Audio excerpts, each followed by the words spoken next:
Chapter 347. Whoosh! Hua Fankong's figure retracted, and his figure appeared before Du Xiaofu. He looked at Yi Piaoling and Du Xiaofu, and finally at Du Xiaofu. His eyes narrowed as he said, I have many places to go. Why should I join the World Society? From now on, I'm afraid none of the factions in the Dark Forest will dare to recruit you, including the Mu Clan Fort, the Thousand Clouds Pavilion, and the Twin Hatred Sect. So, you have to be clear that I'm not the one begging you to join the World Society. You're the one begging me to join the World Society. Of course, I'm also very happy to have you join the World Society.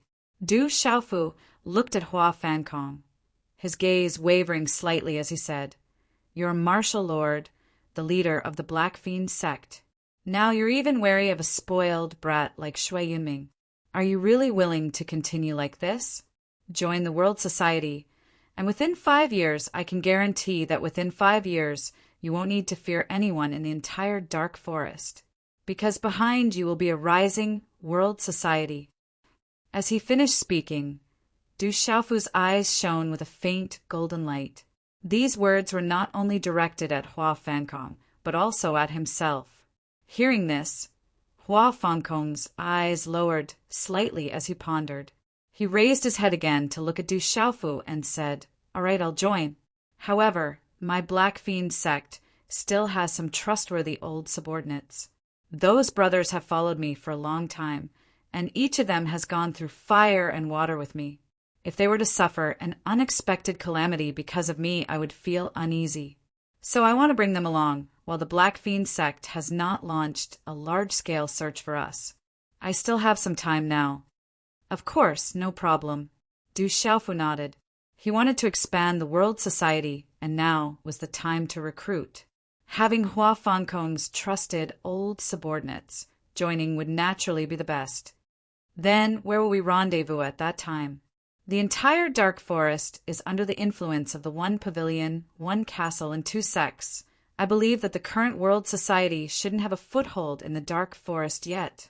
Hua Fankong said to Du Xiaofu. Du Xiaofu was also rather embarrassed when he heard this. The current World Society indeed did not have any territory in the Dark Forest. They did not even have a place to stay. This was rather unsightly. After pondering for a moment, Du Xiaofu asked Hua Fankong, In your opinion, if the World Society wants to establish themselves in the Dark Forest, where should they go first? Chaos Demon City. Hua Fankong said without hesitation, Chaos Demon City. If the World Society wants to establish themselves in the Dark Forest, only Chaos Demon City can temporarily work. We still have to avoid the Black Fiend sect, so we can only go to Chaos Demon City first. Firstly, it's relatively far from the Black Fiend sect. Secondly, even the one pavilion, one fort, and 2 sects wouldn't dare rashly enter Chaos Demon City. It's the most suitable place for us. All right, let's go to Chaos Demon City then. Du Xiaofu nodded. Hua Fankong was a local in the Dark Forest. Naturally, he was the most familiar with everything in the Dark Forest. I'm not done yet. It's also extremely risky for us to go to Chaos Demon City. Chaos Demon City is not an ordinary place. Otherwise, the one pavilion, one fort, and 2 sects wouldn't let Chaos Demon City go so easily. Hua Fankong looked at Du Xiaofu with a serious expression. He said seriously, Most people think that the most chaotic place in the entire Dark Forest is the Dark Forest. In fact, other than the Dark Forest, the most chaotic place is Chaos Demon City. Chaos Demon City is not big, and there aren't many interests involved. Usually not many people pass by. Therefore, the 4 great forces don't dare to enter Chaos Demon City. In addition, there aren't many benefits, so they haven't entered Chaos Demon City. Why don't the 4 great forces dare to enter Chaos Demon City? Du Xiaofu asked curiously. Because there are many demonic beasts in the Chaos Demon City. These demonic beasts are all extremely ferocious existences. Even the 4 great powers don't dare to offend them easily. If we go to the Chaos Demon City, we can only wait patiently. Those demonic beasts can allow people to stay in the Chaos Demon City, but they definitely won't be happy to see a powerful force rising up in the city. If we offend those demonic beasts, the consequences will be dire. However, the Chaos Demon City is the only place we can temporarily stay in the dark forest, said Hua Fankong. Are there demonic beasts in the Chaos Demon City? Du Xiaofu frowned. Then he nodded and said to Hua Fankong, since that's the case, bring your men to Chaos Demon City first. If you arrive first, just wait for me in Chaos Demon City. I will go to Chaos Demon City when the time comes. As his voice fell, Du Xiaofu's face suddenly froze. He stared at Hua Fankong. His eyes were piercingly cold as he said, since you have agreed to join the World Society, then from today onwards, you are no longer the leader of the Kuei Sha gang. You are the leader of the World Society. In addition, I want to remind you that you are joining of your own accord. If you have any intention of betraying us, I will not be polite. Looking at Du Xiaofu's piercingly cold eyes, Hua Fankong thought of the fate of Shui Yunming and the others. His heart couldn't help but tremble. He nodded and said, I have agreed to join, so I will not betray you. Hua Fankong greets the president. As his voice fell, Hua Fankong knelt down on one knee and bowed respectfully. Hua Fankong followed the purple-robed youth because of the threat of the Black Fiend sect. On the other hand, only Hua Fankong himself knew the reason. After interacting with the purple-robed youth for a few days, Hua Fankong realized that the purple-robed youth before him was much more extraordinary than he had imagined. It wouldn't take long for him to realize that the purple-robed youth was no ordinary person.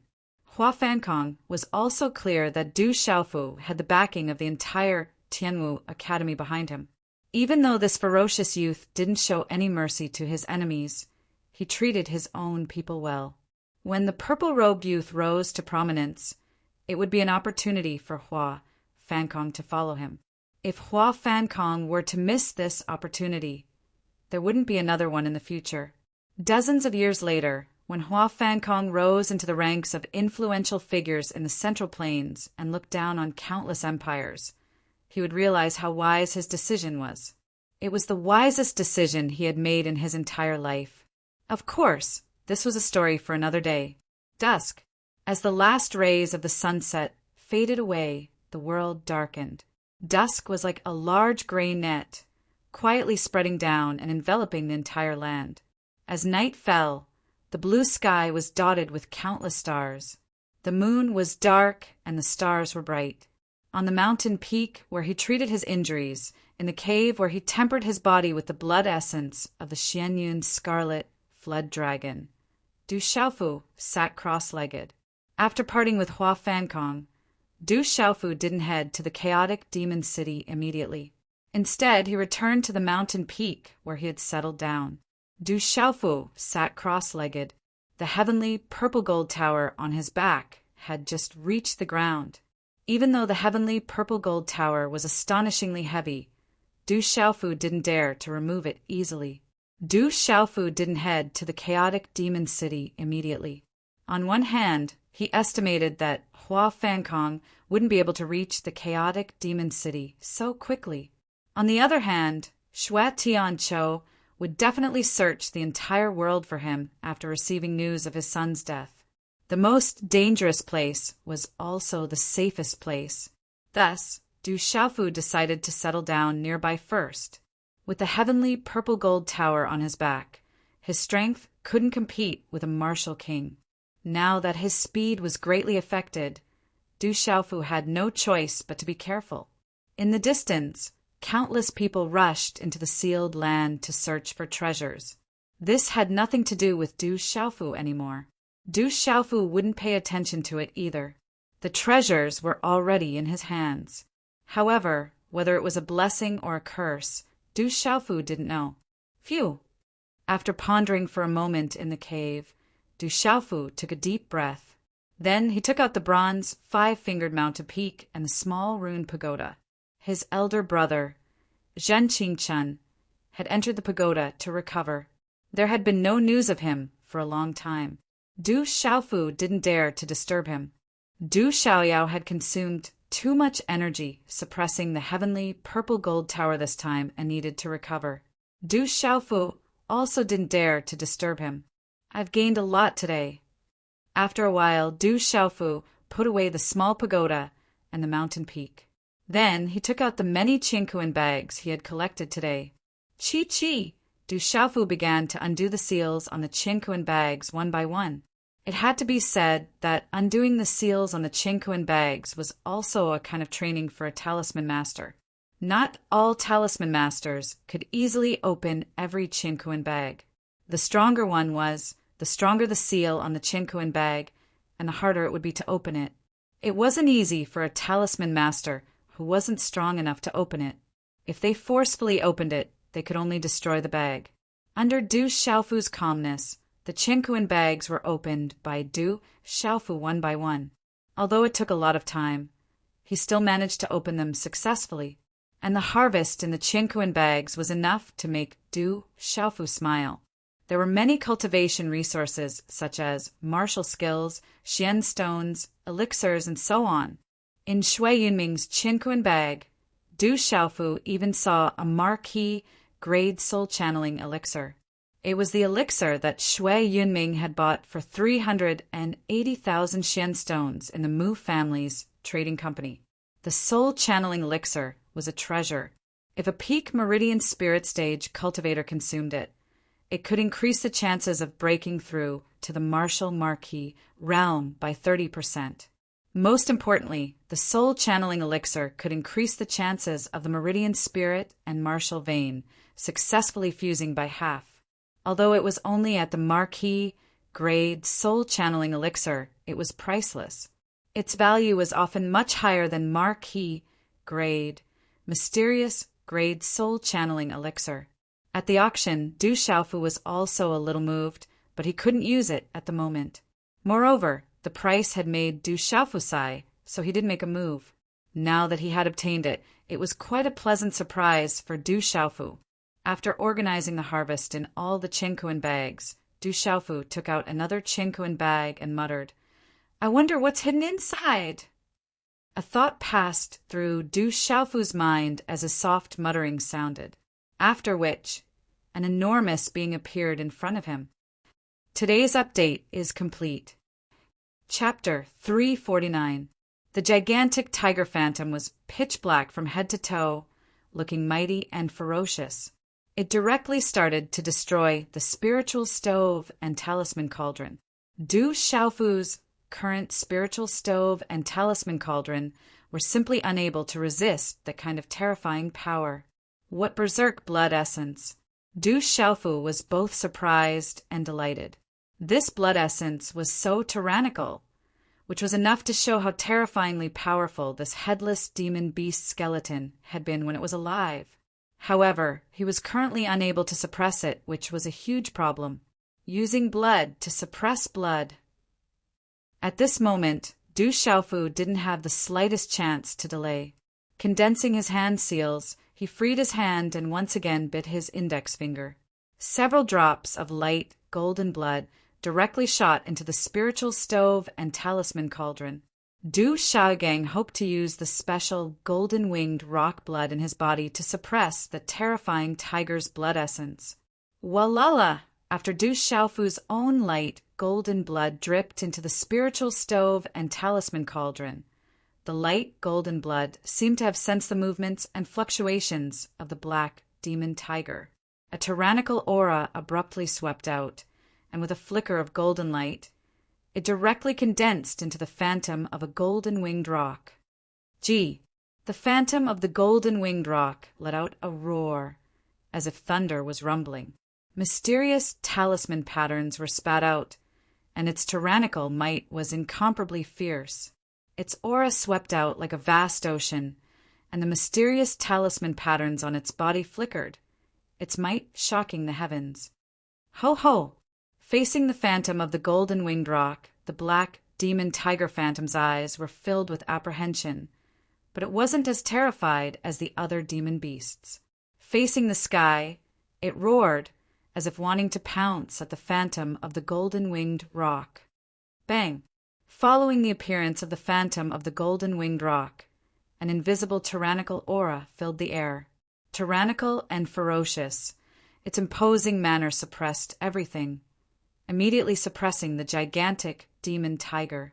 The phantom of the black demon tiger immediately shattered and disappeared, and a fist-sized, blood-red blood essence appeared at the bottom of the spiritual stove and talisman cauldron. Collect! It was an opportunity that couldn't be missed. Du Xiaofu's mind immediately moved, and he found a jade bottle, collecting all the essence blood inside the cauldron into it. Du Xiaofu even used his own blood to set up a seal in case something happened to the blood essence of the demonic tiger. At this moment, the huge headless demonic beast's corpse was left with the last lump. It was still the size of a baby.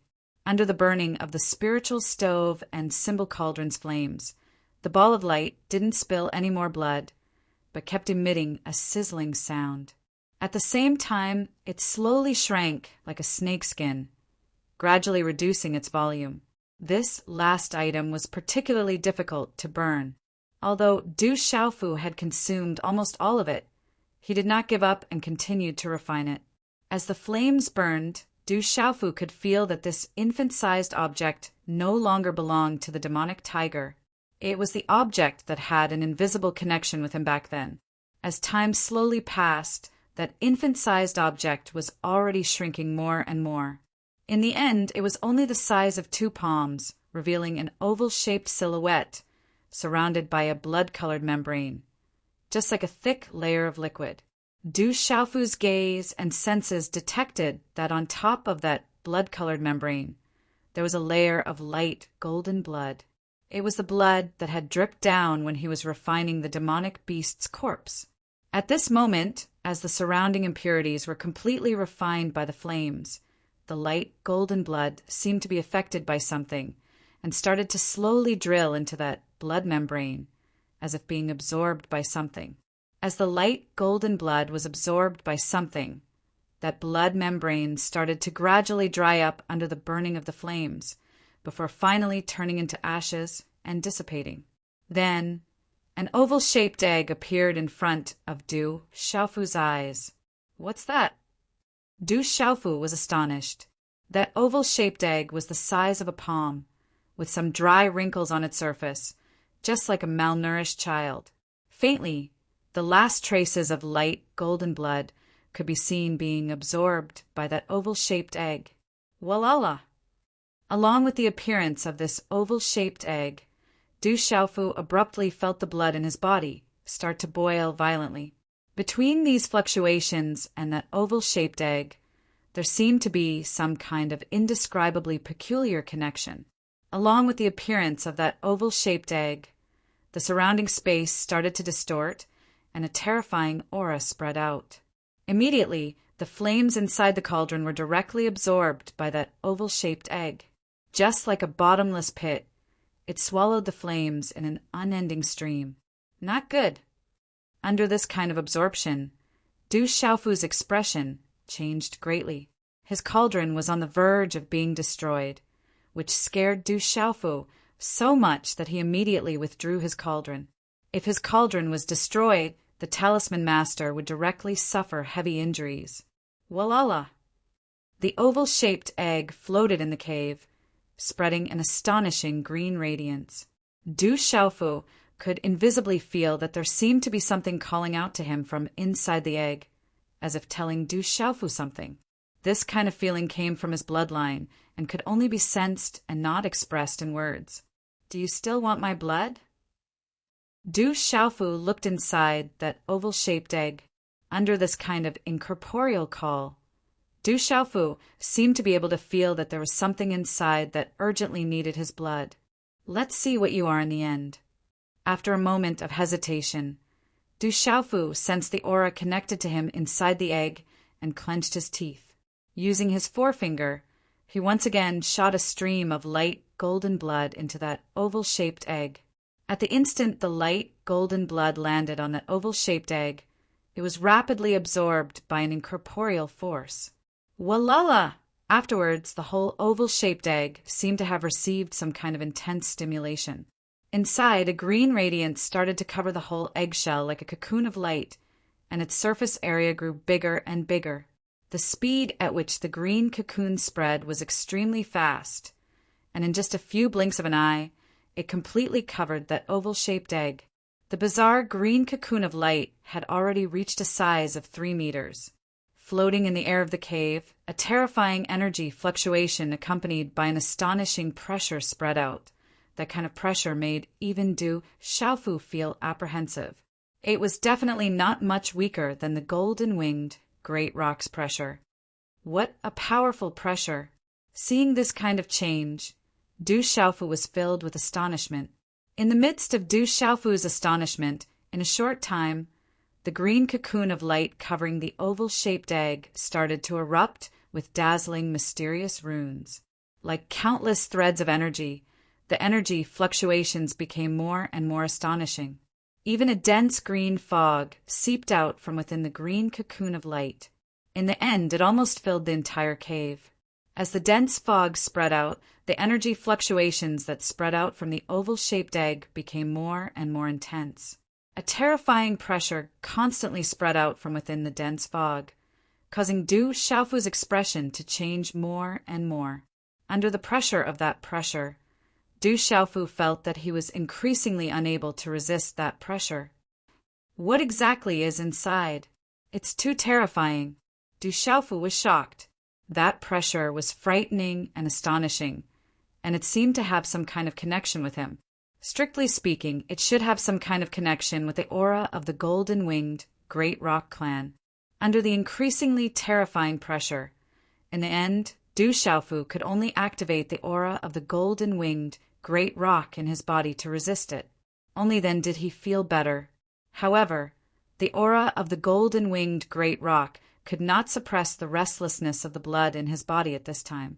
Du Xiaofu felt that even his chest was inexplicably restless at this time, as if there was something in his chest that was strongly attracted to it. Boom! Suddenly, a huge energy fluctuation rushed out from within the green cocoon of light, causing the entire cave to tremble violently. Is something coming out? Feeling the sudden energy impact, Du Xiaofu was stunned for a moment. Then, he fixed his eyes on the green cocoon of light. Walala! The green cocoon of light became more and more dazzling, and then many cracks began to appear on it. Like a butterfly breaking out of its cocoon, countless dazzling green rays of light erupted. Fortunately, this was inside the cave, and the entrance of the cave was also sealed by Du Xiaofu. Otherwise, just this dazzling light alone would be enough to attract the attention of countless adventurers in the surrounding mountains, who were looking for the cave residence of the weapon Venerable. The green cocoon of light cracked, and the cracks became bigger and bigger. In the end, like a blooming lotus, pieces of the cocoon of light fell off. The dense fog spread. In the hazy fog, Du Xiaofu saw a hazy and beautiful figure appear in the fog. In the dense fog, the hazy and beautiful figure became clearer and clearer. It was a graceful and beautiful figure. In the hazy fog, the beautiful figure had a jade-like body.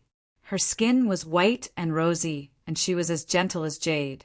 Her waist was slender, and her long black hair was as smooth as a waterfall. It reached her soft waist and buttocks, and her legs were long and slender. Her figure was enchanting and graceful. The green talisman patterns and dense fog that filled the cave began to pour out of the enchanting and graceful body. Along with the energy of heaven and earth, they directly poured into the body.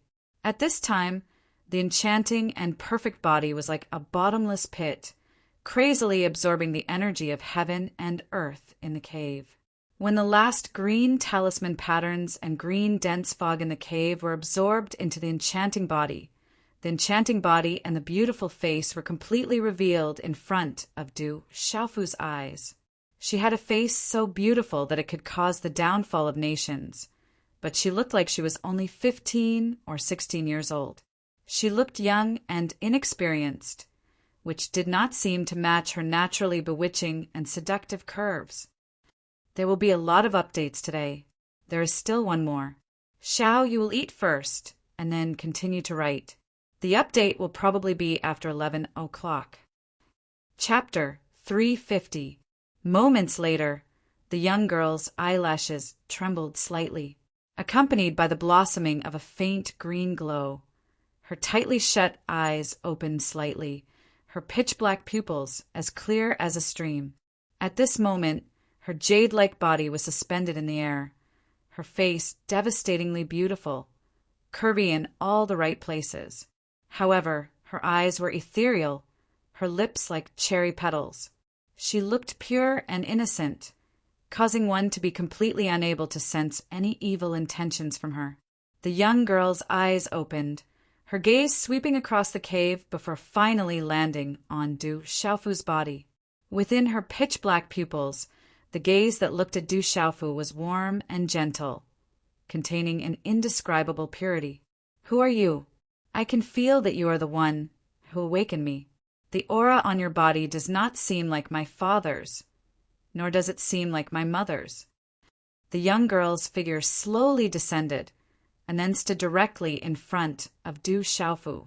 A puzzled look flashed across her face, before a smile surfaced on her devastatingly beautiful face. Looking at Du Xiaofu, she happily said, I know now. You are my brother. You must be my brother. The young girl smiled, her smile like a blooming epiphyllum of the world, releasing a serene melody, so beautiful that it could sink into one's heart. Although she was bewitching, there was also a kind of pure and holy beauty to her, causing one to be able to engrave her into one's heart with a single glance. Who are you? Looking at this graceful, bewitching, and holy young girl before him, who had even called him brother the moment she opened her mouth, Du Xiaofu's mouth was so shocked that it could fit a duck egg inside. He had not expected that there would actually be such an astonishing young girl hidden within the egg within the headless, demonic beast's corpse. Who am I? Hearing this, a puzzled look appeared in the young girl's pitch-black eyes, as if she was deep in thought. A moment later, she lifted her head to look at Du Xiaofu. Her pure and innocent gaze was so anxious that it seemed as if tears were about to flow out, causing one's heart to break at the sight of it. She said to Du Xiaofu, I don't remember. I don't seem to remember anything. All right, there's no hurry. Hurry up and put on your clothes. Du Xiaofu's heart melted as he looked at the girl's pitiful appearance. The girl in front of him was still covered in childish clothing, although her temperament made it difficult for anyone to have any evil thoughts. Du Xiaofu's heart still raced when he looked at her like this. He immediately took out a purple robe from his storage ring and covered her with it. He wasn't wearing any female clothing. The young girl's purple robe was rather loose, but her slender figure was enough to set off the purple robe. She wore a purple robe and her hair was loosely tied up. Her every movement revealed an extraordinary temperament that was enchanting and holy. Brother, where are we now? After tidying up, the girl intimately pulled Du Xiaofu's arm, blinking her pitch-black and ethereal eyes as she spoke to Du Xiaofu. I'm not your brother. Du Xiaofu didn't know how to explain it for a moment. His brows twitched slightly. Could it be because the egg had absorbed his blood? Brother, don't you want me anymore? I can't remember anything. But I can feel that you are my family. There is a blood connection between us. Don't you want me anymore? Before Du Xiaofu could finish his words, the girl started crying. Her beautiful face was filled with sparkling and translucent tears, making it impossible for anyone not to be moved. Seeing this, Du Xiaofu also panicked. He had no choice but to quickly raise his hand and use the long sleeve of his purple robe to wipe away the 2 lines of sparkling tears on the girl's beautiful face. He helplessly said, I don't want you. You are right, I am your brother. I was just joking with you. Really? The young girl stopped crying and lifted her head to look at Du Xiaofu. Her face, which was still delicate and pitiful a moment ago, instantly revealed a smile that was as beautiful as the epiphyllum of the world. She said, I knew that Big Brother would not abandon me. That's right, Big Brother. I can't remember my name. What's my name? This? Du Du Xiaofu was stunned, then said, "Little Qing, you are called Little Qing." "Little Qing," the girl murmured softly, then happily looked at Du Xiaofu, blinking her ethereal eyes innocently, and said, "Then what is brother's name?" "My name is Du Xiaofu." Du Xiaofu looked at the girl in front of him and felt the aura of the girl. That terrifying aura from before was now nowhere to be found. However, from the invisible aura, she should also be in the body of a monster. However, a monster in the body of a monster needs to be a beast king to be able to transform into a human. Could it be that this girl has reached the martial king realm? "Brother is Du Xiaofu. I am Little Qing, Du Xiaoqing." Du Xiaoqing murmured happily, the smile on her face moving people's souls. Rumble. At this moment, the entire mountain suddenly trembled and swayed, as if it was about to collapse. It was like an earthquake. A strong master is coming. Du Xiaofu's eyes suddenly narrowed. He used his mind to investigate and found that a strong master was coming. A shocking amount of energy was pressing down on the entire mountain. Swoosh, swoosh. When Du Xiaofu appeared outside the cave, he immediately looked at the sky. At this moment, 3 figures wrapped in flowing light were constantly clashing against each other, the aftermath of the energy spreading across the sky. Du Xiaofu looked from afar. It seemed like 2 people were attacking one person. The person being surrounded seemed to be in a bad situation. The figure wrapped in flowing light made Du Xiaofu feel a sense of familiarity. The 3 of them collided with each other. Rumbling sounds rang out incessantly, resounding through the air. The aura that spread out from any one of them was absolutely terrifying. Waves of energy spread out, and the surrounding mountains were affected. Many of the mountains were directly destroyed. This is Yi Piaoling also appeared on the mountain peak. He retracted his gaze from the sky and looked at Du Xiaoqing, who was beside Du Xiaofu. It had only been 2 days, but Yi Piaoling found it strange that there was another girl beside Du Xiaofu. In these 2 days, he had been cultivating in the cave beside Du Xiaofu's. Occasionally, he would feel the shocking waves coming from Du Xiaofu's cave. "This is my little sister." Du Xiaofu turned his head and said to Yi Piaoling. He continued to look at the sky and said, "What is going on?" Hearing this, Yi Piaoling moved his gaze away from Du Xiaoqing and said to Du Xiaofu, "It seems like they are all martial kings. I don't know where they came from. We'd better avoid them." Bang! Just as Yi Piaoling finished speaking, the person who was besieged in the sky finally couldn't withstand the attacks of the other 2 and was severely injured. His body directly fell from the sky and landed on the mountain peak where Du Xiaofu, Yi Piaoling, and Du Xiaoqing were. It caused the ground to tremble and many cracks appeared. Uft! The flowing light slightly disappeared and revealed a gray-robed elder. He opened his mouth and spat out a mouthful of blood. His face was pale. When he saw the gray-robed elder, Du Xiaofu's heart suddenly trembled. This gray-robed elder was none other than the Medicine King. "Kid, it's you." The Medicine King also saw Du Xiaofu. On his old face, he was extremely surprised to see Du Xiaofu. Then he glanced at the 2 figures in the sky, and his eyes narrowed. He immediately said to Du Xiaofu, "Hurry up and leave." "You know each other?" Yi Piaoling asked Du Xiaofu. "Kind of." Du Xiaofu smiled bitterly. He didn't expect to see the Medicine King everywhere. This guy was like a ghost that wouldn't go away. He could be seen everywhere. In a short moment, 2 auras descended and swept across the sky. The 2 flowing lights disappeared and revealed 2 figures. One of them was a burly man in short clothes. One of his left eyes was covered with an eye patch. The remaining eye emitted a bright light that was as sharp as a large knife. The other person was a tall and thin old man. His eyes were cold and his aura was cold and terrifying. The 2 of them floated in the air. The profound qi around them filled the sky. The runes on their bodies spread, causing the space to tremble. The profound qi in Du Xiaofu's body also felt stagnant. Both of them are in the martial king realm. Du Xiaofu was shocked. Although he had seen a super expert like his master, Du Xiaofu was still an expert in the martial king realm. He was an expert that he couldn't compete with at the moment. Hand over the treasure. The burly man in short clothes and the tall and thin elder locked their eyes on the Medicine King. They didn't hide the coldness in their eyes. In your dreams. The Medicine King's face darkened.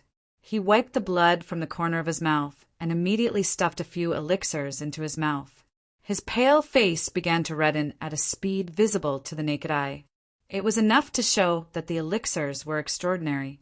If you don't hand over the treasure, then die. The old expert's eyes were cold. A murderous sneer flashed across his eyes. A rune flowed and immediately covered his entire body. An extremely violent energy suddenly spread out and filled his entire body. Then, his figure rushed toward the Medicine King like lightning, accompanied by a low muffled sound. A palm print directly hit the Medicine King. Boom! The palm print swooped down from the sky and enveloped Du Xiaofu, Yi Piaoling, and Du Xiaoqing. Retreat! Du Xiaofu let out a yell and immediately pulled Du Xiaoqing away from the scene. It would be extremely unpleasant to be caught in the attack of a martial Emperor realm expert. Humph! The Medicine King coldly snorted and waved his hand slightly. A stream of light suddenly swept out from his side. It was actually a 1-meter-tall humanoid puppet that looked like a dwarf. A rather terrifying aura spread out from it. With a sharp sound of breaking wind, the rune light condensed and collided with the tall and skinny old man without any fancy moves. Bang! Under such a collision, the human-shaped puppet's aura was extremely powerful. However, under the tall and thin elder's palm, it was still ruthlessly smashed down. It directly crashed into the mountain below and stabbed into a crack in the rock. The surrounding cracks cracked and collapsed. Chapter 351. Seeing his puppet destroyed in one move, the Medicine King frowned. Chi! In a short moment, the one-eyed man's eyes glinted coldly. His figure appeared in front of the Medicine King like a ghost. He clenched his fist, and a ferocious aura filled the sky. Boom! The terrifying energy distorted the space, causing a faint circular dent to appear in the space in front of the fist. With a muffled sound of spatial energy, the fist arrived in front of the Medicine King in a flash. Facing the one-eyed man's ferocious fist, the Medicine King's expression remained solemn. The profound energy around his body exploded, and a wave of runes spread out from his body, wrapping around him. Finally, it turned into a rune energy halo, blocking the one-eyed man's fist. Whoosh! Blocking the punch, the rune energy halo was on the verge of shattering, and the mighty energy spread across the sky. Things don't look good. Du Xiaofu, who had already retreated, floated in the air and watched the 3 terrifying experts fighting in the air. The King of Medicine was a 6-star talisman master, but the situation was extremely bad at this time. Let's leave quickly, Yi Piaoling said to Du Xiaofu. A fight between cultivators of that level was not something they could participate in. I'm afraid it won't be easy to leave. That old man is the Medicine King you're looking for. Du Xiaofu smiled bitterly. Although he wanted to leave after seeing the Medicine King, he turned back to look at Yi Piaoling. He knew that Yi Piaoling had been looking for the Medicine King to resolve the Crimson Fiend Palm. If he took the opportunity to leave, Yi Piaoling would have no hope. Even if Yi Piaoling stayed behind alone, the Medicine King would not help Yi Piaoling when he saw her with him, even if he could resolve the Crimson Fiend Palm. He is the Medicine King. Hearing this, Yi Piaoling also trembled, and her gaze immediately turned to the Medicine King again. Swish, swish! In a short moment, the one-eyed man's punch did not shatter the runic halo that the Medicine King had condensed. However, following that, as his 5 fingers curled slightly, he condensed a claw imprint, and a series of claw imprints continuously tore down. The claw imprints fell like a torrential rain, and the energy erupted like a flash flood. In the end, it directly tore apart the runic halo that the Medicine King had condensed, and the vigorous runic energy spread out in all directions like waves. Chi-la-la, the rune halo was torn apart, and the Medicine King was once again pushed back. For a talisman master, the King of Medicine was not yet a talisman master. His strength was not at the same level as a talisman master. He had no advantage at all and would only be at a disadvantage. Chi, the tall and skinny old man, took the opportunity to close in and appeared in front of the King of Medicine like a ghost. A palm print directly hit the King of Medicine's chest. Boom! A huge force swept down, and King of Medicine's body was once again sent crashing into the mountain, causing the entire mountain to tremble. Swish! The one-eyed man's figure flashed down again, and he pounced on the King of Medicine like a flash of lightning. A palm print directly enveloped the King of Medicine. Fight! Du Xiaofu's expression was ugly. If the King of Medicine was really dead, then the crimson palm on Yi Piaoling's body would be troublesome. Sky-shaking wings. At this moment, Du Xiaofu did not have time to hesitate. Profound qi surged from the soles of his feet, and his figure pounced on the one-eyed man like a flash of lightning. An overbearing aura erupted, and a golden palm print suddenly slapped towards the one-eyed man's back. The one-eyed man, who was about to slap the King of Medicine, suddenly felt movement behind him. If he continued to slap the King of Medicine, he would definitely be attacked from behind. Brat, you're courting death. The one-eyed man's expression changed, and he suddenly had no choice but to turn around. The palm print that was originally aimed at the King of Medicine was instantly slapped towards Du Xiaofu. Bang! The moment the two of them collided, a muffled sound of spatial energy was immediately heard, causing the surroundings to rumble like thunder. At the place where the two energies collided, the vigorous energy rippled and spread in all directions, shooting into the sky. Chi-la-la! Under such a collision, the one-eyed man's body only swayed slightly, but Du Xiaofu's body was directly slapped to the ground. Boom! Du Xiaofu's body fell heavily on the ground, rubbing a deep rock crack on the mountain peak. After standing up, his palm was slightly numb. The strength of a martial king was indeed powerful. What a strong physical body.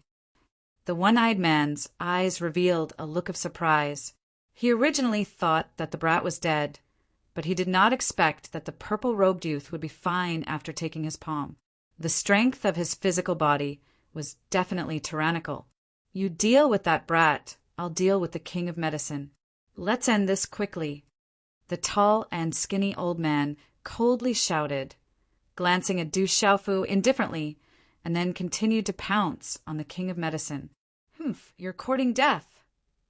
Seeing that the tall and skinny old man had already pounced on the King of Medicine, the one-eyed man's face darkened. Then his figure swept towards Du Xiaofu, and a palm print directly slapped out. Floating sky suppression. Suddenly, waves of black energy suddenly spread out, surging violently, suppressing everything. Killing intent filled the air and directly enveloped the one-eyed man. The one-eyed man's eyes flickered with suspicion. In this wave of black energy, which was fiercer than the previous one, he felt a suppression. Wang! Yi Piaoling's figure appeared in the space enveloped by the black energy. She held the serene python in her hand, and a bright light burst out. Her body's faint black qi was poured into it, and the wang-wang sound of wind and thunder suddenly resounded from the serene python. Boom! In an instant, a liquid-like rune energy flowed and spread out from the body of the serene python sword. A terrifying energy pressure was released. The rune dazzled and rushed out, quickly condensing into a huge serene python that was dozens of feet long. Hiss, hiss! The gigantic python was like a sword and a beast. The runes filled the sky, and its aura was shocking, causing one's heart to tremble. Facing a martial king expert, Yi Piaoling immediately activated 2 of her strongest attacks. Together, she hoped to be able to contend against a martial lord expert. Serene Python sword skill. Yi Piaoling shouted in a low and sharp voice. The serene python sword radiance swept out, and a terrifying aura burst out like a flood. Wherever the serene python passed, the space was distorted, and a dazzling sword radiance swept out. With a sharp, ear-piercing sound, it broke through the space like thunder. The martial lord realm is mysterious. Unexpectedly, you have such strength. It seems that you have a powerful background. It is also a good sword. This time I have gained a lot. At this moment, facing Yi Piaoling's fierce attack, the one-eyed man's single eye, which was as sharp as a blade, was shrouded by the serene python runes. His pupils shrank, but he did not take it to heart. He waved his hand, and a rune fingerprint condensed. His chi exploded, and like a thunderbolt, it landed on the sword radiance python. Chi. As the fingerprint landed, the serene python rune was horrifying, but it could not resist the thunderbolt finger. Instantly, it shattered into pieces, and the sword radiance shot out like fireworks. Uffed! The blood in Yi Piaoling's mouth kept spilling in the air. Her body fell from the sky and landed beside Du Xiaofu. The impact caused a large area of rocks to crack. You are still wet behind the ears. You overestimate yourself. The one-eyed man's eyes were cold and sharp. His 5 fingers curled slightly, and a claw print was formed. Immediately, it fell towards Yi Piaoling like a goshawk preying on its prey. Roar!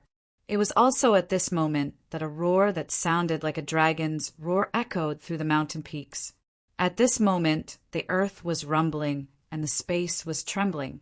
The aura was overbearing, and the pressure was unparalleled. Du Xiaofu attacked again. His clear eyes flashed with a lightning-like light. His purple robes fluttered in the wind. With his body as the center, cracks spread out from the bottom of his feet. At this moment, Du Xiaofu activated the mysterious move. As his cultivation became stronger and his comprehension became stronger, the power of the mysterious move became more and more terrifying. Buzz! The seals formed by Du Xiaofu's hands changed as the mysterious runes on the symbol puppet released ripples, transforming into a palm imprint with lightning-like speed.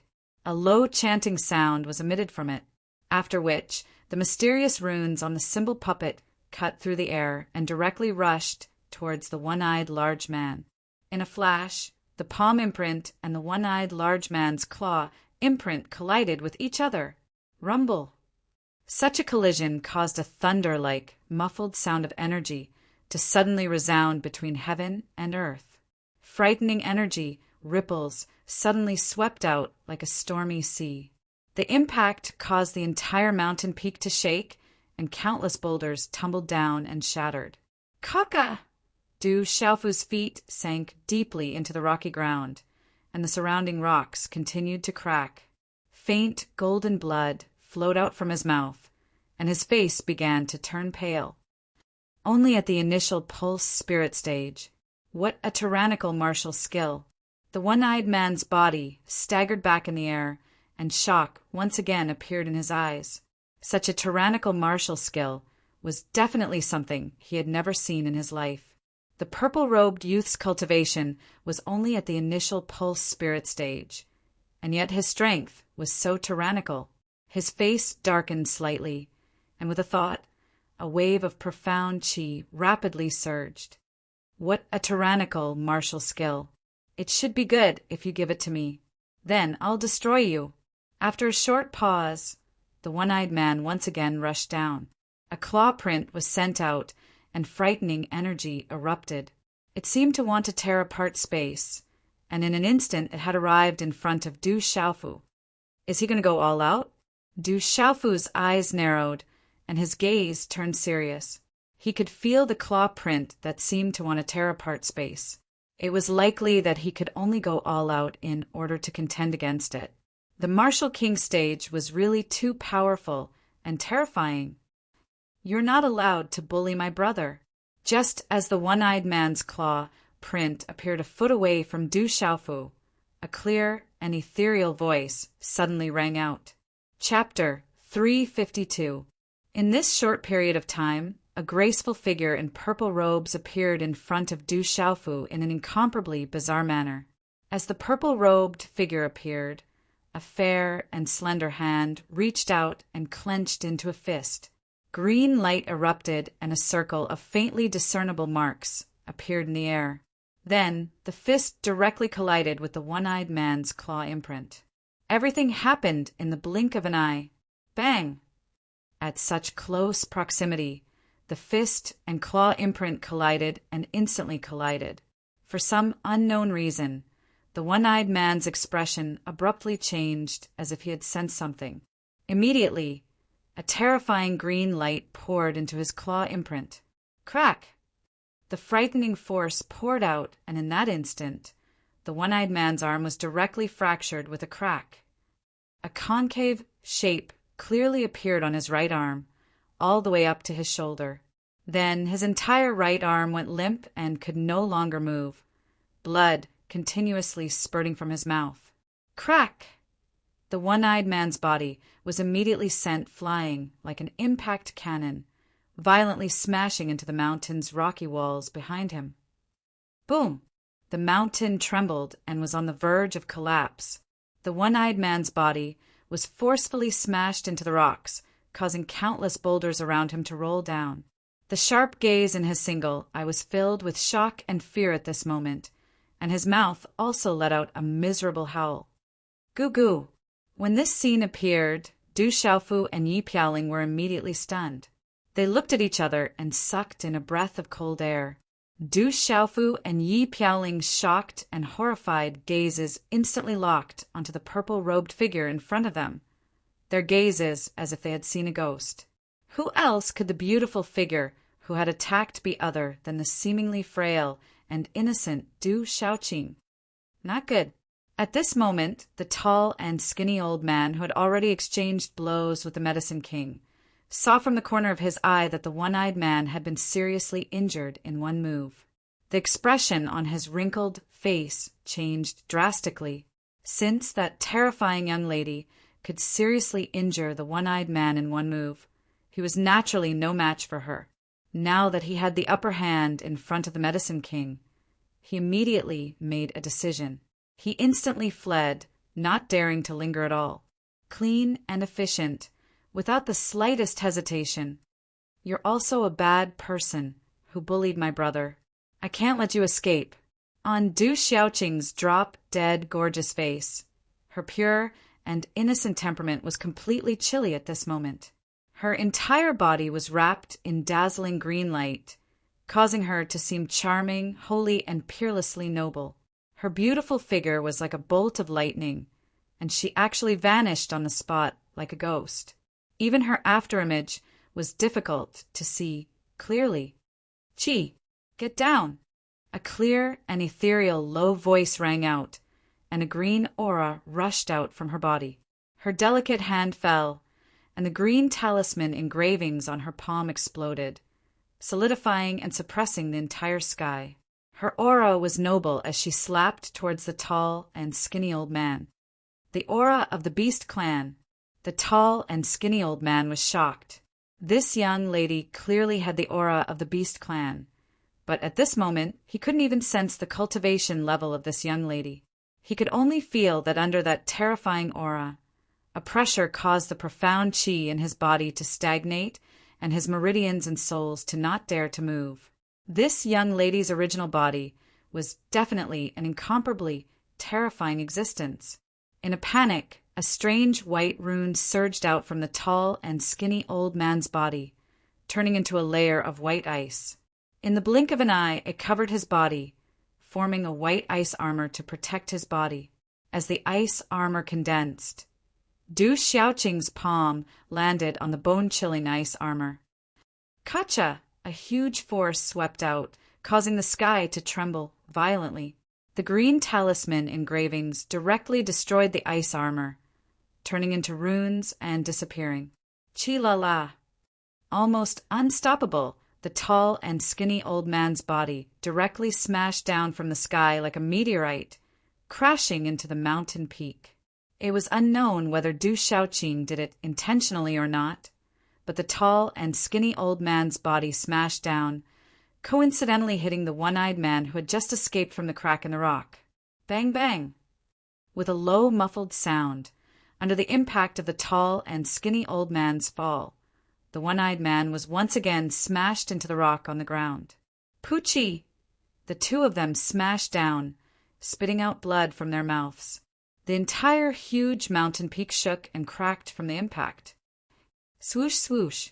The king of medicine's figure appeared in an instant, and several fingerprints fell like lightning on the one-eyed man and the tall and thin old man, who were already seriously injured. The two of them were imprisoned, and their qi and martial veins were sealed. After doing all this quickly, the medicine king raised his head and looked at the purple-robed young lady who was slowly descending from the sky. His eyes, which had always been calm, rippled like stormy waves at this moment. The two of them were martial king realm experts who could be considered as strong figures in the entire central state. But at this moment, they were actually directly injured by the seemingly innocent young lady to the point that they couldn't even fight back. How shocking was that? Gulp, gulp! Du Xiaofu and Yi Piaoling both had blood dripping from the corners of their mouths. But at this moment, their eyes were lifeless, their throats were moving, and they continuously swallowed their saliva. Brother, are you okay? Du Xiaoqing's graceful figure landed in front of Du Xiaofu. The loose purple robe couldn't cover up her enchanting curves.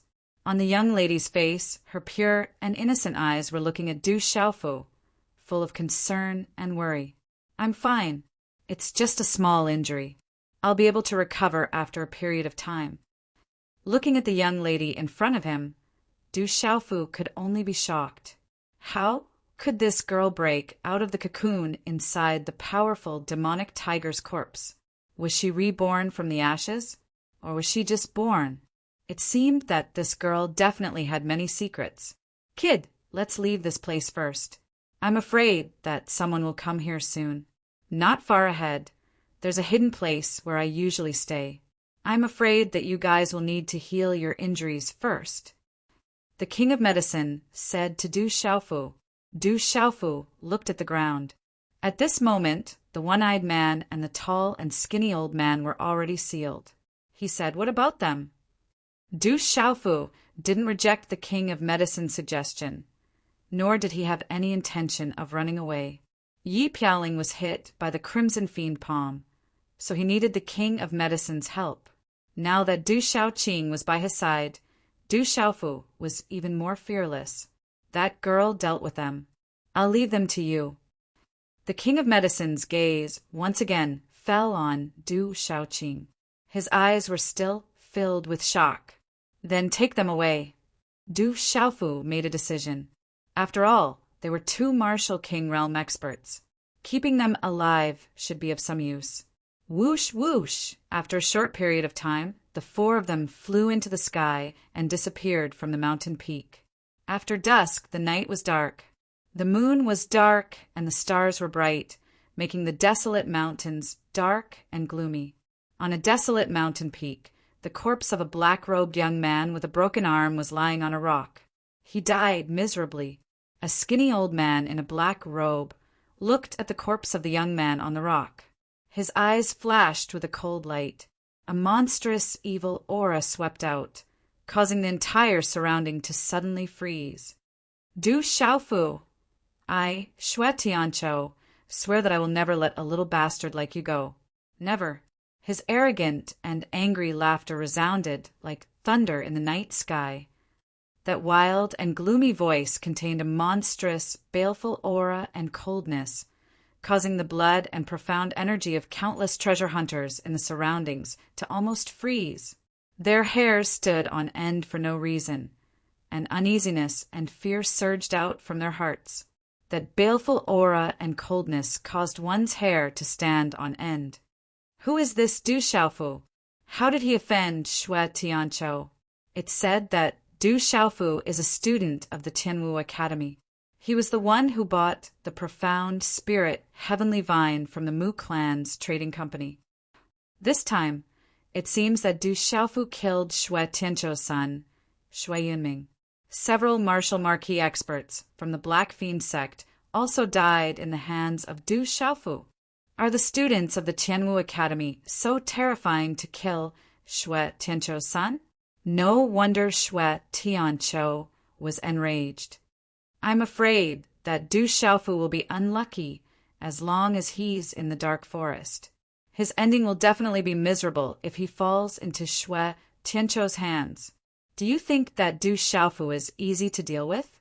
If he's easy to deal with, he wouldn't have killed Xue Yunming.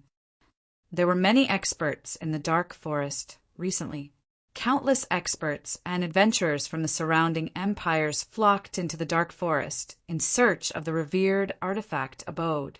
It was rumored that there were even people who had witnessed the death of martial king realm experts in the sealed land. Everyone searched bitterly. Although there were many puppets, spiritual tools, talisman weapons, and even priceless forging materials, no one was able to find the real revered artifact abode. There were also rumors that someone must have obtained the real revered artifact abode and left quietly. That was because there were experts who sensed the traces left behind by the supreme treasure in the sealed land. However, whether it was true or false or true, no one could tell for sure. Among them, there was a student of the Tianwu Academy named Du Xiaofu. His name also spread along with the revered artifact abode. Along with Du Xiaofu's anecdotes in the Tianwu Academy, he attracted the attention of countless people in an instant. Under such circumstances, the name Du Xiaofu became one of the most famous students in the Tianwu Academy in recent years. 3 days later, at dawn, the first rays of the rising sun shone through the horizon. Today's explosion, Xiao Yu is still writing. Chapter 353.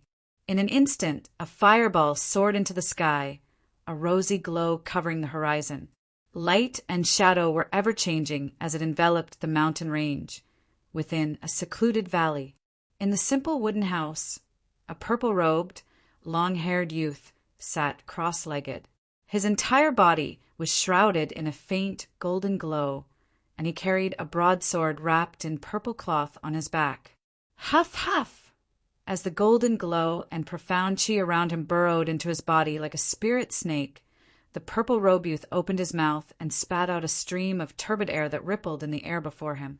His tightly shut eyes opened at the same time, golden runes flashing and receding in his faint golden pupils, then turning into a clear and deep gaze. Big brother, have your injuries healed? A young face drew close to Du Xiaofu's clear eyes that had just opened, a pure and innocent gaze rippling. As he gazed at this face, Du Xiaofu couldn't help but feel a wave of absent-mindedness in his heart. He stretched out his hand to stroke this young and immature face before him, and then he muttered in a low voice, I wonder how Xiao Jing is. Are she and mother well? Big brother, what's wrong? Who is Xiao Jing? Du Xiaoqing raised her head, her ethereal eyes bright as she looked curiously at Du Xiaofu and asked. Du Xiaofu came back to his senses and slowly got up, smiling as he said, Xiao Jing, she should be your elder sister. Do I still have an elder sister? Where is she now? When can I go see her? Du Xiaoqing smiled, her smile like a blooming epiphyllum, moving one's heart and soul.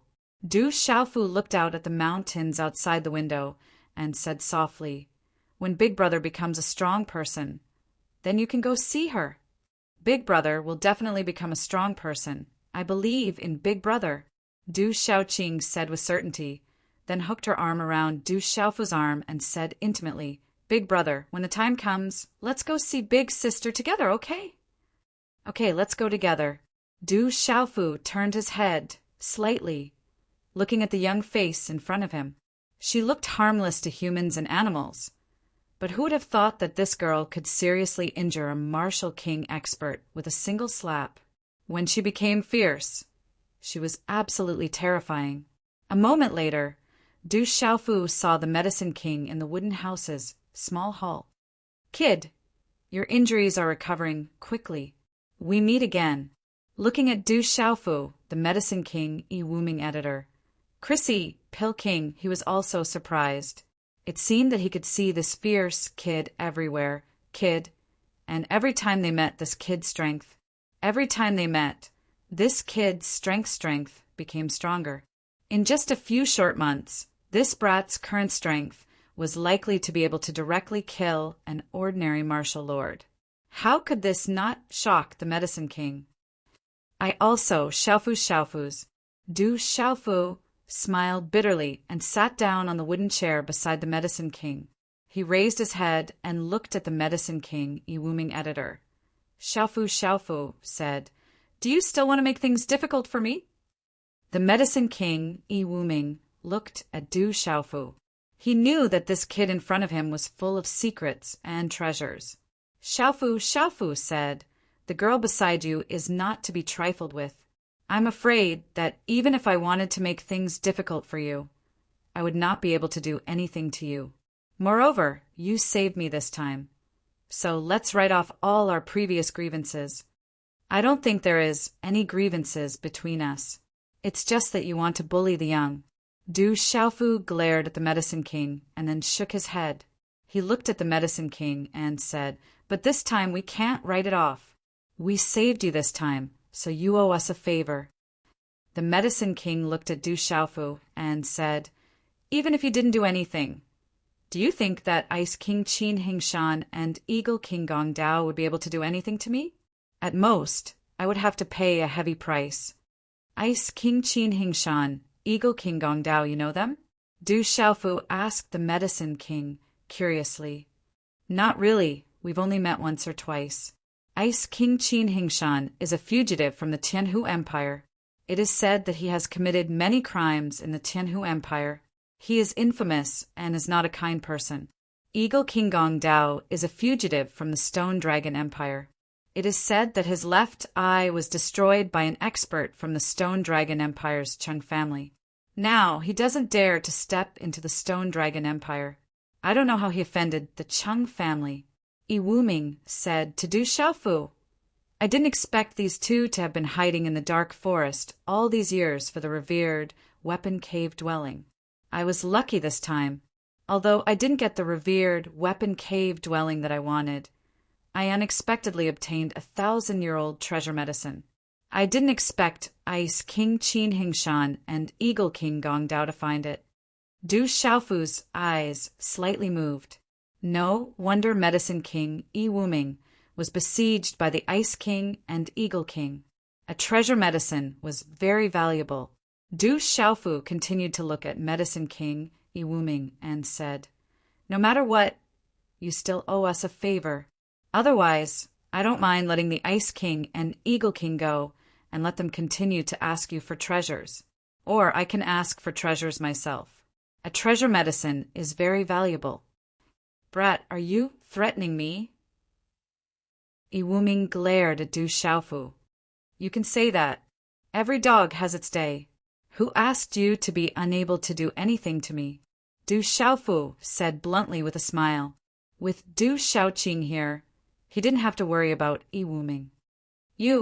Wooming glared at him, but he knew that this brat in front of him had a fierce character. He really had some scruples. He had seen the strength of the little girl outside with his own eyes. He then stared at Du Xiaofu and asked, "What do you want? Just say it." "My friend has been hit by the Red Fiend Palm," Du Xiaofu said to Wooming. "Red Fiend Palm?" Wooming slightly frowned and said, "The Red Fiend Palm is a vicious martial skill. Those who are hit by it are almost incurable. The stronger the opponent, the stronger the power of the Red Fiend Palm. It is said that there is no cure." Du Xiaofu suddenly frowned and said, "You are the Medicine King, but you still have no way to save him." "The Medicine King is not an immortal. Even if I can't save him, it is normal. I also couldn't save the North Vanquishing Prince's injury. However, the North Vanquishing Prince's injury is not completely incurable. It is just that the price is too high and I am too busy to save him." Anyway, it has nothing to do with me, Yi Wuming said. That red fiend palm, you also have a way to cure it, right? Du Xiaofu's eyes were filled with hope. I am not called the Medicine King for no reason.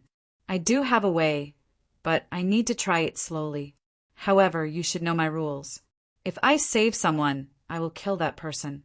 Since you two have helped me this time, I can help you, but the rules cannot be changed, Yi Wuming said to Du Xiaofu. No problem. When the time comes, you can ask him to kill whoever he wants. As long as you can save him, it will be fine, Du Xiaofu said with a smile. If the Medicine King, Yi Wuming, agreed to help, then Yi Pialing would be saved. When the time comes, I will ask him to kill you. Yi Wuming glanced at Du Xiaofu and said, This? Du Xiaofu heard this and was stunned for a moment. Then he revealed a smile and said to Yi Wuming, It doesn't matter. He may not be able to kill me. It is better than letting him kill someone else. If he is killed by someone else, then it would be bad. I don't want to lose a friend. I didn't expect this kid to be so affectionate. Yi Wuming stared at Du Xiaofu for a while and could only helplessly say, looking at the Medicine King and Dr. Wuming, Du Xiaofu's eyes secretly flickered with some light. He suddenly asked, Medicine King, you should be a weapon talisman master. You seem to have a lot of knowledge about puppets? Du Xiaofu remembered that 3 days ago, when he was dealing with the Ice King Qin Hingshan and the Eagle King Gong Dao, the Medicine King Yi Wuming had used a puppet. Although that puppet was already very strong, it was much weaker than the puppet refined by his master, the revered weapon master. Hearing this, Yi Wuming's eyes secretly flashed with a trace of sadness. His seemingly old face slightly moved, outlining a trace of a bitter smile. Then, looking at Du Xiaofu, Yi Wuming said, The world thinks that I, Yi Wuming, only have medical skills. My medical skills are not weak, and I can bring the dead back to life. However, no one knows that compared to medical skills, I am more interested in refining weapons. It's just that after leaving that place, my refining skills have stagnated. Dozens of years ago, I accidentally learned that the revered weapon master's cave residence might be in the dark forest. Therefore, I concealed my identity and came to the dark forest to search for clues, hoping to obtain the revered weapon master's refining skills. Finally, the place where the revered weapon master was sealed appeared, but in the end, I didn't have that kind of fortune and opportunity. It seems that in this life, I can only continue to walk on the path of a talisman master. Du Xiaofu's eyes moved. Then, after chatting with the Medicine King for a while, he left the wooden house's small hall. The Medicine King, Yi Wuming, agreed to help cure Yi Pialing's crimson fiend palm. This made Du Xiaofu feel relieved.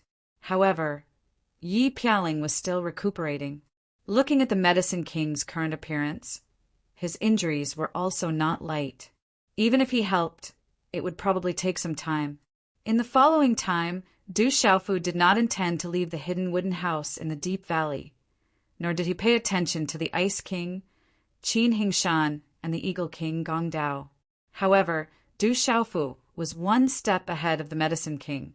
He had already taken the Ice King and Eagle King's Qinkuan bags into his arms. Time passed slowly. In the next few days, Du Xiaofu was in a state of seclusion. In his mind, he sorted out the large amount of refining experience and methods left by his master, the revered weapon master. Chapter 354. The vast amount of knowledge and experience left behind by the venerable weapon master was the treasure of an 8-star formation talisman master's life. For any weapon talisman master in the outside world, this was an absolute great fortune and opportunity, enough to give up everything for it. Even all the 7-star formation talisman masters in the entire middle ground would be willing to risk their lives and go crazy for it. But now, all the knowledge and experience of the venerable weapon master's life had been poured into Du Xiaofu's mind. It was like a vast ocean, enough for Du Xiaofu to absorb as much as he liked, like a fish. Du Xiaofu was also immersed in it. From what Du Xiaofu knew, Like most people in this world, weapon talisman masters were the weakest existences among spirit talisman masters. Many adventure teams and adventurers were even unwilling to team up with weapon talisman masters. And now, Du Xiaofu learned from his master, the venerable weapon master, that the strength of a weapon talisman master was definitely not below that of a formation talisman master, and was even comparable to a martial artist. A powerful weapon talisman master, other than being able to refine divine weapons to increase their strength, could also refine all sorts of powerful puppets, which were their own killing moves. No one dared to provoke them at all. However, weapon talisman masters who were able to refine puppets were extremely rare existences amongst all the weapon talisman masters. They were truly too rare. Time passed slowly. Du Xiaofu was completely immersed in the world of weapon talisman masters, absorbing the knowledge of all kinds of weapon talisman masters and comprehending them. As the saying goes, if you understand something, you will understand it all. In medicine talisman master and formation talisman master, Du Xiaofu, under the guidance and influence of his big brother Jinqing Chen, had at least some good understanding. Now, his understanding of weapon talisman masters, coupled with the knowledge left behind by his master, the venerable weapon master, was definitely improving rapidly. If other weapon talisman masters were to find out about this, they would definitely be infuriated to death by comparison. As the saying goes, if you want to see 1,000 miles, you can reach a higher level.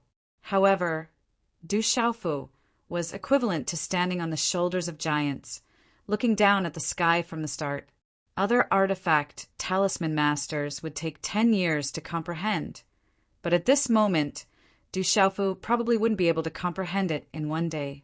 For a full 10 days, Du Xiaofu was immersed in the comprehension of the tool symbol master, and did not forget to cultivate the nameless, incomplete cultivation method. Walala!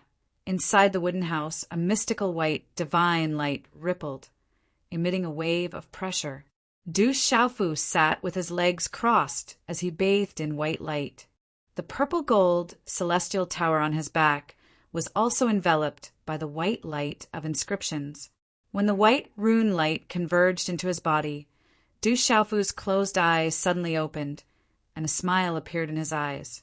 Du Xiaofu felt the Naiwan Palace in his mind. His mental strength had improved again, and it seemed to be exceptionally full. In his mental strength, there was an ancient and vicissitude aura. It wouldn't be long before he would have another breakthrough in the spiritual talisman master. Then, a shocked expression appeared on Du Xiaofu's face. From the lifetime comprehension left by his master, Du Xiaofu knew how powerful and vast a tool symbol master was, especially his master's achievements in refining weapons, refining puppets, and so on. It was not an exaggeration to say that he had reached the peak of perfection. Among them, what shocked Du Xiaofu the most was the secret weapon technique and sacred body technique left by his master. The secret weapon technique was a technique used to refine spiritual weapons. Above the spiritual weapon was the talisman weapon. Above the talisman weapon was the Tao weapon. Above the Tao weapon was the magic weapon. And above the magic weapon was the holy weapon. However, not to mention the holy weapon, even the magic weapon was a legendary existence to everyone in the world. The spiritual weapon was endowed with spirituality by the refiner. Just like demonic beasts and wild beasts, there was a qualitative difference. On the other hand, the talisman weapon had its own rune power on the basis of the spiritual weapon. Just like the difference between the pulse movement realm and the pulse spiritual realm, there was a qualitative difference between the two. As for the Tao weapon, it was different from the talisman weapon. It was said that the Tao weapon could communicate with the energy of heaven and earth and borrow the power of heaven and earth. It was said that when the Tao weapon was activated, it could collapse the mountains and crack the earth. It could destroy everything with a raise of one's hand. It could kill opponents of a higher level as easily as taking something out of one's pocket. Its power was unimaginable. The legendary magic weapon itself had the power to move mountains and overturn seas. If it was refined by an expert for his own use, it could reach the heavens and earth and shake mountains and rivers. The secret weapon technique, left by the weapon venerable, was different from the general method of refining spiritual weapons. The secret weapon technique could refine demonic beasts' secret methods and beast energy into a magic weapon, activate the weapon, communicate with the beast energy and secret methods, and increase the power greatly. It was far from being comparable to a spiritual weapon or ice blade of the same level. It was said that in the Central Plains, many experts were willing to pay a huge price for a spiritual weapon refined by the weapon venerable, but it was difficult to get. Du Xiaofu had learned from the secret soldier manual that it was not an easy task to refine the beast energy and secret method on the ice blade spirit weapon. First of all, the weapon talisman master had to be proficient in the secret methods of beast energy. For the weapon talisman master, how powerful would he have to be able to do it? The holy body technique was even more shocking to Du Xiaofu. Simply put, the holy body technique was equivalent to a body refining technique, but it was not the same. Du Xiaofu learned from the holy body technique that it could refine the human body as if it were a spiritual weapon.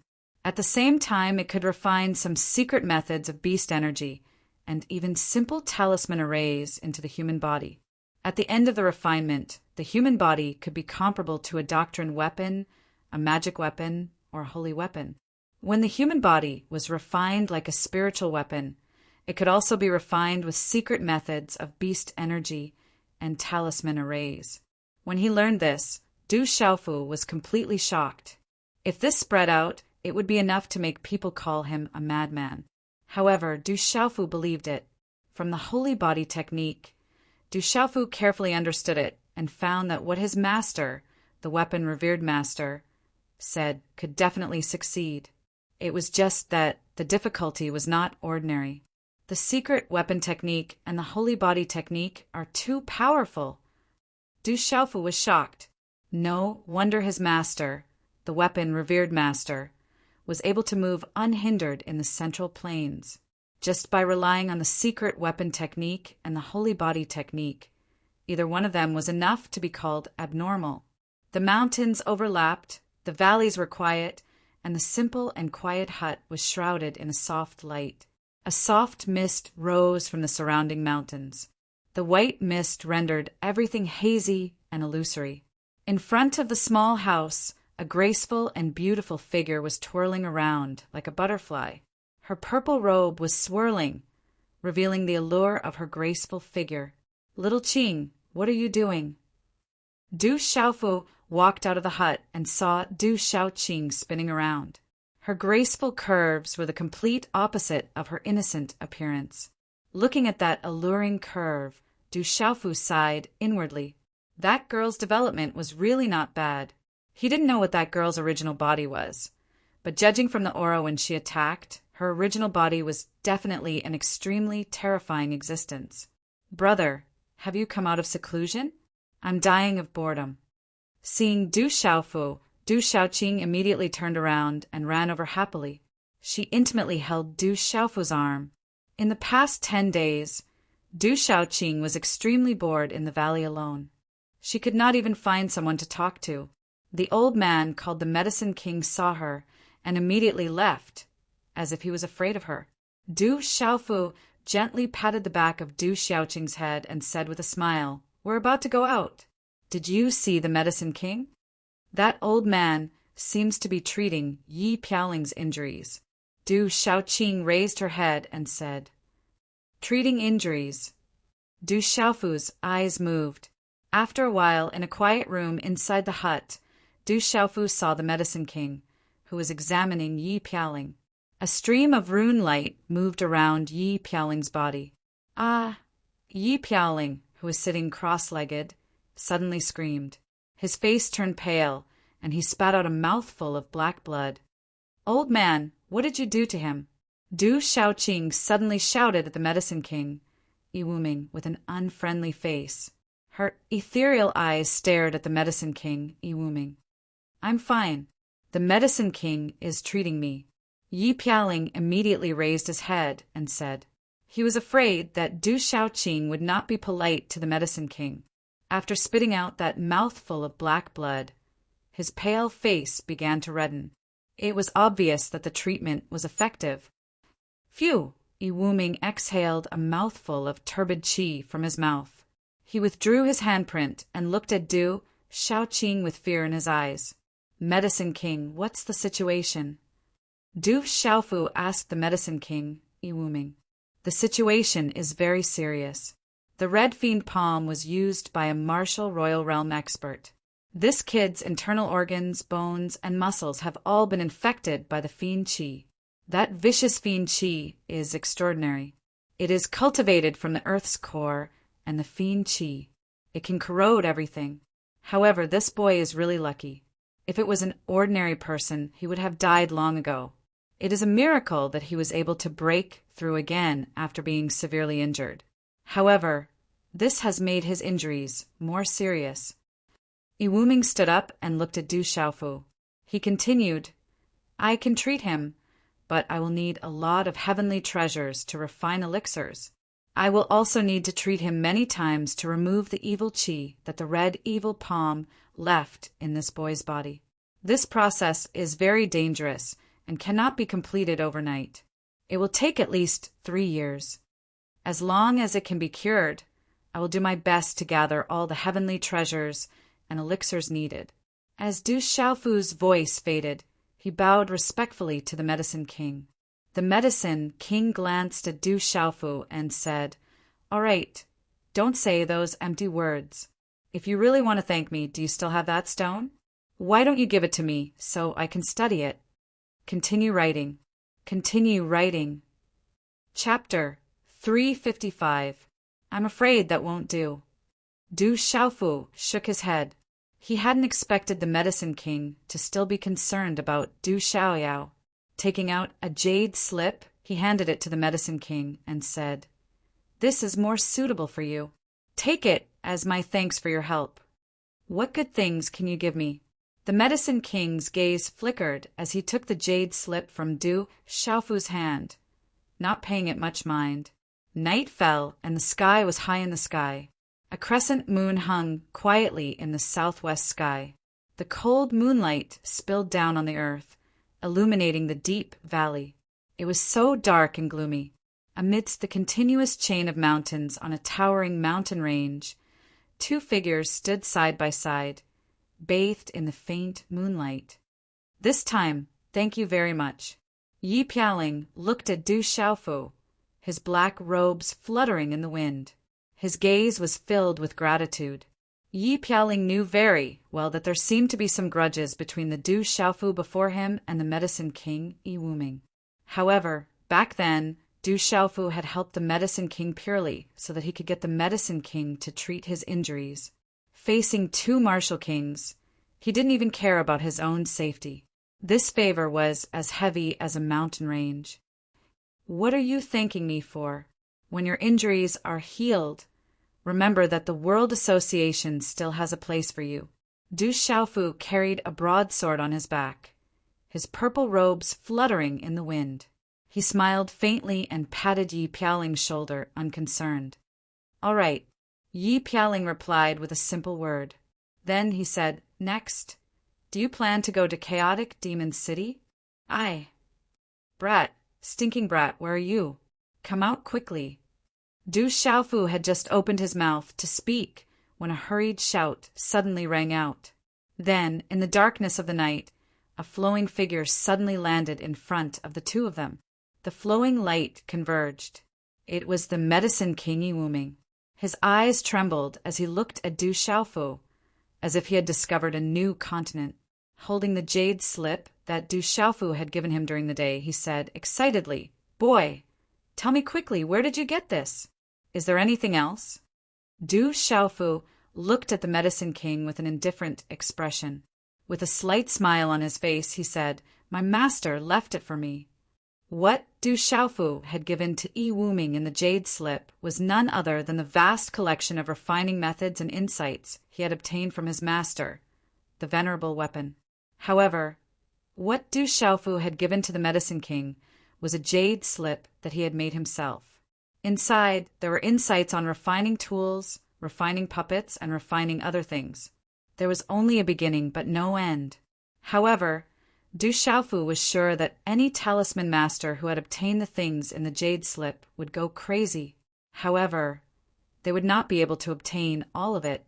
Their hearts would itch unbearably, and they would be unable to sleep. Your master? Who is your master?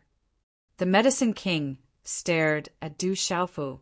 From what he had seen in the jade slip, he could tell that it was definitely the work of a top refining grandmaster. It was definitely not something that an ordinary talisman master could have. It is inconvenient to reveal who my master is, Du Xiaofu said. For the time being, it was not convenient to reveal the name of his master, the venerable weapon. Is there any other refining method? There is definitely more information in this jade slip. How about giving it to me? Yi Wuming was surprised and then asked Du Xiaofu. Du Xiaofu rolled his eyes at Yi Wuming and said, How can the things of the sect be easily given to outsiders? Medicine King, are you deliberately making things difficult for me? I can give you anything in exchange. The Medicine King, Yi Wuming, looked at Du Xiaofu and said while gritting his teeth. Hearing this, Du Xiaofu suddenly smiled and said, Unless you join my world society. World society. Yi Wuming was surprised. He looked at Du Xiaofu and said, What is the strength of the world society? I am the president of the world society. The world society has just started. If the Medicine King can join, you will be the second person in the dark forest to join the world society. Du Xiaofu said with a smile. Huh. Hearing this, Yi Wuming was surprised and suddenly couldn't help but laugh and said, Boy, I am serious with you. I am not playing with you. You want me to join the world society. Do you know how many large sects have invited me to join? The price is beyond your imagination. There was once a sect that was willing to give me the price of an empire, but in the end I refused. If I am willing to join a sect, all the large sects in the central province will come to invite me. Do you think I will join your world society, which is just a plaything? The Medicine King, Dr. Wuming, was absolutely speaking the truth. Although he was only a 6-star talisman master, with his proud medical skills, as long as he was willing, he could enter any large sect and obtain countless cultivation resources. Joining a world guild, which was just a plaything, would be impossible unless he was stupid. First, the world society is definitely not a plaything. Du Xiaofu looked at the Medicine King. On his determined face, there was a golden light in his clear eyes. He said, It won't be long before the world society rises. 5 years. 5 years is enough. After 5 years, if you are not satisfied, you can leave the world society. In these 5 years, you can join the world society, and I will give you what you want. As his voice fell, another jade slip appeared in Du Xiaofu's hand. Why should I believe the words of a child who is still wet behind the ears? Why should I believe that the world society will rise in the future? Yi Wuming looked at the jade slip in Du Xiaofu's hand, but he was not in a hurry to take it. His gaze was fixed on Du Xiaofu. Because I can convince you to join.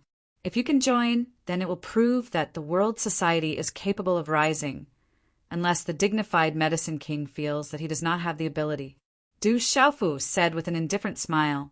The jade slip in his hand was directly in front of the Medicine King. He said, If a sect is willing to give you an empire, then one day, as long as you are willing, the world society will personally conquer 10 empires for you. You have a sharp tongue. Conquering 10 empires for me? Brat, you are truly a newborn calf that is not afraid of a tiger. However, your courage is not bad. 5 years. I will give you 5 years. Within 5 years, I only want an empire in front of me. If after 5 years there is no empire in front of me, then I will leave the world society without any hesitation. Yi Wuming took the jade slip in Du Xiaofu's hand and said, Within these 5 years, this old man will play house with a brat who is still wet behind the ears. Welcome to the world society. A smile appeared on Du Xiaofu's face as he looked at Yi Wuming and said, I will have to trouble old E to be the World Society's consecrator for now. In the future, the World Society will need old E to be more attentive. This junior will be very grateful. Since the Medicine King is joining, how about I take this opportunity to join as well? Yi Pialing said with a smile. If you join now, there will be no suitable position for you. However, I have already said that there will always be a position for you. There are not many people in the World Society right now. You can be considered the top general of the World Society. How about the position of the top general? Du Xiaofu looked at Yi Pialing and said with a smile.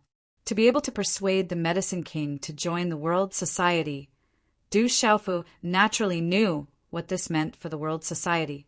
It was enough for him to be the leader of the World Society right now. Du Xiaofu also knew about Yi Pialing's talent. Although Yi Pialing was only at the profound Marshal Marquis level, he would not be ordinary in the future. There was no suitable position for him in the World Society right now. He could be considered the top general of the World Society right now. The top general of the World Society, not bad. Yi Pialing smiled indifferently. In the dark night, his black robe looked deep. His eyes were as bright as the stars and had a sharp fluctuation. At this moment, Yi Pialing still did not know that in the near future, the name of the 18 generals of the world would cause people to tremble in fear. Wherever the 18 generals of the world passed by, no one would not bow their heads, causing countless experts to tremble in fear. And his title as the top general of the 18 generals of the world meant that he could suppress the sky and slaughter the world. Yi Wuming carefully put away the jade slip and then said to Du Xiaofu, "What do you plan to do with the Ice King and the Eagle King? Be careful of any changes." "Old E, what do you think will happen if we let those two join the World Society?" Du Xiaofu raised his head and asked the Medicine King. The Ice King, Qin Hingshan, and the Eagle King, Gong Dao, were both Martial King experts. With their strength, if they could join the World Society, it would be enough to make the World Society one of the top forces in the Dark Forest. Do you think it's simple? The human heart is sinister. If they don't want to join, staying will be a disaster. Moreover, the two of them are infamous figures who have dominated for half of their lives. Do you think they will submit to a brat who is still wet behind the ears? If you want them to join, I'm afraid they will eat you instead. Yi Wuming said with a serious expression. Is that so? Du Xiaofu was not surprised. Du Xiaofu had wandered in the dark forest for so long and understood the sinister nature of the human heart. That Ice King and Eagle King were not easy to deal with. They were both infamous figures who had dominated the world for half of their lives. Wanting them to sincerely join the World Society and listen to the orders of a young man who was still wet behind the ears was obviously not going to be easy. The darkness of the night shone on the wooden house in the secluded valley. The surroundings were silent. After a while, Yi Wuming, Du Xiaofu, Du Xiaoqing, and Yi Pialing appeared in the wooden house. Other than the four of them, there was also the Ice King, Qin Hingshan, and the Eagle King, Gong Dao, who had been sealed. Chapter 356. Xiao Xiao. The Medicine King's hand seals condensed, and several runic fingerprints landed on the Ice King and Eagle King's acupuncture points, allowing them to speak, but still unable to move. The Ice King and Eagle King had a portion of their acupuncture points released, and their gazes swept over the Medicine King, Yi Wuming, Du Xiaofu, and the other three. Looking at the seemingly harmless Du Xiaoqing, their eyes were still filled with shock. What do you want to do? If you want to kill us or cut us up, say it sooner, Eagle King Gong Dao said as he looked at Yi Wuming.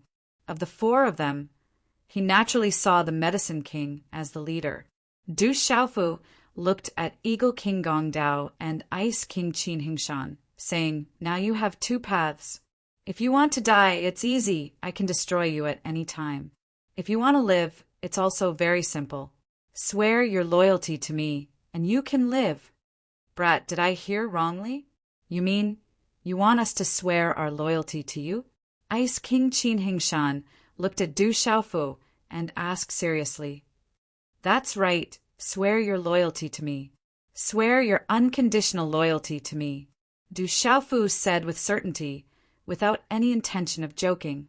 Ha ha! Ice King Qin Hengshan laughed loudly, his eyes looking at Du Xiaofu with contempt, saying, Brat, you'd better go home and drink milk for a few more years before coming out. Who do you think you are? You're still wet behind the ears, and you want us to swear our loyalty to you? Don't you know who I am? Humph! Hearing this old guy talk about her brother, how could Du Xiaoqing hold back? She snorted coldly and was about to stand up, but Du Xiaofu gestured for Du Xiaoqing to sit down. His clear eyes looked at Ice King Qin Hengshan, and he said calmly, I know who you are. You're just a fugitive from the Tianhu Empire, hiding in the dark forest for decades. If you had the ability, you wouldn't have to hide here and there. In front of me, it's better for you to hide your martial king status a little. Actually, everything is very simple. If you don't swear your loyalty, then die. Hearing Du Xiaofu's words, Qin Hengshan stared straight at Du Xiaofu's clear eyes. His expression grew darker and darker. The corners of his eyes twitched a few times, then he revealed a sinister cold smile, saying, Hee hee, you really are still wet behind the ears. This king roamed for half my life. How would I be scared to be scared by a little brat like you? Go home and drink 2 more years. When this king ruled, roamed the world, Do one. You're too noisy. As soon as Du Xiaofu finished speaking, a fierce aura suddenly exploded out from within his body, and light, golden, profound energy surged. His fingers clenched into a fist that was covered in golden light, and all of a sudden, it was like a bolt of lightning as it directly smashed onto the head of the Ice King, Qin Hengshan. In Qin Hengshan's constricted eyes, the golden fist grew larger and larger, and a wave of fear climbed out from the depths of his soul, and the aura of death grew within his soul. Boom! Following a low muffled sound, the head of the Grand Ice King Qin Hengshan was blasted into pieces by Du Xiaofu's fist, and a bloody mist and red and white blood instantly sprayed out. With his cultivation sealed, the head of a martial king was only a little harder. So how could it resist Du Xiaofu's fist, which was obviously filled with killing intent? In the end, Qin Hengshan probably didn't expect that the purple-robed youth would turn hostile just like that, and didn't put him in his eyes at all. Martial king realm, just a prisoner. In front of me, you don't have any qualifications to be arrogant. Looking at the exploded head of Qin Hengshan, Du Xiaofu's clear eyes flashed with a fierce killing intent. If it was not long ago, perhaps a martial king realm would have caused Du Xiaofu to be extremely moved and shocked, but his master had already seen an 8-star spirit talisman master. Now that it was a martial king realm, Du Xiaofu was quite concerned, but he definitely wouldn't be too moved and shocked. In a world where the strong were respected, especially in this dark forest, Du Xiaofu wouldn't be polite to Qin Hengshan and Eagle King Gongdao, these 2 infamous people. Ice King Qin Hengshan and Eagle King Gongdao, these 2 people had been unhindered for their entire lives. What kind of kindness and power, small favors, threats and promises were completely useless against these 2 people. If they didn't pledge loyalty and submit, then they would be directly killed to prevent future troubles. This brat is getting more and more fierce. Medicine King Yi Wuming was also quite surprised. He also didn't think that Du Xiaofu would be so decisive in killing a martial king realm expert. But Yi Wuming's gaze towards Du Xiaofu was filled with admiration. Decisive in killing. This kind of character was actually a good thing for the world society. Developing a force and cultivating by oneself were 2 completely different things. There were too many things to be done to achieve great things, and being decisive in killing was one of the most important things. After killing a martial king Ice King Qin Hengshan, Yi Piaoling's sharp gaze only slightly moved, then it returned to normal. His thin lips were filled with arrogance, and there was a hidden sharpness in his eyes. It seemed that he didn't find Du Xiaofu's actions strange at all. Blood spurted out from Qin Hengshan's head, staining Eagle King Gong Dao's face quite a bit. His gaze was close at hand, and he saw Qin Hingshan's head explode with a punch. He couldn't be any more dead, and he was deeply shocked. Originally, he also thought that the purple-robed youth was still wet behind the ears and was just playing around. Although the purple-robed youth's talent was extraordinary, in the end, he was still wet behind the ears.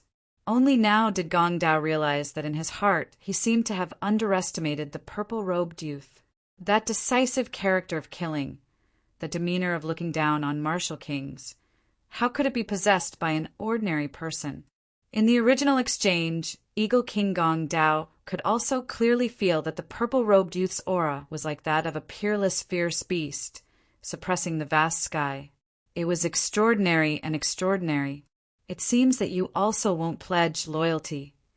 Du Xiaofu cast a glance at Eagle King Gong Dao, killing intent surging in his eyes, and a golden light exploded. I pledge my loyalty! I pledge my loyalty! Eagle King Gong Dao's voice suddenly rang out, afraid that he would be a bit too slow. He personally saw Ice King Qin Hingshan being shattered in front of his eyes, and he absolutely believed that this purple-robed youth would not hesitate to kill him. Under the true threat of death, martial kings were also afraid of death. The pride of a martial king in the face of true death was nothing. Qi! Du Xiaofu's fist wrapped in light, golden, profound energy suddenly stopped in front of Eagle King Gong Dao's nose. The sharp wind caused the surrounding air to tremble, and it swept Eagle King Gong Dao's eyes, making it difficult for him to look straight at it. Remember, you chose to pledge your loyalty. If you betray me, I will make you beg for death in the future. Du Xiaofu withdrew his fist. As his voice fell, the sharp killing intent in his eyes disappeared, and he once again regained his clarity. He looked at Eagle King Gong Dao, and a smile appeared on his face. He softly said, "Welcome to the World Society." "What is the World Society?" Gong Dao suspiciously raised his head and asked. At this moment, he couldn't help but have a feeling of escaping death. But at this moment, when Gong Dao raised his head and looked at Du Xiaofu, his gaze was very uneasy. This purple-robed youth simply changed his face too quickly.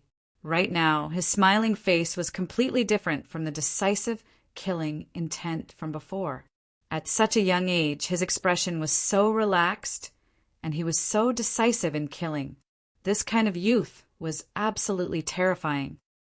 You will know what the World Society is like in the future. Take this goo poison pill, and you will be a member of the World Society. Only then will I be able to trust you. The Medicine King stood up and walked to Du Xiaofu's side. He looked at Gong Dao and said, "After taking the goo poison pill, the goo poison will spread throughout your body, but it will not affect your cultivation. However, you must take the antidote once a year. Otherwise, the goo poison will flare up and devour your essence and blood. It cannot be removed, and you will be better off dead. If you obediently join the World Society, your life will naturally not be in danger. If you betray us, I don't need to say more about your fate. You decide for yourself." Right after he spoke, a black pill appeared in the Medicine King's palm. It gave off a faint black aura, accompanied by strange, flickering black talisman scripts. It was like a living thing, extremely strange, and gave off a pungent and unpleasant smell. Gong Dao's gaze wavered. He knew very well that, as a prisoner, he had fallen into his grandmother's hands. If he didn't take this goo poison pill, he probably wouldn't be able to leave this place. If he took it, he would probably be controlled from now on. The goo poison pill refined by the Medicine King could not be removed by normal people. "I am willing to take it." Gong Dao nodded.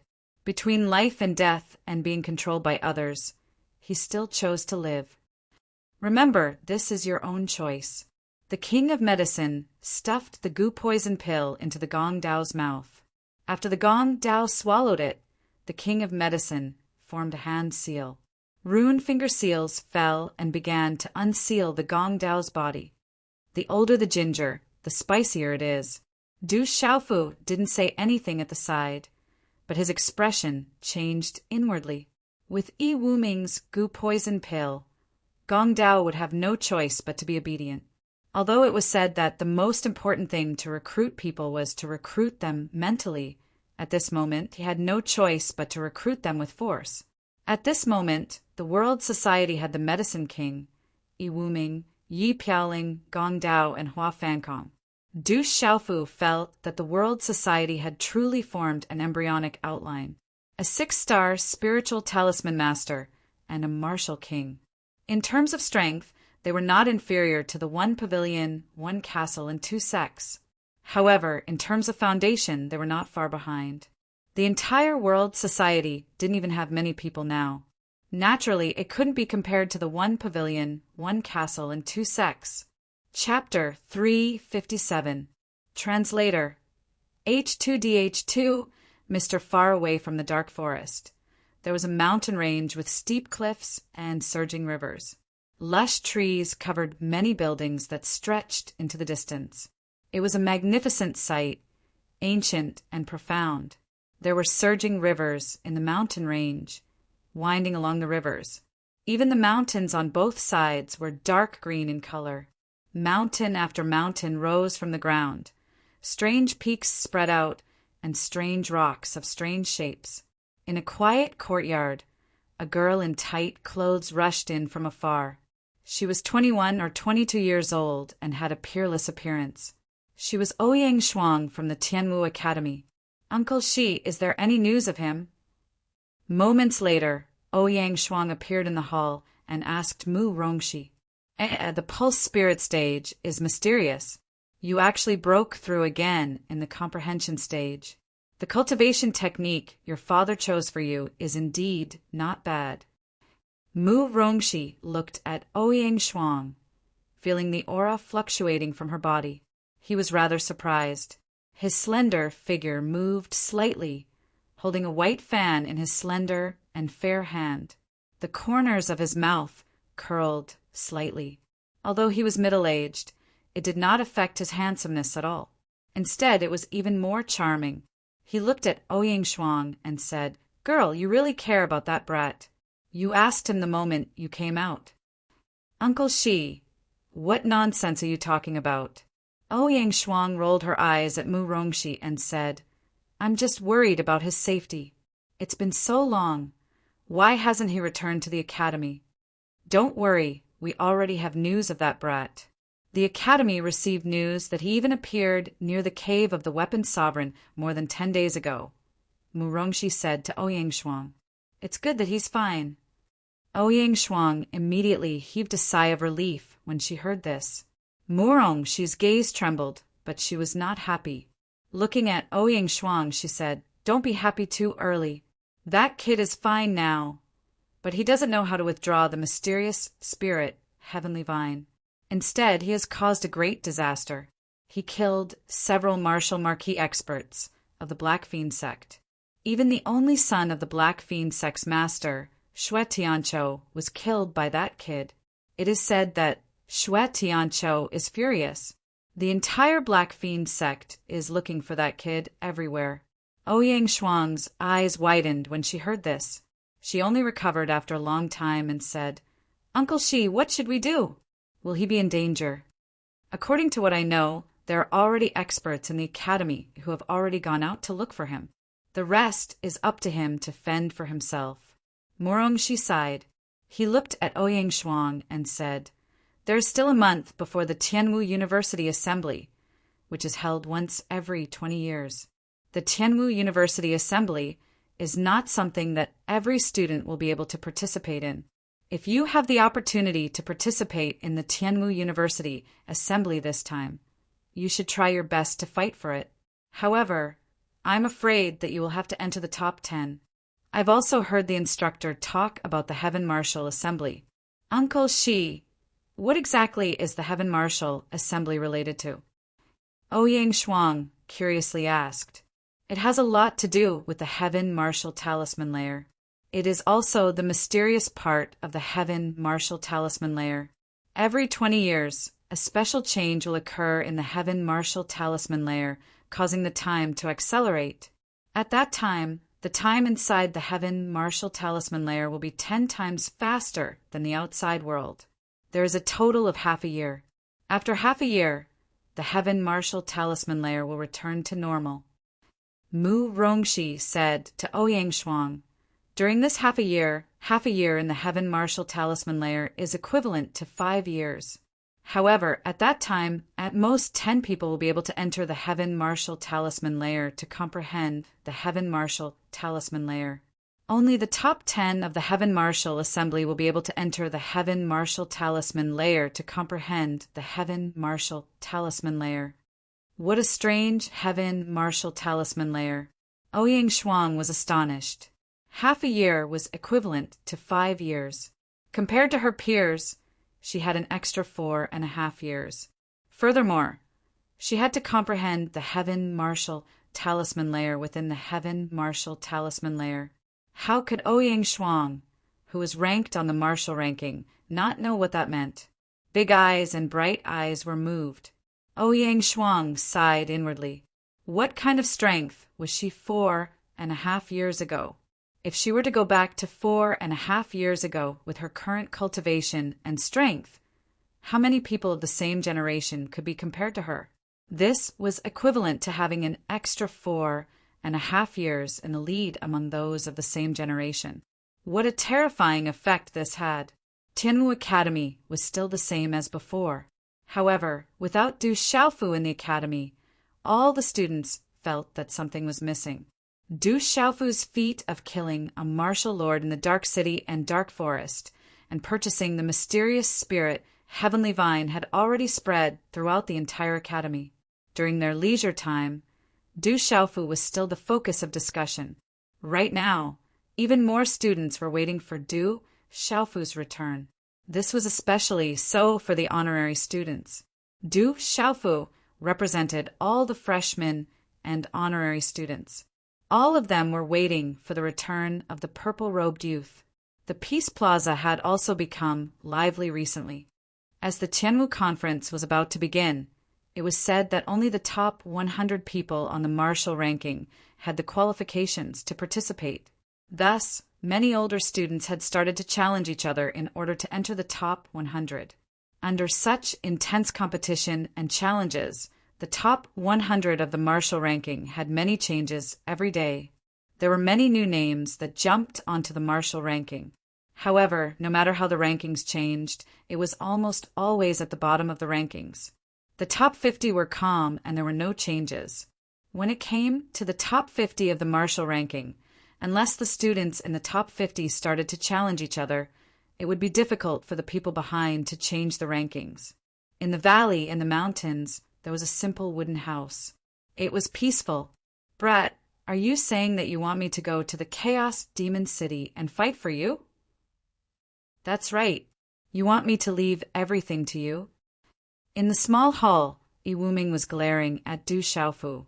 This was because Du Xiaofu had just told him to bring Yi Piaoling and the Medicine King's Gong Blade to the chaotic demon city to settle down.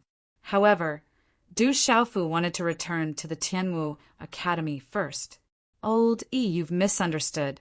I reckon that I won't be able to leave the chaotic demon city for a while. Thus, I might as well return to the Tianwu Academy first. After that, I'll rush to the chaotic demon city. Du Xiaofu said to Yi Wuming. Originally, Du Xiaofu wanted to go to the chaotic demon city. However, he had been delayed for quite some time and he still had the mysterious spirit Heaven Vine with him. Furthermore, he was afraid that Ouyang Shuang and the little tiger would be worried. Thus, he decided to make a trip back to the Tianwu Academy first before heading to the chaotic demon city. With the Medicine King Yi Wuming and the Eagle King's Gong Blade overseeing the chaotic demon city, Du Xiaofu was completely at ease. If you're not going to leave everything to me, then what are you? Yi Wuming glared at Du Xiaofu.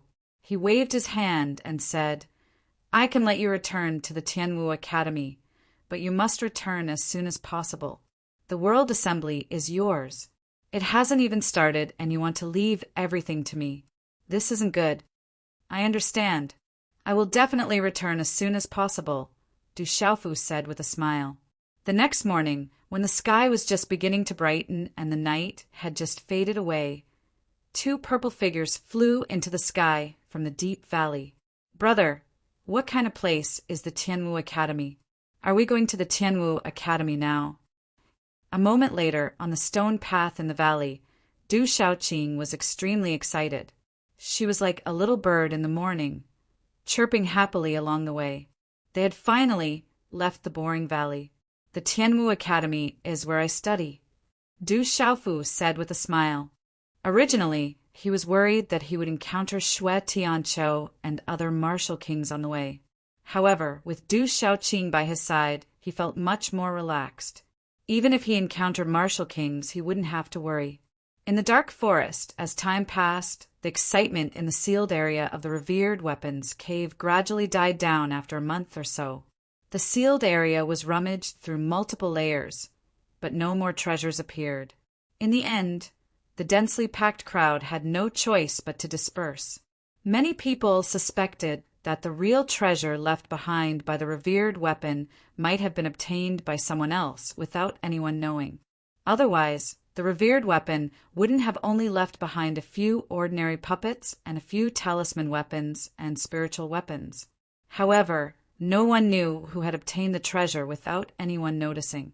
Everything was just a guess, and it could only be used as a topic of conversation after a meal. In the vast forest, the sunlight passed through the layers of thick leaves, leaving mottled traces in the dense forest. Whoosh, whoosh! Suddenly, a dozen figures flashed on a towering tree. They were extremely agile and immediately hid in the towering tree. "Be careful, there are more people coming." This time, our Black Scale Gang came late and didn't obtain the treasure of the revered weapon. However, we have a chance to loot everywhere. This trip is not in vain. The leading figure was about 40 years old. He gave off the feeling of a monkey with a pointy mouth and cheeks. He waved his hand and signaled for the crowd to hide. A moment later, a man and a woman walked out from the dense forest. Both of them were quite young and wore purple robes. The man and woman walked over slowly and leisurely. They didn't seem to be on guard at all. "It's two rookies. Attack!" The leader, a large man with a protruding mouth and ape-like cheeks, immediately waved his hand. Suddenly, the sound of rushing wind was emitted from the surrounding towering trees, after which a dozen figures directly descended and tightly surrounded the man and woman. "Brother, who are they?" In the dense forest, suddenly being surrounded by a dozen figures, Du Shaoqing was not worried at all. Instead, her face was filled with excitement. "They should be robbers." Du Xiaofu smiled. Looking at the dozen people, he sensed their auras. Only half of them were at the Pulse Spirit Realm, while the other half were at the Pulse Spirit Realm. The strongest leader was at the peak of the perfect Pulse Spirit Realm, which was considered a pretty good cultivation strength. Chapter 358. That's right, we're robbers. This little girl isn't bad. However, we're robbing you today, not your body. Hand over your Chinquan bags, and we'll let you go. The monkey-faced man looked at Du Xiaofu and Du Shaoqing as he licked his lips. When he saw Du Shaoqing, his eyes were filled with shock and amazement. However, it was rare that he would rob them instead of their body. "Big brother, what's robbing? It looks so fun." Du Shaoqing became more and more excited. Du Xiaofu smiled bitterly. Then he looked at the leading man and said, "Robbing me instead of my body. You're quite particular. How about this? I won't make things difficult for you. Scram as far as you can. Don't let me see you again. Yo, brat, you're still wet behind the ears. You're quite blunt with your words. Today I'll teach you a lesson. San Er, Si Xiong, the two of you teach them a lesson. However, don't hurt that delicate little girl. I can't bear to hurt her when I look at her. When she's older, she'll grow up," the leading man said. His mocking gaze fell on Du Xiaofu and Du Shaoqing. He did not place the two youths in his eyes at all. "Yes, sect leader." The two men immediately leapt out when they heard this. They also looked at Du Xiaofu and Du Shaoqing with mocking gazes. Then the profound energy within their bodies surged. They immediately pounced towards Du Xiaofu. Qi. However, before the two men could pounce, a purple-robed figure suddenly appeared in front of them like a ghost. The pupils of the two men immediately contracted. They seemed to want to say something. However, before they could spit out the words from their mouths, a huge force directly landed on their chests. Bang, bang! A muffled sound rang out. The two men's figures were directly sent flying. In the end, they collided with a towering tree not far away. Pucci! The towering tree was directly shaken and cracked, and the two burly men also spat out blood from their mouths. Motherfucker! How can this little demon be so tyrannical? The leader of the monkey-cheeked group was shocked. His expression suddenly changed, and a bad feeling flashed through his mind. Just from the aura of the other party, he knew that the young man was much stronger than them. He immediately shouted, "Everyone run! Run! You're only running now. Don't you think it's too slow?" As the faint voice fell, Du Xiaofu's figure strangely appeared in front of the leader with a sharp mouth and ape-like cheeks. His eyes revealed a slight smile. Not good. The monkey-cheeked man thought to himself, not good. His body trembled, and then a vigorous Xian Qi burst out. Runes surged, and a fist that contained an astonishing amount of Xian Qi directly bombarded Du Xiaofu. The fist was covered in profound energy and was extremely powerful. Accompanied by a sharp wind, it caused the air to emit a low, muffled sound. In an instant, it was about to land on Du Xiaofu's body. Bam! As the fist landed under the astonished gaze of the monkey-cheeked man, it actually landed on Du Xiaofu's chest. At this moment, the monkey-cheeked man was also puzzled. That brat didn't even dodge. Could it be that he was just an empty shell? Just now, he had sent two of his subordinates flying, and it was just because of luck. In reality, this purple-robed youth was just an embroidered pillow. However, just as this thought appeared in his mind, the monkey-cheeked man's face suddenly changed. Just as his fist landed on the other party's chest, he suddenly felt how terrifying it was. Ah! The burly man let out a blood-curdling scream. He felt a sharp pain in his fist, as if his fist was about to break. It was as if his fist had hit the hardest steel plate. The sharp pain spread from his fist to his head, and a terrifying rebounding force finally surged into his internal organs. Pucci, a large mouthful of dark red blood, was spat out. The big man's fist landed, but he was continuously sent flying. He landed a few meters away, causing the ground to crack and blood to flow out of his mouth again. At this time, the big man realized how terrifying the purple-robed youth in front of him was. He was not someone he could compete with. "Can I ask you something?" Du Xiaofu squatted directly beside the monkey-cheeked man and asked him neither too fast nor too slow. The dozen or so people who were about to escape froze on the spot when they saw that their helpers were taken hostage. They didn't dare to move. "No, sir, please ask. I will tell you everything I know." The big man immediately replied honestly, and his eyes were filled with shock and fear. "I just arrived in the dark forest. It is said that a Weapon Venerable's cave has appeared here. Can you tell me about the current situation here?" Du Xiaofu asked. "Sir, the Weapon Venerable's cave has not appeared for a long time, but it is said that there are many extraordinary spiritual weapons and talisman weapons left behind by the Weapon Venerable. There are also people who found many treasures. However, this is something that happened a while ago, and many people have already left." The monkey-cheeked man replied honestly, and he didn't hide anything. He said to Du Xiaofu, no treasures can be found in the sealed land left behind by the Weapon Venerable. Now, many people have gathered here to rob. The deeper you go, the stronger the robbers are. There are also robbers everywhere. If you want to go, you have to be careful. What's the situation in the Black Fiend sect? Du Xiaofu continued asking. Black Fiend sect? The burly man immediately became interested and said, Speaking of which, the Black Fiend sect is in a miserable state this time, especially a few elders and young sect master Shui Yunming. They were all killed by a Tianwu Academy student called Du Xiaofu. They suffered heavy losses. It is said that the experts of the Black Fiend sect are searching for Du Xiaofu with all their might. However, there is news that Du Xiaofu has already been brought back to Tianwu Academy by the experts. The Black Fiend sect can only go crazy, and they don't dare to go to Tianwu Academy to seek revenge on Du Xiaofu. The Black Fiend sect is indeed not idle. Hearing this, Du Xiaofu wasn't too surprised. The Black Fiend sect was indeed searching for him. However, he was no longer the same as before, and there was nothing to worry about. Looking at the burly man on the ground who did not even dare to stand up, Du Xiaofu's gaze flickered as he said, "Seeing that you're quite honest, I'll only rob you of your wealth and not your life. Everyone hand over your chinkuan bags and leave. Otherwise, don't leave. Quick, hand over your chinkuan bags." The burly man shouted and immediately took out his own chinkuan bag and handed it to Du Xiaofu respectfully. "That's right."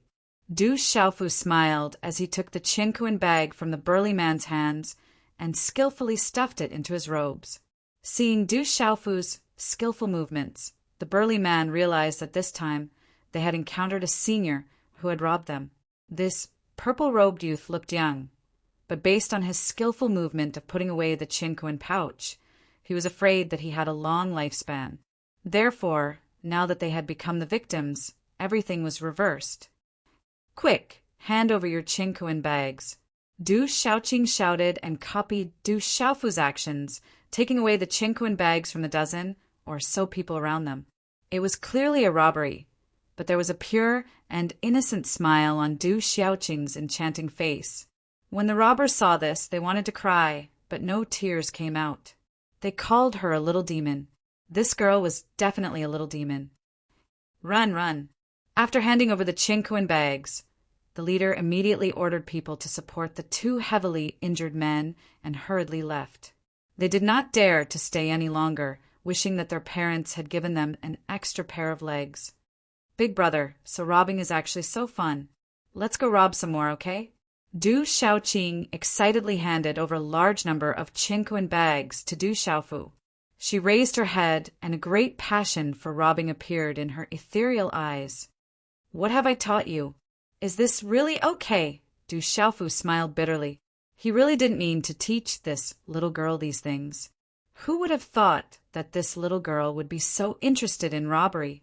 Moreover, she had a pure and innocent appearance. "Big brother, can you please? I want to go rob." Seeing that Du Xiaofu did not reply, Du Xiaoqing pleaded. Her enchanting face looked even more pure and innocent, harmless to humans and animals. "Okay, let's go rob." Du Xiaofu nodded.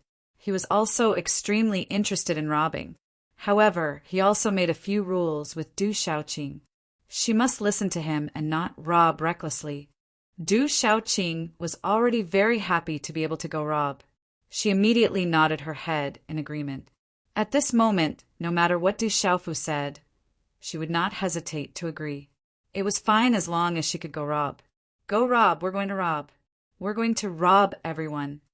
Du Xiaoqing was extremely excited. She happily twirled in circles. Her wide purple robe swayed up and down. The curve was instantly graceful and alluring. Du Xiaofu could not help but sigh. This girl's development was really good. Swoosh, swoosh! A moment later, the two figures left their original location and rushed into the boundless dark forest. Then, the entire dark forest suffered a calamity. Along the way, who knew how many people became the targets of the two people's robbery? Along the way, there were many small and large groups and factions that appeared in front of the two people. They wanted to rob the two of them. However, the end result could be imagined. Every single one of them was robbed clean. Those who were unlucky were directly slaughtered. However, the majority of people were only robbed of their belongings and did not lose their lives. Only those who were truly wicked and unpardonable were thoroughly killed. Not long after, The news of two fierce male and female bandits appearing in the dark forest quickly spread. The male and female bandits were young, but they were extremely arrogant. Everywhere they went, almost everyone was robbed clean. It was said that those who were encountered by the male and female bandits, regardless of their strength, were robbed clean. Double biting, sneak attacks, tricks, robbing. In short, the male and female bandits were unscrupulous. They only had one goal, which was to rob Chinku and bags. Chapter 359. It was said that many martial lord realm experts had been easily robbed by the male and female bandits. In order to protect their own faces, those martial lord realm experts did not dare to say anything even though they had been robbed. To those martial lord realm experts, if others were to find out that they, as martial lords, had been robbed, they would lose all face. In the entire dark forest, it was said that at least 1,000 people had been robbed by the male and female bandits. Countless people who had been robbed felt indignant. In the end, they formed a temporary alliance to capture the male and female bandits. They wanted to capture the male and female bandits and take back their Chinku and bags. According to the descriptions of those who had been robbed, the male and female bandits were both very young. The female was beautiful and pure, while the male had a broadsword on his back. He was dressed in a purple robe and had a sinister smile on his face. With one look, one could tell that he was not a good person. It was likely that the female bandits had been abducted from somewhere. In the end, there were people who were shocked to discover that the male was Tianwu Academy's Du Xiaofu. Especially among those who had been robbed, there were people who had seen Du Xiaofu in Dark City and Dark Forest. With their testimony, they were completely certain that the male was Du Xiaofu, the Du Xiaofu from Tianwu Academy. Suddenly, Du Xiaofu's name became even more resounding. However, many people wanted to spurt out blood after hearing Du Xiaofu's name. This bandit had robbed them clean, and only their pants hadn't been taken off. The blazing sun hung high in the sky. Within the dense forest, a terrifying wave of qi rippled out from the body of a skinny old man. The skinny old man looked to be in his 50s and was all skin and bones. His eyes were sunken deep into his eye sockets, and there was a tinge of red in his pupils. His hands were wrapped in long sleeves, and were so withered that they looked like ghost claws. "Quick, run! Jump!" A burly man in his 40s shouted loudly. His face was deathly pale, and there were already a dozen corpses beside him. All of them had been torn into pieces by the claws, and fresh blood dripped from them. It was a tragic sight. A young man in his 30s and a woman in her mid-20s stood behind the burly man. Their faces were pale, and their expressions were panicked. "Big brother, let's go together." The woman shouted in a delicate voice. She wore a tight, long dress, and her figure was graceful. Her appearance was also extremely delicate and pretty. "Kiki, you won't be able to leave. None of you will be able to leave. Who asked you to meet me?" The skinny old man laughed coldly as he looked at the delicate woman. He licked his lips, and his eyes were filled with filth as he walked towards the three people. "Hurry up and retreat, or none of you will be able to escape." The burly man shouted with a serious look in his eyes. However, he could only grit his teeth and resist. His martial marquis cultivation exploded, and his profound qi surged like a storm. Accompanied by runes, a palm print suddenly shot towards the skinny old man.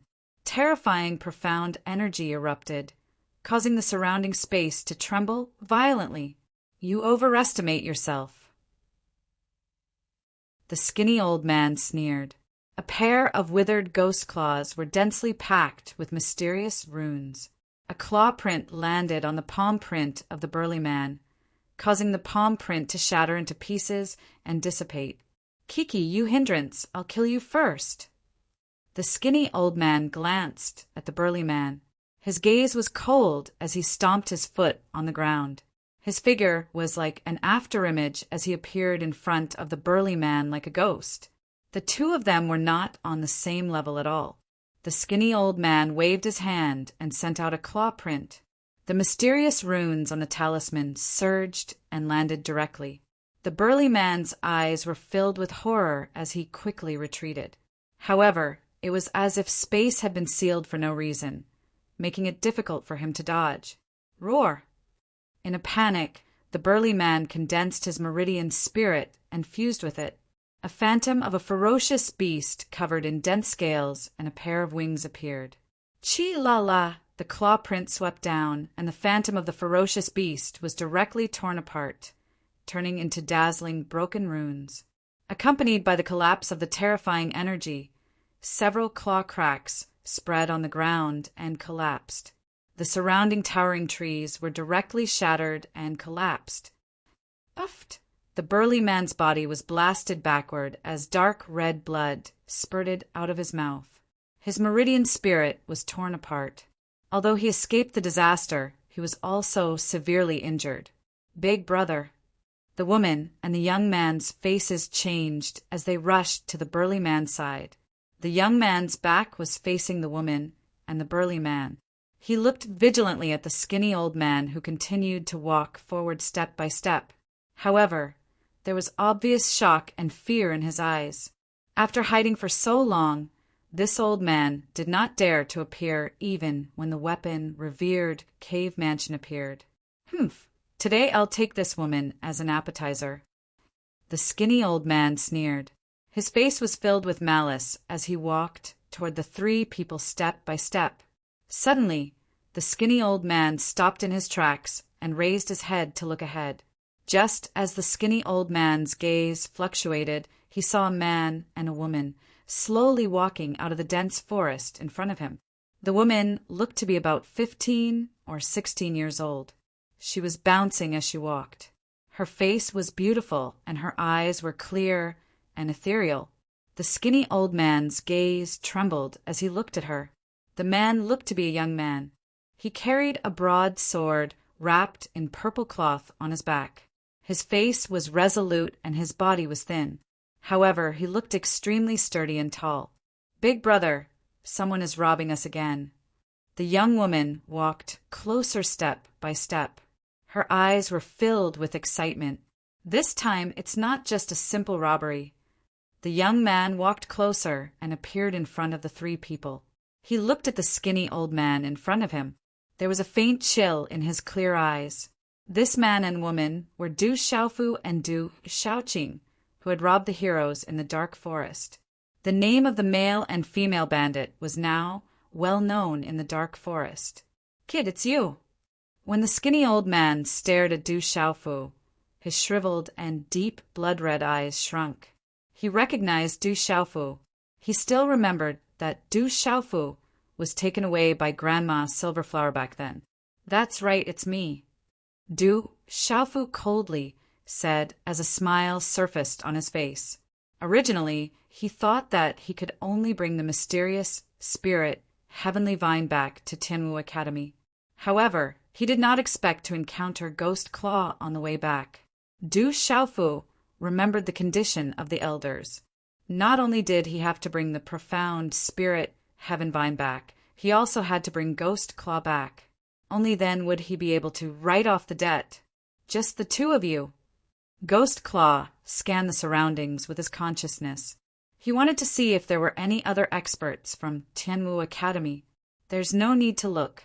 It's just the two of us. Du Xiaofu looked at Ghost Claw. His face gradually darkened and a cold glint flashed across his eyes. Ghost Claw, it's time to settle the debt between you and Tianwu Academy. From the start, Du Xiaofu didn't care much about Tianwu Academy. Perhaps it was because he wanted to find the traces of his alcoholic father that he decided to enter Tianwu Academy. In fact, Du Xiaofu had caused a lot of trouble in Tianwu Academy. However, as time passed, Tianwu Academy's weight in Du Xiaofu's heart grew heavier. In Tianwu Academy, there were Wu Qingfeng, Zhang Wei, Sun Ji, Liu Xiao, Guo Xiaofeng, Ghost Child, General Gu Xinyan, Wu Kei, Bai Mingfeng, and the others. Each and every one of them left a mark in his heart. Fire Blade Bai Mingfeng's death made Du Xiaofu remember the Dark Nether sect. Now that he saw Ghost Claw, his heart turned cold. Kiki, brat, you think you can do it? Ghost Claw sneered. During this period of time, he had been hiding in the dark forest. Back then, the Dark Nether Sect's member was killed by Grandma Silverflower. Since he was a member of the Dark Forest, Grandma Silverflower wouldn't care about the matters in the Dark Forest. Therefore, she didn't kill him. Fortunately, he escaped quickly. Otherwise, the people from the two sects wouldn't have let him off. As for Ghost Claw, he didn't dare to go to the Dark Nether Sect. All the experts from the Dark Nether Sect had died in the Dark Forest. However, he was still alive. If he went to the Dark Nether Sect, he would suffer the same fate. Therefore, Ghost Claw had been hiding in the Dark Forest. He didn't even dare to go to the revered Weapons Cave abode. He was afraid of meeting the experts from the two sections. At that time, he would suffer a miserable fate. I'm enough. You killed the Tianwu Academy's elder, stole the profound spirit heavenly vine, and killed the students of Tianwu Academy. A debt of blood must be paid with blood. You must pay the price, Du Xiaofu said with a cold glint in his eyes. Back then he had asked him to deal with Ghost Claw for the points on the bounty board. Now that he was facing Ghost Claw, it had nothing to do with the points. Unknowingly, Du Xiaofu treated himself as a member of Tianwu Academy. Since Ghost Claw dared to touch Tianwu Academy, he had to pay the price with blood. Profound spirit heavenly vine. How dare you mention the profound spirit heavenly vine to me? Ghost Claw snorted. Just the mention of the profound spirit heavenly vine was enough to drive him crazy. After he auctioned the profound spirit heavenly vine, he received a magnetite card from the Mu clan fort. That was a shocking amount of wealth. However, when Ghost Claw took the magnetite card to exchange for the magnetite card, he realized that the card was empty. There wasn't a single magnetite in it. At that moment, Ghost Claw finally understood. He thought that he was the biggest winner after scheming against Tianwu Academy and toying with countless people. Later on, Ghost Claw realized that the Mu clan fort was the biggest winner. Mu Mingqing was the biggest winner. Tens of millions of magnetite stones had been swallowed by the Mu clan fort. He did not even have a place to reason with them, nor could he find anyone to reason with. Even if he told others about it, no one would believe him. It was his fault for trusting Mu Mingqing too much back then. Chapter 360. This was the law of the jungle in the dark forest, where strength reigned supreme. Since he wasn't as strong as Mu Mingqing, he could only swallow his pride. Brat, the profound spirit, heavenly vine, is still in your hands, right? Suddenly, Ghostly Claw stared at Du Xiaofu. The profound spirit, heavenly vine should still be with this brat. Recovering it after losing it wasn't bad at all.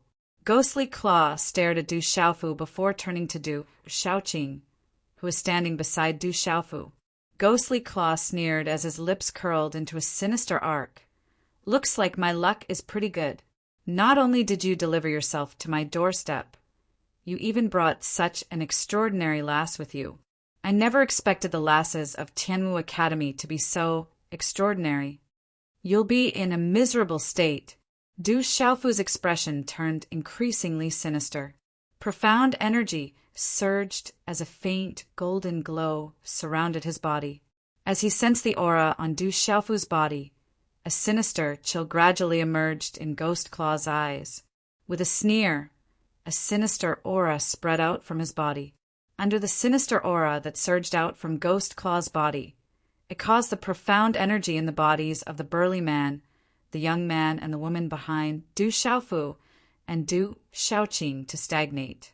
When the three of them saw that the two youths actually had the courage to resist Ghostly Claw, they retreated in astonishment with grave expressions. Brat, you're courting death. As soon as he said those words, a sinister smile crept onto Ghost Claw's skinny face. It was just two brats, and there were no other experts from Tianwu Academy around. What did he have to fear? Stomping his foot on the ground, he dashed towards Du Xiaofu. The talisman inscriptions on his claw moved, threatening to tear space apart. Qi, Ghost Claw's figure, turned into an afterimage. Just like a ghost, he appeared in front of Du Xiaofu in the blink of an eye. A dark and cold claw that could tear apart space instantly enveloped Du Xiaofu. Looking at the sinister claw that was crushing towards him, Du Xiaofu's eyes, which were flickering with a faint golden glow, narrowed. Suddenly, the golden runes in his eyes surged, and 2 rays of golden light shot out from his eyes. Humph!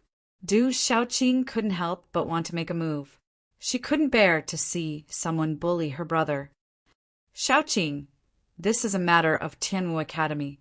I have to deal with it personally. As his voice sounded, Du Xiaofu's figure did not move. However, a terrifying and overbearing aura suddenly spread out.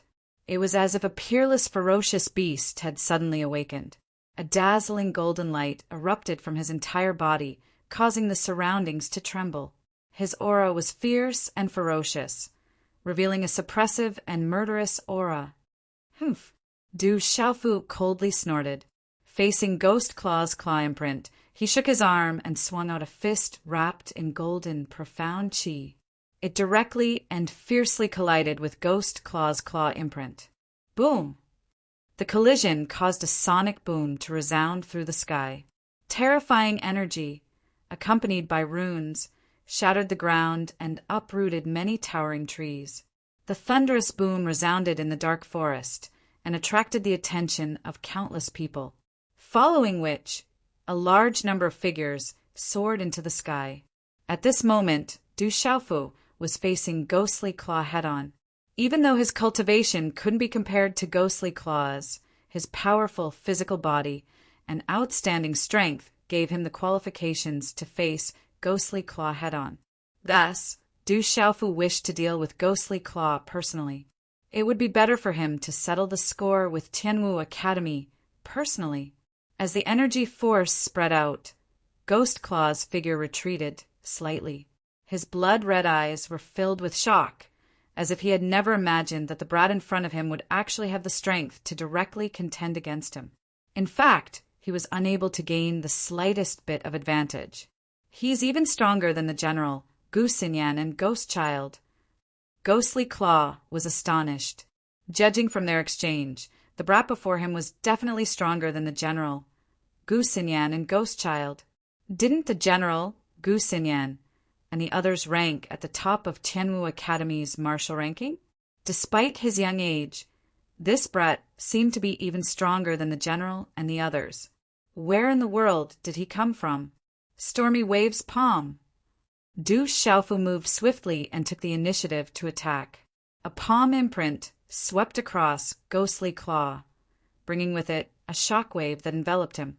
Ghostly Claw's expression changed as he countered with a palm imprint. The two of them clashed once more. TSSSSSS.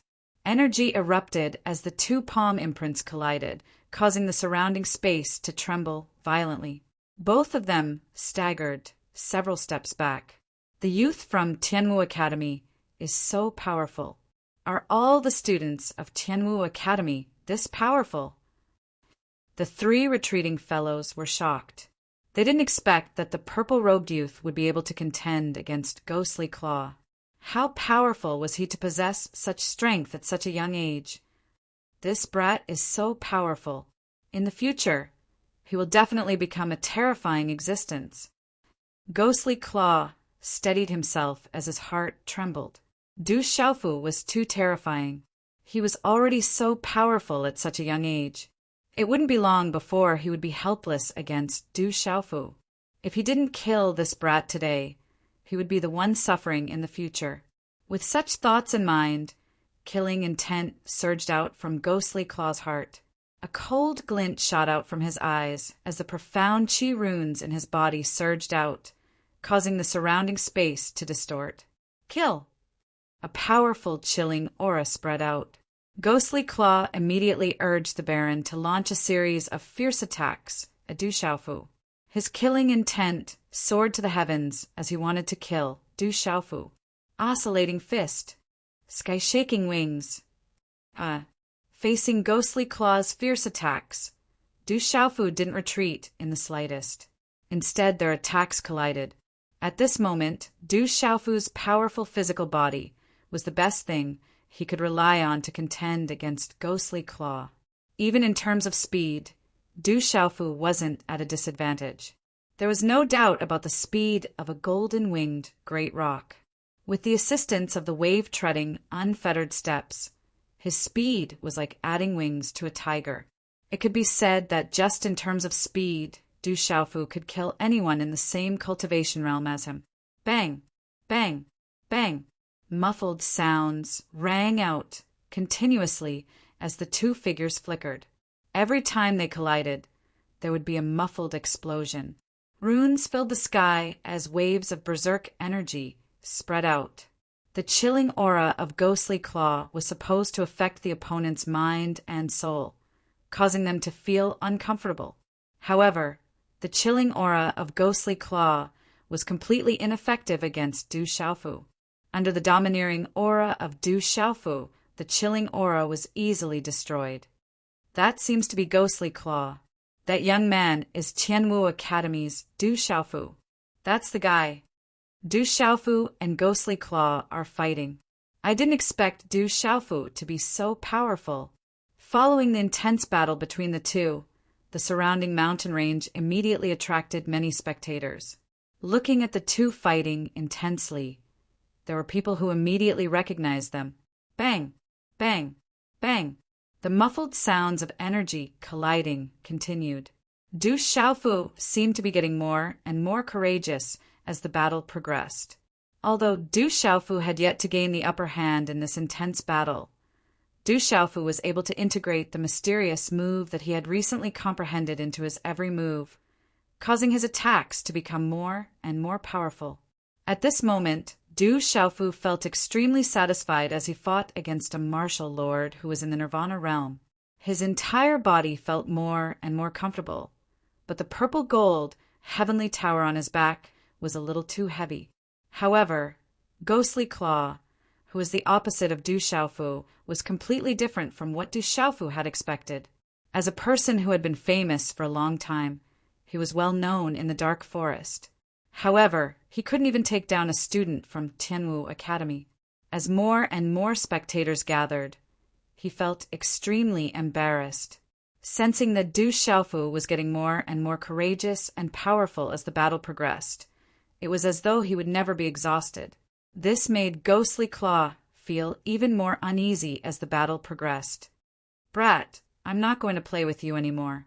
I'll show you the true strength of a martial lord who is in the Nirvana realm." Ghostly Claw coldly snorted as his shriveled face turned even colder. Boundless, profound chi surged, and the aura of a martial lord who was in the Nirvana realm surged without any reservation. Runes surged around his body as he channeled the energy of heaven and earth. With a wave of his hand, his 5 fingers curled slightly and finally gathered into a pitch-black rune claw. This pitch-black claw was terrifying and caused one to feel a chill in their hearts. 5 cracks appeared in the surrounding air as the claw tore towards Du Xiaofu. Swish! Swish! As the claw pressed down, even the light in the surrounding space seemed to be devoured. The surrounding space suddenly turned dark as waves of energy from heaven and earth connected to the terrifying claw. Die! Ghost Claw Yin Chi shouted loudly. Everywhere the claw print passed, the air silently collapsed while a large expanse of space was forcefully warped. Suddenly, the claw print was like a wisp of black lightning that was extremely cold and gloomy as it grabbed towards Du Xiaofu's head. The attack of a martial lord who was in the Nirvana realm was absolutely terrifying. Roar! Du Xiaofu's gaze was like a golden beam of light. Chilliness surged as he condensed his hand seals. Suddenly, a loud roar sounded like a dragon roaring in the 9 heavens and a divine elephant trumpeting, causing the surrounding space to rumble. In the domineering and surging aura, Du Xiaofu's purple robe fluttered. Then a palm print with a Sanskrit sound of wind and thunder heavily bombarded on ghostly Claw's claw. Boom! Suddenly a thunder-like explosion resounded in the space. Turbulent energy, ripples spread out, causing the surrounding space to tremble rapidly. A chilling aura shot out, causing one's hair to stand on end. The domineering golden aura spread out, causing one to tremble in fear. Thump! Thump! Ghostly Claw's body staggered backward. His sunken eyes were filled with shock. He had never thought that his all-out attack could be directly blocked by Du Xiaofu. That kid was too abnormally strong. In the terrifying energy wind, Du Xiaofu staggered and took 3 steps back. When he stabilized his body at the last step, Du Xiaofu's face was pale and some blood flowed out from the corner of his mouth. Using a mysterious move to block Ghostly Claw's all-out attack was no small matter. The gap between a martial lord who was in the Nirvana realm and a pulse spirit realm was too big. Swish! But in just a short moment, Ghostly Claw's figure once again appeared in front of Du Xiaofu like a ghost. Taking advantage of the moment when Du Xiaofu's body retreated, a claw shot out like lightning. It was wrapped in mysterious runes, and a chilling aura came in an instant. Everything happened in a flash. At this time, no matter how fast Du Xiaofu was, it was already difficult for him to dodge. Seeing this, Ghostly Claw laughed arrogantly and said with killing intent, "Kid, you are still too inexperienced after all. Now die." Last night at around 2 o'clock in the morning, after 8 I was really too tired.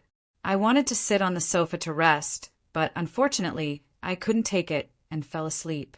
When I woke up, it was already 8 o'clock in the morning. My apologies to everyone. These 2 chapters are from yesterday. Xiao, you will continue to write for today's update. Chapter 361. Just as that sinister claw descended, a faint smile slowly appeared on Du Xiaofu's face. His body abruptly dodged slightly, allowing that claw to land directly on his shoulder. Rip! The sinister claw tore through the profound qi defense on Du Xiaofu's shoulder, landing with unparalleled ferocity on Du Xiaofu's shoulder. After drawing out a few streaks of blood, it was unable to advance any further. "My life, you can't take it," a chilling voice suddenly rang out. In that split second, just as Ghost Claw's claw landed on Du Xiaofu's shoulder, Du Xiaofu's palm also immediately seized Ghost Claw's wrist. Boom! On Du Xiaofu's palm, golden talisman engravings erupted, the energy within his palm distorting the space, a domineering and fierce aura erupting like a volcano. In that instant, a domineering and fierce energy enveloped the claw in Ghost Claw's hand, the golden talisman engravings directly corroding the talisman engravings on Ghost Claw's claw. The 2 forces collided, and the talisman engravings on Ghost Claw's claw were almost completely destroyed. Kacha! Within the golden light, an incomparably terrifying and tyrannical power gushed out. Immediately after, the shriveled hand of the Ghost Claw was directly grabbed by Du Xiaofu and twisted into a 360-degree angle. The sound of bones cracking could be heard. Break! A cold smile appeared on Du Xiaofu's face, and he suddenly pulled hard.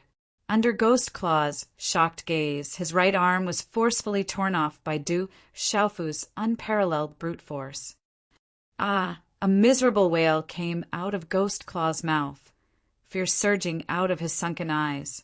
His body was continuously shaken backwards, blood spurting wildly from his mouth, and even more so from his broken arm. "Brat, I won't let you off." Ghost Claw shouted loudly. His body was pushed back, and at the same time his eyes were filled with fear and hatred. He communicated with his martial vein, and a pitch-black shadow of a demonic beast covered his body. The demonic beast seemed like a wolf, yet wasn't a wolf. It seemed like a leopard, yet wasn't a leopard. Dazzling black-colored runes surged explosively, and its aura was cold and terrifying. It caused a large expanse of space to instantly fluctuate violently. Its might was shocking, and a cold aura furiously swept through this expanse of space. Roar! The demonic beast phantom roared and pounced towards Du Xiaofu, waving its claws in an attempt to suppress and kill Du Xiaofu. Meridian spirit fusion. Du Xiaofu murmured. The golden light in his eyes spread, and the runes around his body suddenly moved at the same time. Behind him, the phantom of a five-fingered mountain spread out. Dense spiritual energy spread out in an instant. It communicated with the energy of heaven and earth, and a terrifying power spread out. The illusory image of the five-finger mountain grew and evolved behind Du Xiaofu, as if it had been given life. At this moment, many spectators in the distance found it difficult to breathe as they watched from afar. The profound energy in their bodies stagnated, and their bodies could not help but tremble violently. Suppress! Just as the demonic beast's illusory figure was about to appear in front of Du Xiaofu, the illusory figure of the five-finger mountain behind Du Xiaofu seemed to have materialized and crushed it. The illusory figure seemed to have descended from the sky, its pressure surging, and its aura reaching a long rainbow. Roar! When the phantom of the ghost claw meridian spirit demon beast phantom fell, it seemed to feel an unknown fear, and its eyes began to tremble. Rumble! The talisman runes of the five-finger mountain soared into the sky, faintly accompanied by the sound of thunder. Like a meteorite falling, it directly crushed the phantom of the demonic beast and shattered it. That momentum was unparalleled, and the pressure was surging. It was as if it could crush all things and suppress all life on earth. Pucci! The phantom of the meridian spirit was destroyed, and Ghost Claw once again spat out blood. His eyes were filled with fear, and as his pupils contracted, a golden light spread out from his eyes and landed on his remaining arm like lightning. Kacha! The crisp sound of broken bones came out, and the remaining arm of Ghost Claw was directly torn off by Du Xiaofu, and blood poured out in the air. Ah! Ghost Claw cried out in pain, and his face contorted in pain. His eyes were filled with fear, and as his body was pushed back, he used the momentum to quickly retreat, not daring to stay any longer. Trying to escape now? It's too late. A cold shout resounded as Du Xiaofu's figure appeared like a ghost. He was like a human-shaped pung spreading its wings. His black hair was scattered and his eyes were cold. A fist wrapped in golden profound energy directly smashed into the chest of Ghost Claw, who was already heavily injured to the point of being unable to retaliate.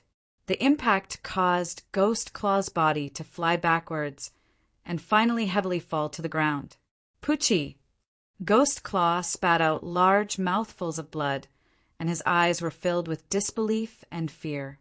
Both of his arms had been torn off at the shoulders, and he couldn't even move. He struggled to stand up and escape. I'll take your claws and legs as interest for the debt of Tianwu Academy. Du Xiaofu's figure landed in front of Ghost Claw, and his aura was overbearing. His eyes were cold, and he stomped heavily on Ghost Claw's knees. Ka-ka! Ghost Claw's kneecaps were shattered and fresh blood spurted out. His broken legs were nearly sunk into the ground from Du Xiaofu's stomps. Ah! Ghost Claw screamed in pain. His bloody face was distorted beyond recognition, and his whole body was twitching in pain. With both of his arms and legs broken, Ghost Claw couldn't escape at all. His eyes were filled with hatred and despair. Perhaps not long ago, even if Ghost Claw was beaten to death, he would never have thought that he would end up in such a state. That Du Xiaofu's ferocity and cruelty far exceeded his imagination. Goo-goo! More and more spectators gathered, and when they saw Ghost Claw's miserable state, they couldn't help but suck in a breath of cold air, and their hair stood on end. That purple-robed young man was so vicious, tyrannical, and domineering. Tianwu Academy's Du Xiaofu is too terrifying. Don't provoke that Du Xiaofu, or else it'll be a tragic sight. The spectators stared at one another in astonishment. The fate of Ghost Claw lying on the ground was enough to intimidate everyone. How many of them wouldn't be afraid of that viciousness and cruelty? Thank you for your help. The burly man who was injured by Ghost Claw stepped forward and expressed his gratitude to Du Xiaofu. This is a robbery. Don't move. Hand over your Qingkuan pouches. Du Xiaoqing bellowed. She glared at the burly man, the young man beside him, and the lady beside him. Her innocent gaze was filled with seriousness. Du Xiaofu is here. It's the male and female bandits. Let's escape. The male and female bandits have started their robbery. Let's escape. Upon seeing the situation, the spectators scattered in all directions, not daring to stay any longer. The burly man and the other two were dumbfounded. At this moment, there was a figure standing in the air. No one seemed to be able to discover him. The figure was faintly discernible in the sky. He seemed to be in his 60s or 70s, with thick eyebrows and big eyes. His messy hair was like dry grass, and his eyes were bright but somewhat lifeless. There was no aura fluctuation on his body, but he seemed to have merged with the space. He looked down and muttered, "This kid, compared to his father, is more ferocious and cunning." As his voice sounded out, the old man's figure disappeared into thin air. At this moment, if Du Xiaofu was able to see him, he would definitely be able to recognize that the old man that had appeared earlier was surprisingly the old man he'd met at the back of the mountain. The old man had once guided Du Xiaofu to enter the Heaven Marshal Talisman to avoid the pursuit of the law enforcement squadron. As time passed, the news of Du Xiaofu beating up Ghost Claw began to spread in the dark forest. Many experts came to capture the male and female bandits, but Du Xiaofu's figure had long disappeared. Even more people left silently after hearing about Ghost Claw's miserable ending. Not many people were willing to provoke that vicious youth. Du Xiaofu's name became more and more famous in the dark forest, causing countless people to be shocked and avoid him. The students of Tianwu Academy had always been active in their own territory, even though many of them had reputations, such as the Mountain and River General, Jade Maiden Ling Xian, Gu Xinyan, and the others. All of them had reputations in the dark forest. They were still able to move about freely. However, in reality, Du Xiaofu's notoriety had already overshadowed the general, Gu Xinyan, and the others. After all, the general, Gu Xinyan, and the others were famous, and not many people had seen them in action. However, Du Xiaofu was different. Recently, he had caused chaos in the dark forest, including the Dark City, not to mention how many experts he had killed. Just the fact that Du Xiaofu had killed the Black Fiend sect's young master was enough to shake the dark forest. At night, the inky blue sky seemed to have been cleansed by clear water. It was clean, gentle, and dignified. In the vast blue sky, a full moon hung in the sky amidst the twinkling stars. Under the night sky, a 16 or 17-year-old girl stood quietly in front of the courtyard.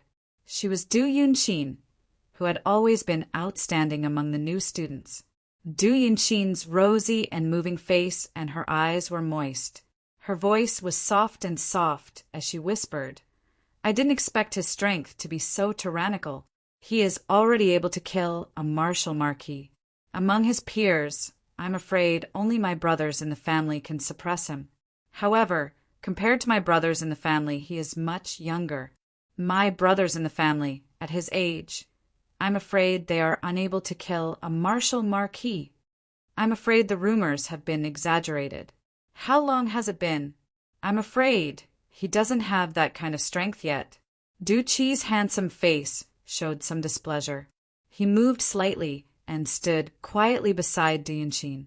His temperament was noble and elegant at all times. Coupled with his tall and straight figure, it made him look even more handsome.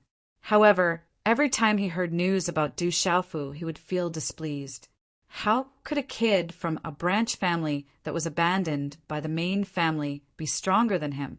Du Yunqin slowly raised her head and looked at Du Qi. Then she said, "He is still a member of our Du family. If he can enter the Du family, he will definitely be able to strengthen our Du family in the future. Now that he can leave the Stone City, it seems that the matter that the elders mentioned back then has completely passed." Chapter 362. Why do you wish for him to return to the Du clan? Du Qi looked at Du Yinxin, his clear eyes flickering with emotions. After all, we are of the same clan, and the blood of the Du clan flows in our veins. Only with the Du clan's prosperity can the Du clan continue to prosper, Du Yinxin said. Don't forget the calamity his father brought about back then. His fine hair covered his smooth forehead and drooped down to his thick and long eyelashes. Du Qi seemed to be thinking about something, then continued to look at Du Yinxin and said, For the entire Du family, it's better to stay away from him. No matter how strong he is, can he really be compared to Big Brother and Second Brother? Speaking of the prosperity of the Du family, Big Brother and Second Brother are the true hope of the Du family's future. Du Yinxin's eyebrows slightly widened as she looked at Du Qi. She seemed to want to say something, but in the end, she didn't say anything. Instead, she stared at the bright moon in front of her quietly, her dress and hair swaying slightly. So, under the veil of night and the moonlight, two figures flitted across the sky. Under the cover of the moonlight, Du Xiaoqing's purple robe fluttered in the wind. Her ink-black hair reflected a gentle luster, and her large eyes twinkled like stars. Her eyelashes fluttered softly as she looked at Du Xiaofu innocently and asked, Brother, is it allowed to rob people in Tianwu Academy? No, the people in Tianwu Academy are our own people. You can't rob them. Looking at Du Xiaoqing's seemingly harmless face, Du Xiaofu could only feel helpless. At this moment, Ghost Claw, who was sealed in Du Xiaofu's hands, had a pale face. The dried blood stains on his body made him look even more miserable.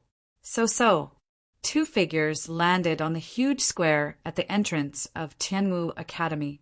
Under the moonlight, two lone peaks stood tall amidst the mountain ranges, looking like dragons with their heads held high. On the mountain to the left, on a flat cliff, there were 4 ancient words Tianwu Academy, written in flamboyant calligraphy. Is this Tianwu Academy? What a comfortable place. Du Xiaoqing looked around. When she arrived at this place, she also felt that there was an ancient and sacred aura everywhere, which made her feel very comfortable. Looking at the Tianwu Academy before him, Du Xiaofu's heart stirred. Countless experts had emerged from this place and were conferred the title of Marquis. Their radiance illuminated the land, and now that they had returned, he felt as though he had returned home. Is anyone there? I, Du Xiaofu, am back. Suddenly, Du Xiaofu let out a loud shout. His voice was accompanied by profound energy, and it immediately spread out in the night sky. Thump, thump, thump! Suddenly, the surging sound waves spread out, startling countless resting ferocious birds in the surrounding mountains. Ferocious beasts roared and hissed in low voices. Whoosh! In a short period of time, more than 10 young men and women ran out of the door. When they saw Du Xiaofu clearly, their faces were immediately filled with surprise. It's Senior Du. Senior Du is back. It's really Senior Du. These young men and women were all freshmen of Tianwu Academy, and naturally they recognized Du Xiaofu. In order to retrieve the stolen profound spirit heavenly vine, Du Xiaofu, the general, Gu Xinyan, and the others entered the Dark City to seize it. In the end, the general and the others returned safely. However, Fire Blade Beiming Foam had fallen, and Du Xiaofu was in a perilous situation. Senior Du, you're back? Greetings, Senior Du. Upon seeing Du Xiaofu, the freshmen were both surprised and delighted. They immediately surrounded him enthusiastically. I'm back. This fellow is Ghastly Claw. I'll leave him to you. Looking at the surprised faces of the young men and women, Du Xiaofu smiled. After being outside for so long, he truly felt as though he had returned home. He casually tossed Ghastly Claw over to them. Ghastly Claw is said to be a martial lord expert. That bastard is Ghastly Claw? I heard that he killed many of our Tianwu Academy students.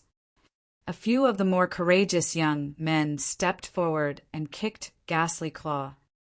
Walala! At this moment, the sound of wind whistling could be heard from within Tianwu Academy. A large number of flying demonic beasts flapped their wings, and a strong gust of wind howled in the air. There were also many young men floating in the air. So, figures landed one after another, and there were even some who ran out of Tianwu Academy. Under the moonlight, everyone's gaze immediately turned to the resolute face under the moonlight. Du Xiaofu, it's really Du Xiaofu. He's back. The students of Tianwu Academy exclaimed in shock. Their faces were filled with surprise, and they were all overjoyed. Senior Du captured Ghastly Claw. Where is Ghastly Claw? Let me see. That bastard killed many of our academy students. Beat him up. Following which, countless young men surrounded the pitiful Ghastly Claw. The pitiful Ghastly Claw was beaten up by the students of Tianwu Academy. He screamed in agony, but he couldn't make a sound. His eyes and face were twitching uncontrollably. I knew that you would be fine. A figure streaked across the night sky, and in a few flashes he appeared beside Du Xiaofu. He had a clean and fair face, a tall and straight figure, and light red hair draped over his shoulders. His dark red eyes rippled, and he exuded an indescribable aura of authority and devilish evilness. How did you know that I would be fine? Du Xiaofu lifted his head to look the young man before him. Who else could this fellow be other than the demon exterminating sword Liu Xiao? Because good people don't live long, while scourges live for 1,000 years. Thus, it shouldn't be a problem for you to live for a few hundred or 1,000 years. How could anything happen to you? Amidst the night sky, a series of whooshing sounds could be heard. A figure was the first to arrive before Du Xiaofu. Then, a muscular young man with a faint bronze complexion appeared before him. His facial features were distinct and deep, and he exuded an extraordinary aura. Following behind the muscular young man, several figures descended. A young man dressed in a pitch-black robe stepped forward. His handsome face was as though a sculpture, and the sharp glint in his eyes made one not dare to underestimate him. Looking at the muscular young man and Du Xiaofu, he said, "Good people don't live long, while scourges live for 1,000 years. If that's the case, this fellow should be able to live for at least 10,000 years. 1,000-year-old tortoise? How can you say such things about Junior Du?" A woman in red smiled faintly. She was dressed gorgeously.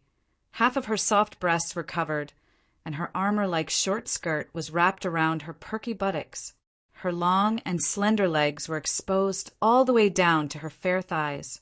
Her eyes were charming and seductive, but her face was plain and elegant. Her entire person exuded a kind of soft and tender feeling. "It's good that you're fine." Another red-robed lady stepped forward and walked out slowly. She was light and tender, and it wouldn't be an exaggeration to say that she was perfect. Her temperament was otherworldly, and her nose was tall and straight. Her red lips were glossy and moist, and her temperament was otherworldly. "It's so late at night. Can you not shout so loudly?" The last young man stepped forward and glanced at Du Xiaofu. His black hair was tied behind his head, and a few strands of hair fell to his ears. He was handsome, and his eyes were deep and dark. On each of his wrists there was a strange and ancient rune bracelet. "Why are you all here?" Looking at the people who came, Du Xiaofu smiled. They were the general, Ghost Child, Wu Kei, Gu Xinyan, and Guo Xiaofeng. "You were shouting so loudly that we thought you were being hunted down," Gu Xinyan said to Du Xiaofu. In her beautiful eyes light bloomed. Standing next to Wu Kei, she looked like an angel and a devil. "You caught Ghost Claw?" Ghost Child noticed that Ghost Claw was being trampled by many students, and asked Du Xiaofu in shock. "Yes, I met him by chance. I taught him a lesson and brought him back." Du Xiaofu said, "You taught him a lesson by yourself?" Guo Xiaofeng couldn't help but ask. He knew Ghost Claw's strength. Gu Xinyan, the general, and a few others looked at Ghost Claw, who was still being trampled by many students. Seeing his broken arms and legs, they were afraid that Du Xiaofu must have taught him a lesson. Yes, that old man's strength is not bad. It's not easy to teach him a lesson, Du Xiaofu said. Huff, huff! Everyone involuntarily inhaled a breath of cool air when they heard this. From the looks of it, the strength of that ferocious fellow had definitely improved by a frightening amount during this period of time. That kind of training speed was practically flying, causing them to be unable to show their faces. Big brother, who are they?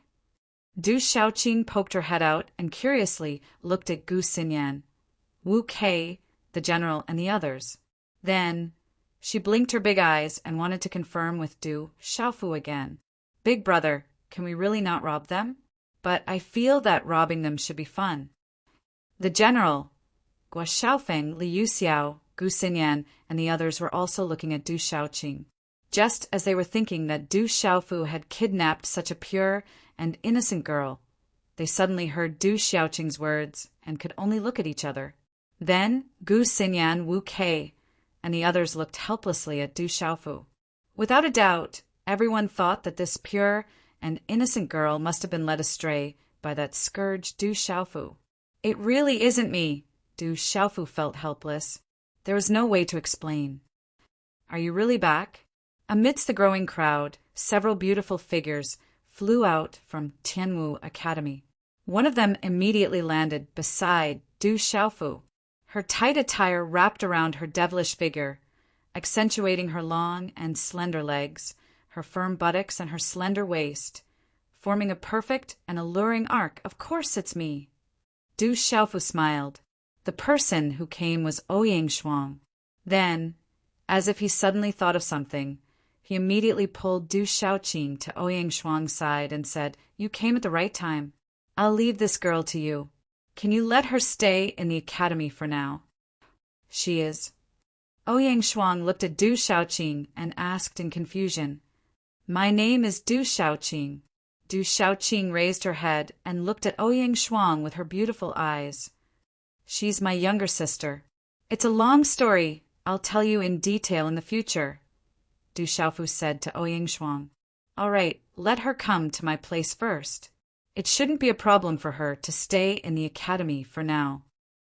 Ouyang Shuang nodded. With their status, bringing a relative to stay in the academy for a few days wasn't a problem as long as no one deliberately made things difficult for them. Chapter 363. Junior Du, long time no see. A bell-like voice rang out. Among the several beautiful figures who had just arrived with Ouyang Shuang, a seductive woman in a slit dress walked over to Du Xiaofu's side. Her outfit was even more glamorous than that of the netherworld princess Wu Kei, the slit of her dress reaching all the way up to her thighs. Her long, slender, and fair legs attracted the hot gazes of many boys. Her strapless tights could not hide her soft, almost boneless waist, and her fair, deep cleavage was seductive to the extreme. Seeing this seductive woman, Du Xiaofu was momentarily stunned. Du Xiaofu naturally knew this girl. She was Li Shui, whom he had met in the Heavenly Martial Seal stage. Senior Li. Du Xiaofu was stunned for a moment, then subconsciously stood behind Li Yuxiao, letting her stand in front of him. However, at this moment, Du Xiaofu's gaze involuntarily fell on her slender, fair legs. Unknowingly, his gaze also fell on the seductive cleavage in front of Li Shui's chest. Junior Du, don't hide. I have something I need to talk to you about. Li Shui did not seem to notice Du Xiaofu's retreat at all. Her curvaceous body straightened, and in a single step, she stood in front of Du Xiaofu. The moonlight is not bad today. Li Yuxiao raised her head to look at the sky, her head held high, her hands behind her back. She took a few steps forward and walked away. She had no intention of being Du Xiaofu's shield at all. The moonlight tonight is not bad. Beside him, Ghost Child, Wu Kei, Guo Xiaofeng, and the others also seemed to have a tacit understanding, quietly stepping away. I'm going to take a look at Ghost Claw. The general's face was full of righteousness. As his voice fell, He quickly walked towards Ghost Claw, who was being beaten up by many of the academy students. I'm also going to take a look at Ghost Claw. Gu Xinyan walked away with small steps, her beautiful eyes shining brightly, appearing especially dazzling and deep in the night. You all! Du Xiaofu helplessly glared at the general and the others. Then he looked at Li Shui beside him and said, I wonder why senior sister is looking for me. I'm here to tell you that someone called Qinggu Yu has been looking for you. Be careful when you get there, Qinggu Yu said. Li Shui smiled as she moved closer to Du Xiaofu's side. Her seductive figure was perfect and alluring. She was almost sticking close to Du Xiaofu's body. Her slender, fair and tender legs were tightly pressed against Du Xiaofu's thighs. At this moment, Li Shui did not seem to care about how many young men around her were already bleeding from their noses. Her pink and tender red lips were slightly pouted, as if she was trying to entice them to kiss her. She moved closer to Du Xiaofu's ear and said, That fellow is very powerful. However, if you can teach him a lesson, don't hold back when the time comes. This concerns my lifetime happiness. Okay, I got it. Du Xiaofu immediately nodded, smelling the seductive fragrance coming from her body. He immediately took a step back to get as far away from her as possible. However, Du Xiaofu immediately thought that the fragrance was very pleasant. Moreover, those slender and fair legs seemed to stimulate the blood circulation of people who looked at them. He could not help but take another look. Haha. Li Shui saw this and smiled, the corners of her mouth forming an extremely charming arc. She did not know if it was intentional or not, but her eyes moved slightly. Suddenly, she became shy and charming. She leaned forward and gently whispered in Du Xiaofu's ear, Junior brother, you have been staring at my legs and chest. There are so many people here. You will make me embarrassed. How about this? You come to my place, and I'll let you have a good look. If you want to touch them, it's okay. Senior sister, I'll go take a look at Ghost Claw. Du Xiaofu was stunned when he heard these words. His face immediately flushed red, and he hurriedly left, as if he was running for his life. He hurriedly rushed towards the general.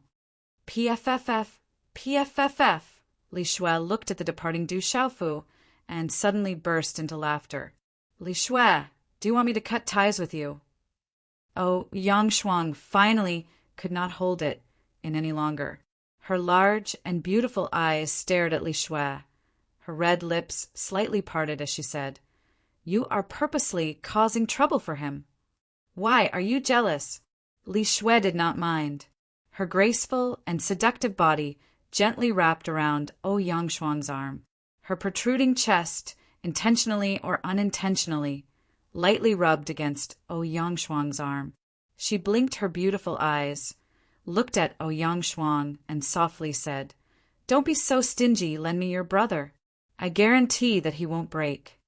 As her voice fell, Li Shui purposely blinked her eyes. Her face was charming and shy as she said, Since that guy is not your biological brother, why don't you use him together? If you don't mind, I won't mind.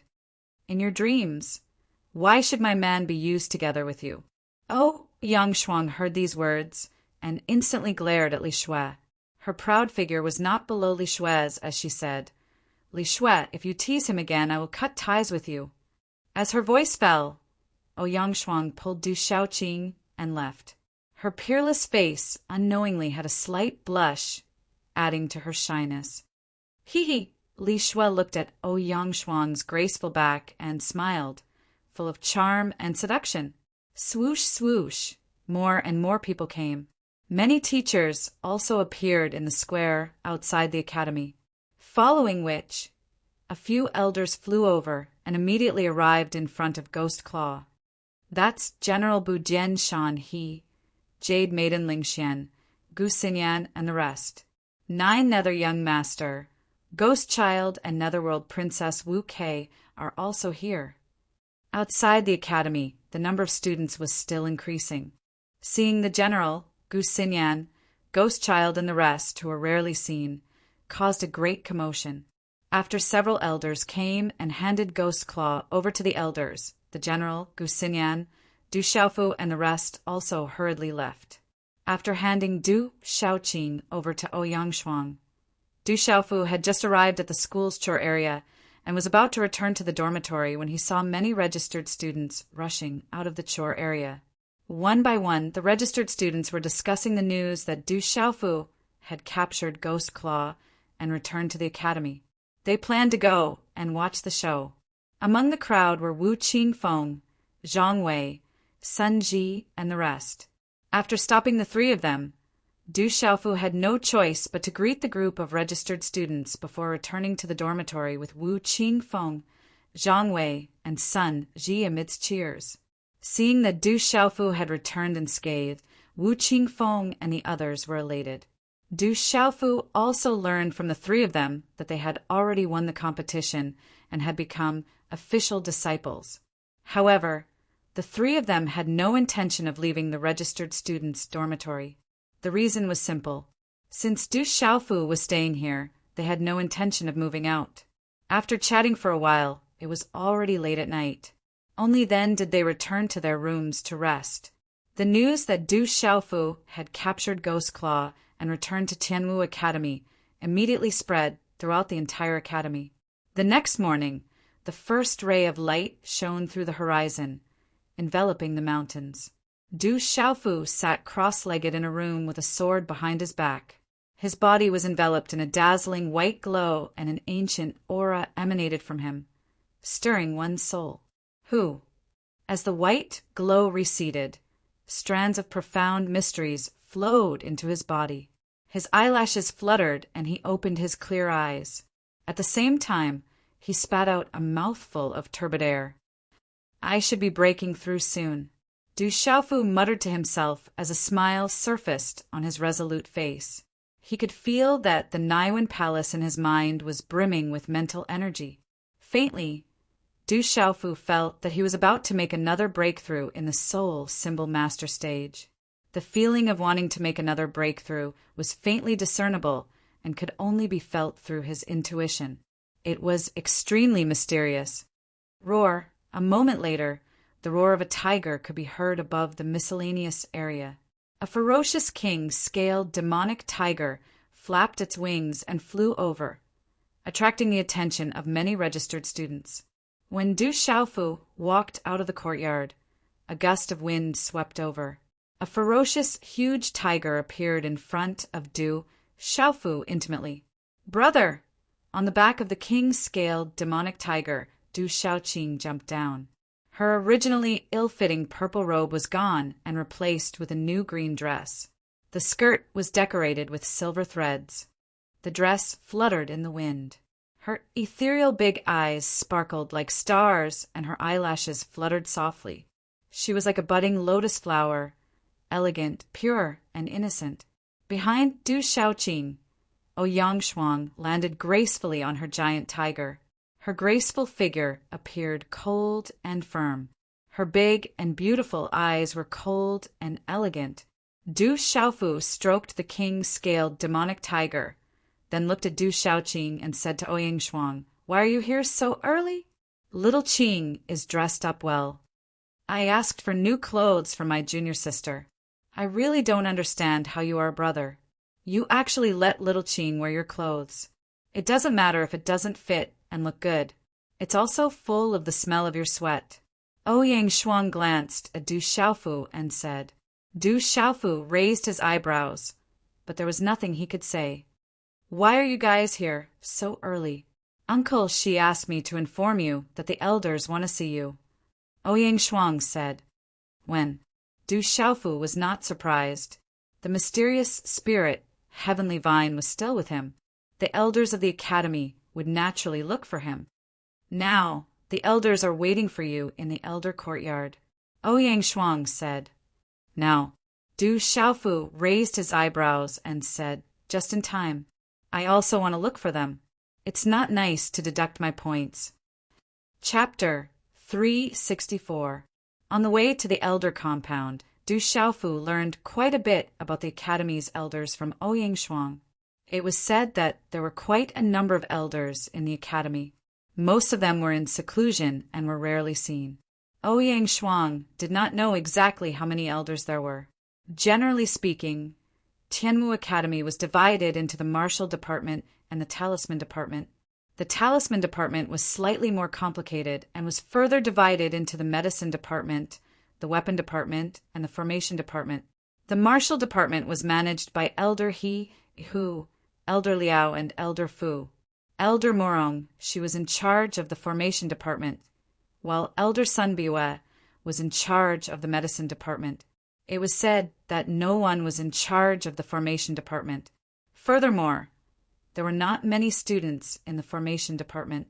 Even the medicine department and formation department did not have many people. From Ouyang Shuang, Du Xiaofu learned some special information. It was said that in the entire talisman department, there were only 2 students on the martial roll, and those 2 were from the formation department. There was not a single student from the medicine department and weapon department on the martial roll. It was said that there were still students on the martial roll from the medicine department, but they were kicked out later on. The weapon department was even worse. It was said that no one from the weapon department had entered the martial roll for 10 to 20 years. General Budian Shanha, Lady Lingxian, and Gu Xinyan both cultivated both the martial path and talisman Dao. It was said that the 2 of them were also talisman masters.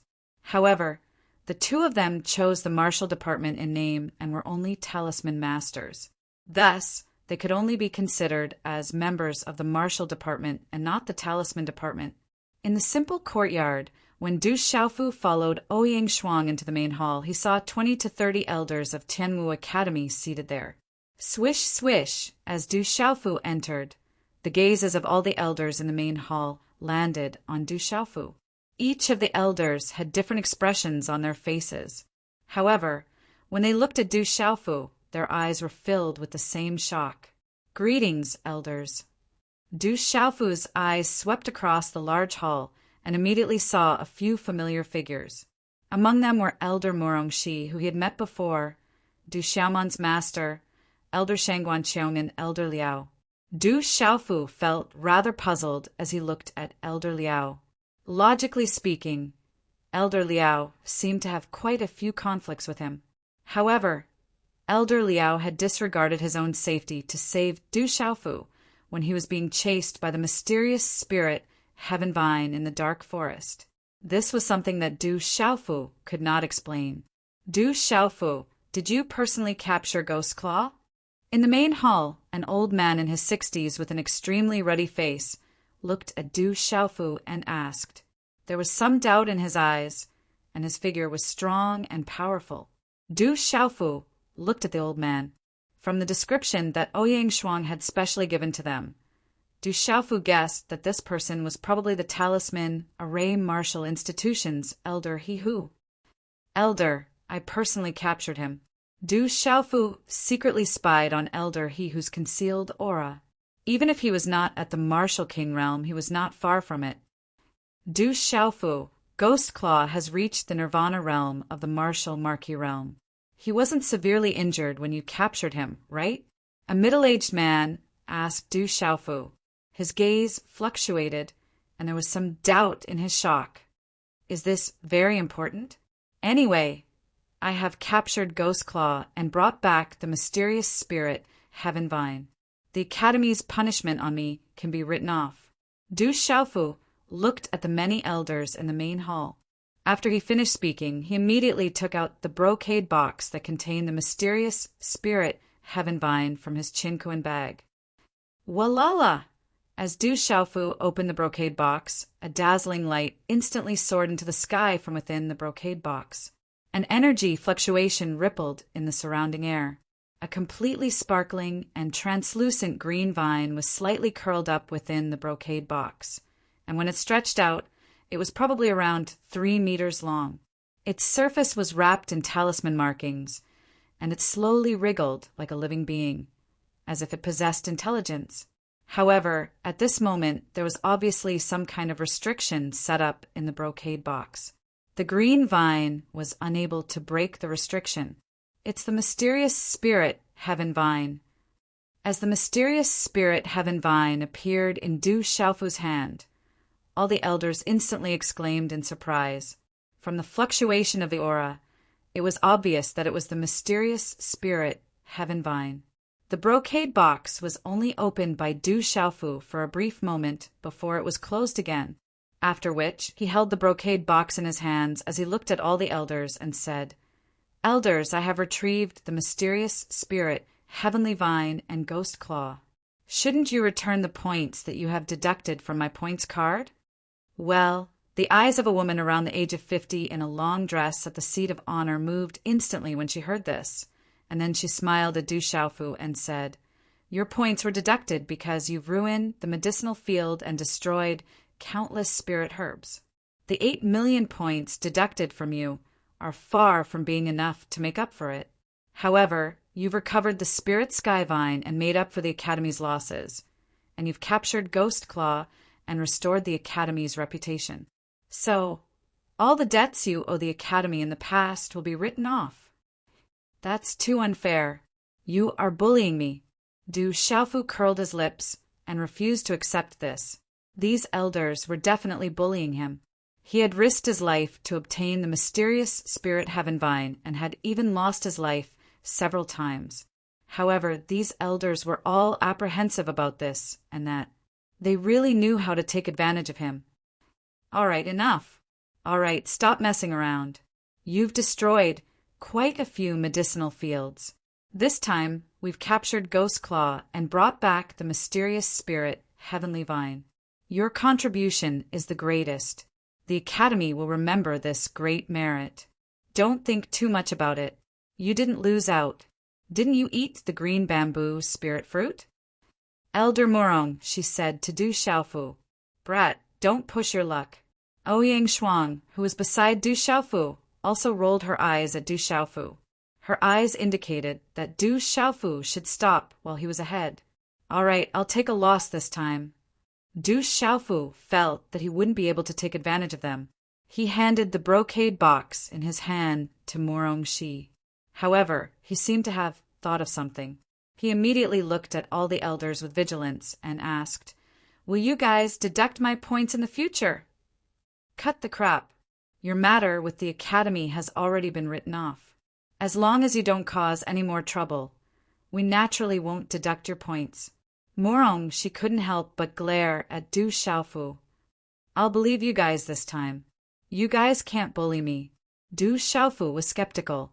He then handed the brocade box that contained the mysterious spirit Heaven Vine to Morong Shi. "This brat," looking at Du Xiaofu, many of the elders revealed a bitter smile. A few of the female elders even had smiles on their faces. They were all puzzled. Although this seemingly docile little fellow was a little sly and cunning, was he really as ferocious as the rumors said? Du Xiaofu, you're still a registered student. With your strength, there's no need for an assessment. You can directly become an official student. Pack up and report to the Academy as soon as possible." Elder He Who looked at Du Xiaofu and spoke with a serious expression. It was as if what he said was a matter of course. There was nothing special about it at all. "Elder He Who, what do you mean?" However, just as Elder He Who finished speaking, Elder Sun Biwa immediately glared at Elder He Who and snappily said, "According to what I know, Du Xiaofu is also a soul symbol master. Naturally, he can also choose to come to my Talisman Academy." Elder Sun is right. Du Xiaofu is also a soul symbol master. However, everyone knows that among the 100 people in the martial ranking, there are only 2 students from the Talisman Academy. Letting Du Xiaofu go to the Talisman Academy is like using a sledgehammer to crack a nut. Moreover, if he enters the Martial Academy, he can still cultivate as a soul symbol master. There's no delay. Elder He Who smiled. The meaning behind his words was to suppress the Talisman Academy in front of Du Xiaofu. "You!" Hearing Elder He Who's words, Elder Sun immediately glared fiercely at Elder He Who. When the surrounding elders heard the competition between Elder He Who and Elder Sun Biwa, they didn't know what to say. Everyone knew that with Du Xiaofu's talent, whether it was the Martial Academy or the Talisman Academy, they naturally hoped to compete for him. Between the Talisman Academy and the Martial Academy, there had always been a tradition of secret competition. However, for an unknown period of time, the Talisman Academy couldn't compare to the Martial Academy and had always been suppressed by the Martial Academy. Du Xiaofu, do you want to enter the Martial Academy or the Talisman Academy? Choose for yourself. Elder Morong, she looked at Du Xiaofu and said, To Du Xiaofu, there was nothing special about being an in-name student and an official student. However, it was more convenient for official students to cultivate in the academy. At the same time, his drunkard father also hoped that he could enter the Talisman Academy. After pondering for a while, Du Xiaofu said, I will enter the Talisman Academy. As Du Xiaofu's voice fell, many elders were rather surprised. It was also somewhat beyond Ouyang Shuang's imagination. Elder, he who was even more astonished. Then he immediately said to Du Xiaofu, Kid, you have to think clearly. If you enter the Talisman Academy, you won't have any future prospects. Entering the Martial Academy is the way to go. I will give you another chance to choose. As long as you enter the Martial Academy, I will personally teach you. No, I will take you as my personal disciple. How about it? I remember that your cultivation method seems to belong to the tyrannical type. I just happen to have a tyrannical fist technique at the marquis level. It should be extremely suitable for you. He-hoo! What do you mean by if you enter the Talisman Academy, you won't have any future prospects? Do you want to compete? Elder Sun Biwa couldn't bear it anymore and almost attacked Elder He-hoo. This was simply too much. Not only was he trying to snatch a student who was about to enter the Talisman Academy, but he was also using all kinds of methods to entice him. A marquis-level martial skill and an elder taking him as a personal disciple was definitely an irresistible temptation for all students. Elder Sun, that's not what I meant. I just wanted Du Xiaofu to think about it a little more. Elder he who seemed to know that he was a little too enthusiastic. He immediately smiled apologetically at Elder Sun Biwa with an embarrassed expression. Chapter 365. Thank you, Elder He. However, I still choose the Talisman Department. Du Xiaofu looked at Elder He who and smiled helplessly. His impression of Elder He who was quite good. Some people just like to do useless things. Talisman masters are not something that cultivators everywhere can compare to. Hearing Du Xiaofu's words, Elder Sun Biwa immediately smiled. She glanced at Elder He Hu and said to Du Xiaofu with smiling eyes, Du Xiaofu, the Talisman Department is divided into the Medicine Department, Formation Department, and Weaponry Department. Which department do you choose? Weaponry Department. Du Xiaofu did not hesitate too much. In both Medicine and Formation Talisman Masters, he had his big brother Jin, Qingquan's guidance. However, in terms of Formation Talisman Masters, even though he had obtained his master revered weapon's lifetime knowledge, there was no one to guide him. Therefore, without much hesitation, Du Xiaofu chose the Weaponry Department. You want to enter the Weaponry Department. Hearing this, not only were Elder He Hu and the others surprised and puzzled, even Elder Sun Biwa and Morong, she were surprised and puzzled. Originally, Elder Sun Biwa had only asked casually. She had already predicted that Du Xiaofu would enter the Formation Department. After all, they already knew that Du Xiaofu was also a Formation Talisman Master. Choosing the Formation Department was within their expectations. However, at this moment, Du Xiaofu had chosen to enter the Weaponry Department. This undoubtedly proved that Du Xiaofu was also a Formation Talisman Master. More importantly, Formation Talisman Masters had always had the lowest status in the academy. In fact, it was not only in Tianwu Academy. Even in the outside world, the status of Formation Talisman Masters was on the lower side. For a Formation Talisman Master to reach the level of revered weapon and dominate the entire Central Province, it was definitely extremely rare. How many formation talisman masters could reach that level? Are you sure you want to enter the weaponry department? Morong, she also asked Du Xiaofu. No one would think that a formation talisman master was incapable. However, in comparison, choosing a formation talisman master was naturally better than a formation talisman master. I'm sure. Du Xiaofu nodded affirmatively. What? Do you think that the artifact department is inferior to the martial department, alchemy department, and formation department? At this moment, a rather aged and low voice sounded in the main hall. An old man slowly walked over under the gazes of all the elders, who immediately raised their heads and looked over. The old man looked to be in his 60s or 70s. He had thick eyebrows and big eyes. His hair was messy like dry grass. His face was quite pale, like a piece of ragged cloth. His eyes were quite bright, but they gave off a lifeless feeling. There was no aura fluctuation on his body. The old man's large face was like a wasteland full of grass. His face was full of wrinkles, and he looked like a savage or a gorilla. Du Xiaofu turned his head and looked at the old man. He was immediately shocked. Du Xiaofu had seen this old man before in the back mountains. He was the old man who claimed to have spent his entire life in Tianwu Academy. At this moment, all the elders in the hall were shocked when they saw the old man slowly walking over. They immediately stood up and bowed respectfully. Greetings, Vice Principal Zhuge. Teacher, why have you come? Please take a seat. San Bue and another female elder, who looked like a woman, immediately went forward and helped the old man to the seat of honor. All the elders respectfully stood at the two sides of the hall, waiting for the old man to speak. They did not dare to sit down. Vice Principal Zhuge, Du Xiaofu, and Ouying Shuang looked at each other at this moment. They looked at the old man, who looked like a savage or a gorilla. Who would have thought that this old man was actually the vice principal of the academy? Vice Principal Zhuge Qiangbang. Du Xiaofu had unintentionally heard of Deputy Dean Zhuge Qiangbang's name from Ouying Shuang when he had just arrived. Sit down and talk. Zhuge Qiangbang sat down and gestured to everyone in the hall. Only then did they dare to sit down. Vice Principal Zhuge, the profound spirit sky vine has been recovered. Murong, she went forward and respectfully handed the brocade box in his hand to Zhuge Qiangbang.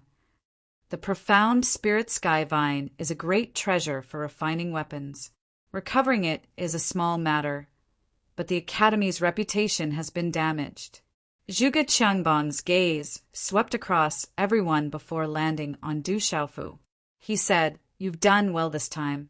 Not only have you recovered the profound spirit sky vine, but you've also recovered quite a bit of the academy's reputation despite causing quite a ruckus in the dark forest. You've done a great service." Du Xiaofu stared at Zhuge Qiangbang in surprise. Only now did he return to his senses. So it turned out that he had been mistaken all along. How was this an old handyman from the chore house? This was a great vice principal. Even the emperor of an empire would have to sweep out his bed to welcome someone like this. Is there a reward for my great service? Du Xiaofu raised his eyebrows and asked straightforwardly without holding back. Kid, you're quite lucky. You've just joined the weapon department, so why don't you stay by my side for a while and properly refine weapons? Zhuge Qiangbang smiled. Du Xiaofu raised his eyebrows and asked, This counts as a reward. Kid, don't be ignorant of your good fortune. Vice Principal Zhuge is a famous talisman master in the surrounding empires. 20 years ago, Vice Principal Zhuge created the Thunder Dragon Divine Spear, which shocked countless empires.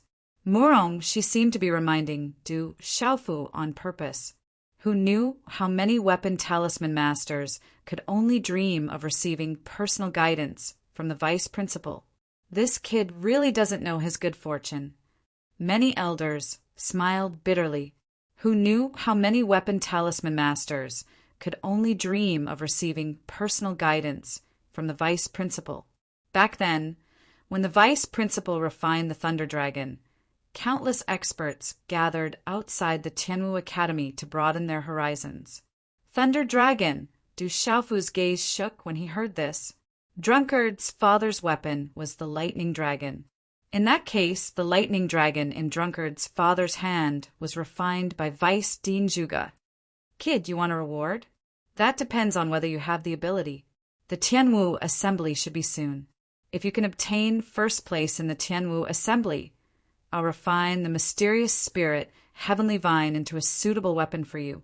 If you can't obtain first place, then it means you're not capable enough. Don't blame the Academy for being stingy at that time. Vice Principal Zhuge smiled as he looked at Du Xiaofu. Vice Principal Zhuge wants to refine a weapon again. Hearing that, all of the elders were stunned. Ever since the lightning dragon had been borrowed by Du Tingxian, Vice Headmaster Zhuge had not refined any more spiritual artifacts. One had to know that even if they wanted to request a spiritual artifact from Vice Headmaster Zhuge, it would be impossible for them to even think about it. Okay, it's a deal. Du Xiaofu agreed without hesitation. In any case, even if he couldn't obtain first place in the Tianwu Assembly, he wouldn't suffer any losses. Vice Principal Zhuge smiled and said to Du Xiaofu, "Okay, you can leave first. Come find me tomorrow, and let me see how far you've come in refining weapons." Du Xiaofu nodded and left the hall with Ouyang Shuang. Phew! Ouyang Shuang's chest rose and fell the moment she exited the large hall. She inhaled a deep breath of air. Within the large hall, the invisible aura of the many elders had suppressed her, causing her to feel uncomfortable all over. Her big eyes and pretty eyes looked at Du Xiaofu. She found it strange that this fellow had such a leisurely and contented appearance. It seemed that he was completely unaffected by the presence of so many elders. What is the Tianwu Assembly? Du Xiaofu asked Ouyang Shuang. Although he didn't hesitate to agree to obtain first place in the Tianwu Assembly in front of Vice Principal Zhuge, he didn't know anything about the Tianwu Assembly. He had never heard of it and didn't know what the Tianwu Assembly was. Ouyang Shuang stared at Du Xiaofu and said, "Don't tell me you really don't know? Then why did you agree to it in front of Vice Principal?" "I really don't know about the Tianwu Assembly." Du Xiaofu smiled and said, "It's just that, since I agreed, I won't suffer any losses." Hearing that, Ouyang Shuang immediately rolled her eyes at Du Xiaofu. Then the two of them went back. Ouyang Shuang also told Du Xiaofu about the Tianwu Assembly. She also only found out about the Tianwu Assembly from Morongxi not long ago. After knowing everything about the Tianwu Assembly, Du Xiaofu was also quite shocked. Du Xiaofu didn't think that the Tianwu Talisman realm would have such a terrifying effect. Every 20 years, it would form a space where time was accelerated. Compared to the outside world, the time inside would be 10 times faster. Cultivating inside for half a year was equivalent to cultivating for an entire 5 years in the outside world. Every cultivator was clear about the various benefits within, and those benefits might not be of much use to super experts who didn't lack time to cultivate. However, to their current cultivation and age, the benefits were terrifyingly great. It was equivalent to having an extra 4.5 years of time within the same generation to be far ahead. What kind of terrifying effect was that? The benefits were simply immeasurable. Only the top 10 of the Tianwu Assembly can enter the Tianwu Talisman realm to comprehend. At that time, the 100 people on the martial ranking will have the qualifications to fight for it. If you want to take first place, it won't be easy. Ouyang Shuang reminded Du Xiaofu. It won't be easy. Du Xiaofu's index finger scratched his chin. A few tender whiskers grew out, making Du Xiaofu have an impulse to pull them out. However, thinking that this was a symbol of him becoming a man, he restrained himself. As for the Tianwu Assembly, Du Xiaofu already had an idea in his heart. The general, Gui Hua, Gu Xinyan, and the others would naturally participate. Perhaps Du Xiaofu didn't care about the other students, but he had to care about General Budian, Ling Xian, Gu Xinyan, and the others. Chapter 366. General Budian Shanha, Gu Xinyan, Gui Hua, Wu Kei, and the others are all hot favorites in the Heaven Martial Assembly. If you really want to fight for them, it would be best to go to the Heaven Martial Seal stage and properly comprehend it in the remaining 20 days. Ouyang Shuang suggested to Du Xiaofu, perhaps your chances will be greater at that time. Otherwise, when the Heaven Martial Assembly begins, only the top 10 will be able to enter the Heaven Martial Seal stage. For half a year, no one else will be able to enter the Heaven Martial Assembly. Do you have so little confidence in me? Du Xiaofu glanced at Ouyang Shuang as he asked. I'm just reminding you out of goodwill. Ouyang Shuang looked at the purple-robed youth in front of her, her large and beautiful eyes moving slightly. At this moment, under the illumination of the morning sun, his resolute face appeared exceptionally resolute. Her gaze could not help but be fixated on him. Is there something on my face? Du Xiaofu followed Ouyang Shuang's gaze and touched his own face in puzzlement. No, I just feel that you seem to have gotten a little tanned recently. Ouyang Shuang returned to her senses and looked at the unadorned courtyard in front of her. She said, You should go back first. Little Tiger has taken Little Qing to the back of the mountain for a stroll. I'll go look for her. Old three. Just as Ouyang Shuang was about to head to the back of the mountain, several figures hurried over from the front. There were quite a few of them, at least 100. From afar, one could see that they were all registered students and new students. The ones at the front were Wu Qingfeng, Zhang Wei, and Sun Ji. After a few breaths, many of the figures had also arrived in front of Du Xiaofu. They were panting heavily and looked like they had run all the way here. What's going on? Seeing Wu Qingfeng and the others panting with grave expressions, Du Xiaofu immediately frowned and asked. Gulp. Sun Ji hurriedly swallowed and immediately said to Du Xiaofu in a hurry, Old three, things are not good. Qinggu Yu wants to duel with you in the Peace Plaza. He sent out the duel notice early in the morning, and now the entire academy knows about it? Qinggu Yu? Who's that? Why does this name sound so familiar? Du Xiaofu was puzzled when he heard this. He originally thought that Sun Ji and the others had encountered some trouble. He didn't expect that someone would want to duel with him right after he returned last night. Yesterday, Li Xue mentioned Qinggu Yu to you. He is known as the Overlord Spear and is ranked 8th on the martial roll. Ouyang Shuang frowned slightly. Overlord Spear, Qinggu Yu. Why is he challenging me? Du Xiaofu raised his eyebrows in confusion. He seemed to remember Li Xue telling him last night that if someone called Qinggu Yu came looking for trouble, he should teach him a lesson. However, Du Xiaofu didn't quite understand how he had offended Qinggu Yu, the Conqueror Spear. Qinggu Yu was ranked 8th on the martial ranking, which was even higher than Fireblade Bai Mingfeng. He was definitely a powerful cultivator. It's because of Li Xue. In Qinggu Yu's eyes, Li Xue is his exclusive property. No one can touch her. All the boys who have talked to Li Xue have ended up miserable.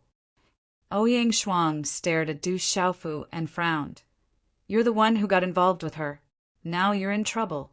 Qinggu Yu isn't someone to be trifled with. The whole school knows that he wants to duel with you.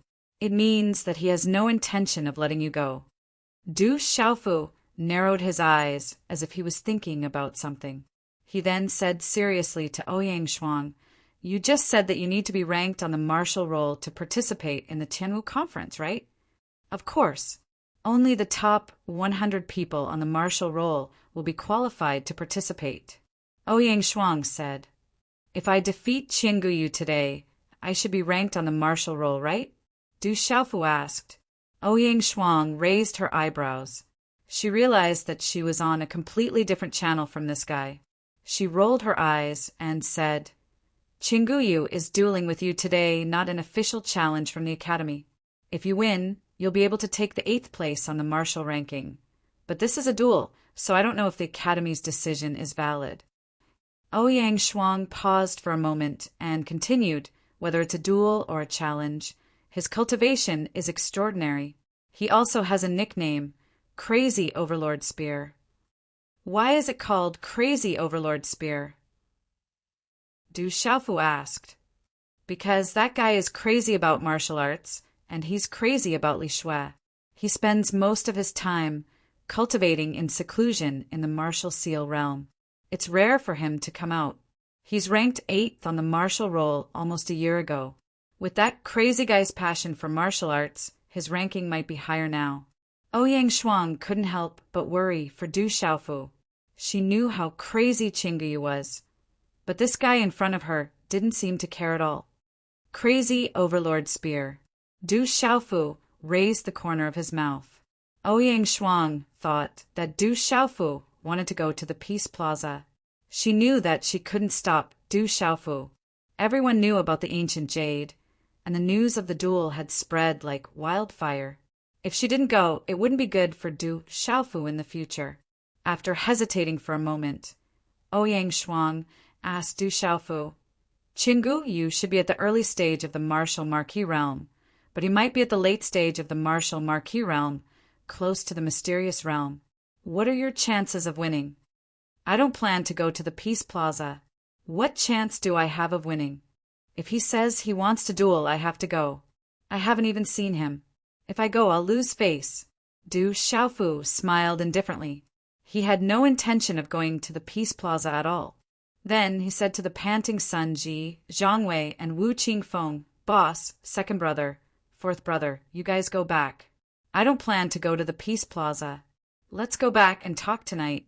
I'll go to the back of the mountain to find Little Tiger. As soon as he finished speaking, Du Xiaofu said to the stunned Ouyang Shuang, Aren't you going to find Little Tiger? Let's go together. Whoosh! After speaking to Ouyang Shuang, profound qi surged from Du Xiaofu's feet. He tapped his foot on the ground and immediately soared into the sky. Du Xiaofu knew of Little Tiger's strength. In addition, she was from the beast race and had developed a hobby of robbing people. Du Xiaofu was really afraid that Little Tiger would do something earth-shattering in Tianwu Academy if she got excited. In addition, Du Xiaofu also had some matters to discuss with Little Tiger. Ouyang Shuang was still in a daze as she watched Du Xiaofu soar into the sky, following which a bitter smile appeared on her beautiful face. That fellow really couldn't be judged by an ordinary person's standards. Is third brother really not planning to go? Sun Ji, Zhang Wei, Wu Qingfeng, and the others were also stunned. They probably didn't expect that Du Xiaofu wouldn't be bothered by the ancient jade's challenge. He also didn't have any intention of going. A moment later, the mountain range at the back of the mountain range was filled with a dense forest. Compared to the dense forest in the dark forest, this place lacked the baleful aura, but it had an ancient aura. In a valley, Du Xiaofu found Du Xiaoqing and the Little Tiger, who were playing around happily. For some reason, the king-scaled demonic tiger was extremely submissive to Little Tiger. That kind of subservience was like a subject to an emperor, respectful and fearful. Upon seeing Du Xiaofu and Ouyang Shuang, Du Xiaoqing immediately rushed over happily. Her green dress was adorned with silver strands that fluttered in the wind. Her ethereal eyes blinked, elegant, pure, and innocent. Roar! The king-scaled demonic tiger also immediately leaped to Du Xiaofu's side. Its tiger posture was vigorous, and its might was extraordinary. Little Tiger, I've found some essence blood for you. It should be related to your tiger clan. Try it. Du Xiaofu took out a jade bottle from his hand. It was the essence blood that he had refined from the corpse of the headless tiger clan's demonic beast not long ago. Du Xiaofu had used his own blood to place a seal on the jade bottle. However, the aura that faintly spread from it was still extremely berserk. Just the aura that faintly spread from it was enough to make one's heart tremble. Roar! Inside the jade bottle, faint runes flickered, and there was a faint shadow of a giant tiger that was as black as ink roaring. Roar! As Du Xiaofu took out the jade bottle in his hand, the invisible aura of the essence blood spread out. The king-scaled demonic tiger's eyes suddenly trembled, and its tiger body trembled. It almost wanted to crawl. This aura seems to make me very uncomfortable. Suddenly, Du Shaoqing said to Du Xiaofu with a serious face. Her ethereal eyes stared at the jade bottle in Du Xiaofu's hand. Even some faint aura fluctuations appeared around her beautiful figure. It was the first time that she had been so prepared, and the fluctuations were so intense. Little Qing, do you know what kind of demonic beast's essence blood this is? Du Xiaofu asked Du Shaoqing. This girl was refined from the corpse of the Headless Tiger clan's demonic beast. Perhaps she knew the origin of the Tiger clan's demonic beast expert. I don't know, I forgot. However, although this aura makes me very uncomfortable, it can't do anything to me. Du Xiaoqing's ethereal eyes only became serious for a moment. Immediately, she became relaxed again, and the aura around her body also quietly dissipated. Seeing this, Du Xiaofu's eyes suddenly lit up. He said to Du Shaoqing, Little Qing, Big Brother should be busy recently. The little tiger needs to consume the essence blood. Can you help to keep an eye on the little tiger? When the time comes, don't let anyone disturb the little tiger. Okay. Du Shaoqing nodded her head. She didn't seem too unwilling. She would naturally do what Big Brother asked her to do. Little Yu forgot a serious matter. He thought that he had finished updating today and forgot that he still owed a chapter yesterday. He actually forgot to update today. He slept until 12 o'clock and suddenly remembered. He immediately got up and started to write. At 2 o'clock in the morning, Little Yu went back to sleep. Chapter 367. Under the scorching sun, the Peace Square was bustling with people. There were many discussions going on around the square, all about who was stronger between Du Xiaofu and the Conqueror spear Qinguyu. Some people thought that Du Xiaofu was strong enough to capture even Ghost Claw, so he should have no problem dealing with Qinguyu. Others thought that Qinguyu was a veteran expert on the martial ranking, ranked 8th, and was not someone Du Xiaofu could deal with. The spectators were divided into two camps, unable to come to a conclusion. However, they were famous for their performance, so at most they argued loudly.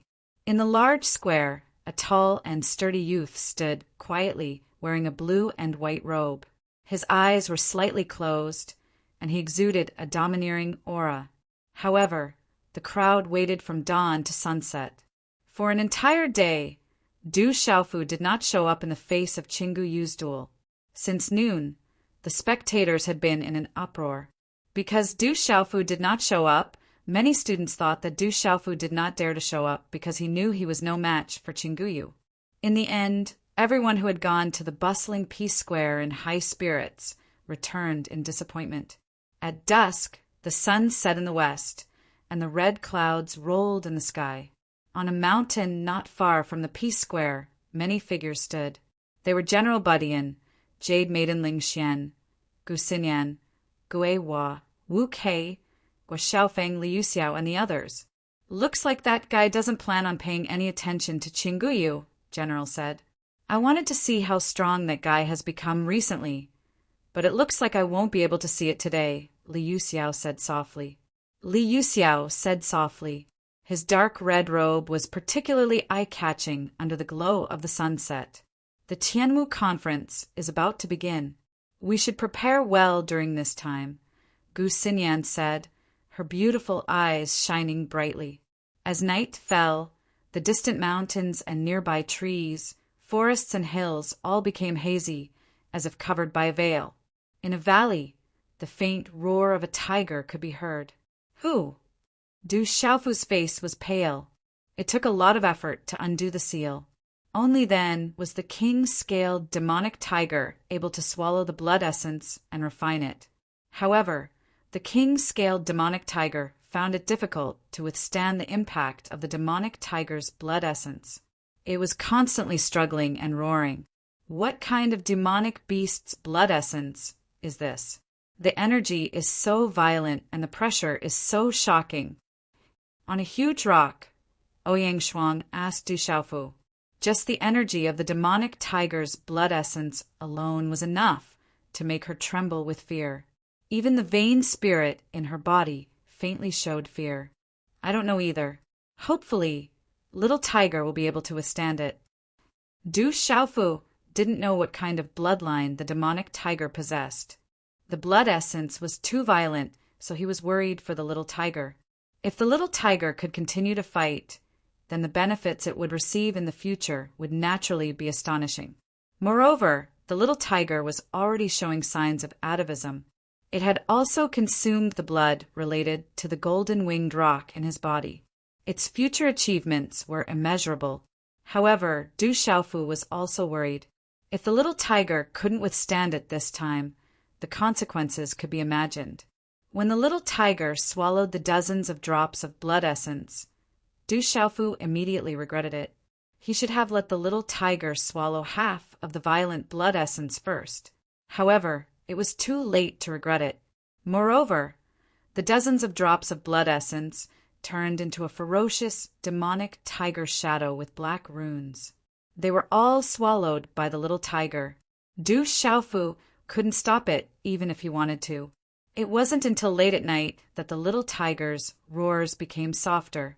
It seemed that it had withstood the most violent impact of the blood essence. Du Xiaofu finally felt relieved and left. At the same time, he reminded Du Xiaoqing to come and check on the little tiger often. He didn't know how long it would take for the little tiger to refine the violent blood essence. When Du Xiaofu returned to the dormitory in the chores division, he heard about what happened at the Peace Square from Wu Qingfeng, Zhang Wei, and Sun Ji.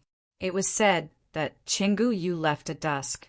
He only said that he would continue to wait for Du Xiaofu the next day. Du Xiaofu smiled faintly when he heard this. It seemed that he didn't take it to heart. The four of them chatted for a while before returning to their rooms. Du Xiaofu sat cross-legged on his bed. His mind was filled with thoughts, and his eyes were clear. Originally, he had promised the Medicine King that he would go to the chaotic demon city earlier. However, at this time he coincidentally encountered the Academy's Tianwu Conference. In addition, the Tianwu Conference was related to the Tianwu Talisman State. At that time would be accelerated by 10 times. Du Xiaofu didn't want to miss such an opportunity. Du Xiaofu originally planned to visit his eldest sister, Du Xiaoman. However, he heard from Ouying Shuang that his eldest sister, Du Xiaoman, was recently in seclusion in the Tianwu Talisman State. He wouldn't be able to see her for now. After pondering for a while, Du Xiaofu formed a hand seal and began to circulate the incomplete cultivation method. After a while, Du Xiaofu's body was enveloped in a white light and emitted an ancient pressure. He was immersed in the cultivation of his mental power. The next morning, after Du Xiaofu stopped cultivating, he went to the Talisman Department's weapon department. Du Xiaofu had promised Vice Principal Zhuge yesterday that from today onwards, he would learn smithing from Vice Principal Zhuge. Although Du Xiaofu had learned a lot from his master, the Venerable Weapon Master, in terms of the basic skills of refining weapons, he knew that he was weak. Therefore, he had the opportunity to learn smithing from Vice Principal Zhuge. This opportunity was exactly what he needed. Du Xiaofu had never been to the Talisman Department before. In fact, he wasn't familiar with the Tianwu Academy. However, along the way, Du Xiaofu asked a few seniors for directions and successfully arrived at the Talisman Department. It wasn't complicated. Along the way, many senior sisters and senior brothers were surprised and curious when they saw Du Xiaofu. The so-called Talisman Department was a courtyard in the academy. Everyone who stayed here was a talisman master. Anyone who walked out would have a high status in the outside world. Du Xiaofu entered the Talisman Department. Under many curious gazes, he asked a few seniors from the medicine department and successfully found his way to the weapon department. When he arrived at the entrance of the weapon department, Du Xiaofu was speechless. When he passed by the medicine department and formation department, Du Xiaofu felt that there wouldn't be many students in the two departments. At most, there would be 20 or so. However, the courtyards of the medicine department and formation department were still grand and simple. However, When he stood in front of the entrance of the weapon department, Du Xiaofu couldn't help but frown. The entrance of the weapon department was small and narrow, just like a chore house. There was a plaque with the words Weapon Department written on it that gave off a sense of desolation. It hung slanted on the entrance of the weapon department and might fall down at any moment. The entrance of the weapon department was even more deserted. Du Xiaofu stood there for a long time, but no one came out. In the end, he could only push open the door and walk in. "Junior brother, who are you looking for?" As for Du Xiaofu, when he entered the Weapon Institute, he saw a young man walking out of a simple but clean courtyard. This young man looked to be around 21 or 22 years old. He was thin and wore a plain robe. He should have a delicate and handsome face, but because his hair was a little messy and he didn't care about his appearance, it affected his image a lot. He wasn't old, but he had the feeling of an old scholar. "I'm a new student of the Weapon Department. I'm here to look for Vice Dean Zhuge." Du Xiaofu felt the young man's aura and was quite surprised. This young man's cultivation was actually at the peak of the 4-star perfection stage. It could be said that he wasn't weak. When the young man saw Du Xiaofu, he immediately said with great enthusiasm, "You're a new student. Why are you only here now?" "I originally thought that there wouldn't be any new students entering the weapon department this year. Let me introduce myself. I'm Han Chao. You can call me Senior Han. I'm a student from the previous year." "Greetings, Senior Han." Du Xiaofu nodded. "There's no need to be polite. In any case, there are only 4 people in the weapon department, including you and me. Other than you and me, there's also your senior sister and senior brother. However, your senior sister rarely comes out and has always been researching weapon forging. That senior brother is the same. I'm afraid he hasn't shown his face for 3 months," Han Chao said. Hearing this, Du Xiaofu smiled slightly. This senior Han Chao was extremely enthusiastic, but the students of the weapon department all seemed to be a little strange. Then, under Han Chao's guidance, Du Xiaofu went to Vice Dean Zhuge's place. Along the way, he asked Han Chao a lot of questions about the weapon department. This senior Han Chao patiently explained it in detail, causing Du Xiaofu to have a good impression of him. "Junior Du, you're the only one who entered the weapon department this year. You have to work hard and fight for a place on the martial ranking. Junior Du, within the Heaven Martial Talisman Realm's enlightenment state, there's a lot of enlightenment regarding weapon forging. You mustn't be too impatient. You have to build up your foundation first before comprehending it. It'll be very beneficial for you in the future. Junior Du, the Martial Department, Medicine Department, and Array Department have always looked down on our weapon department. If we encounter any trouble, we should avoid it. After all, we're all from the same school. However, those guys from the Martial Department won't dare to offend us. There will be a time when they come to us for weapon forging. Junior Du, the weapon department is very big and there are very few students. Where do you live now? Do you want to move to the weapon department? Junior Du, if you have any questions about weapon forging in the future, you can come to me. Although my cultivation isn't high and my weapon forging achievements aren't too good, I should be able to teach you some basic skills." Along the way, Han Chao was full of enthusiasm and endless words. Towards the end, he didn't even need Du Xiaofu to open his mouth to ask, as he passionately explained everything inside and outside the weapon department to Du Xiaofu, including quite a bit of weapon forging knowledge. Du Xiaofu listened with a smile on his face. He didn't feel that this senior Han Chao was long-winded at all. Instead, he felt that this senior Han Chao was particularly amiable. After passing through a large courtyard, a quiet valley unexpectedly appeared. Within the valley, there were many courtyards hidden within the lush greenery. Chapter 368. Han Chao stopped and said to Du Xiaofu, "Junior Du, we've arrived. Up ahead is Vice Principal Zhuge's courtyard. However, we are not allowed to enter as we please, or we will be punished. You were sent here by Vice Principal Zhuge, so of course it's fine. Go in." "Thank you, Senior." Du Xiaofu thanked him and then walked towards the valley.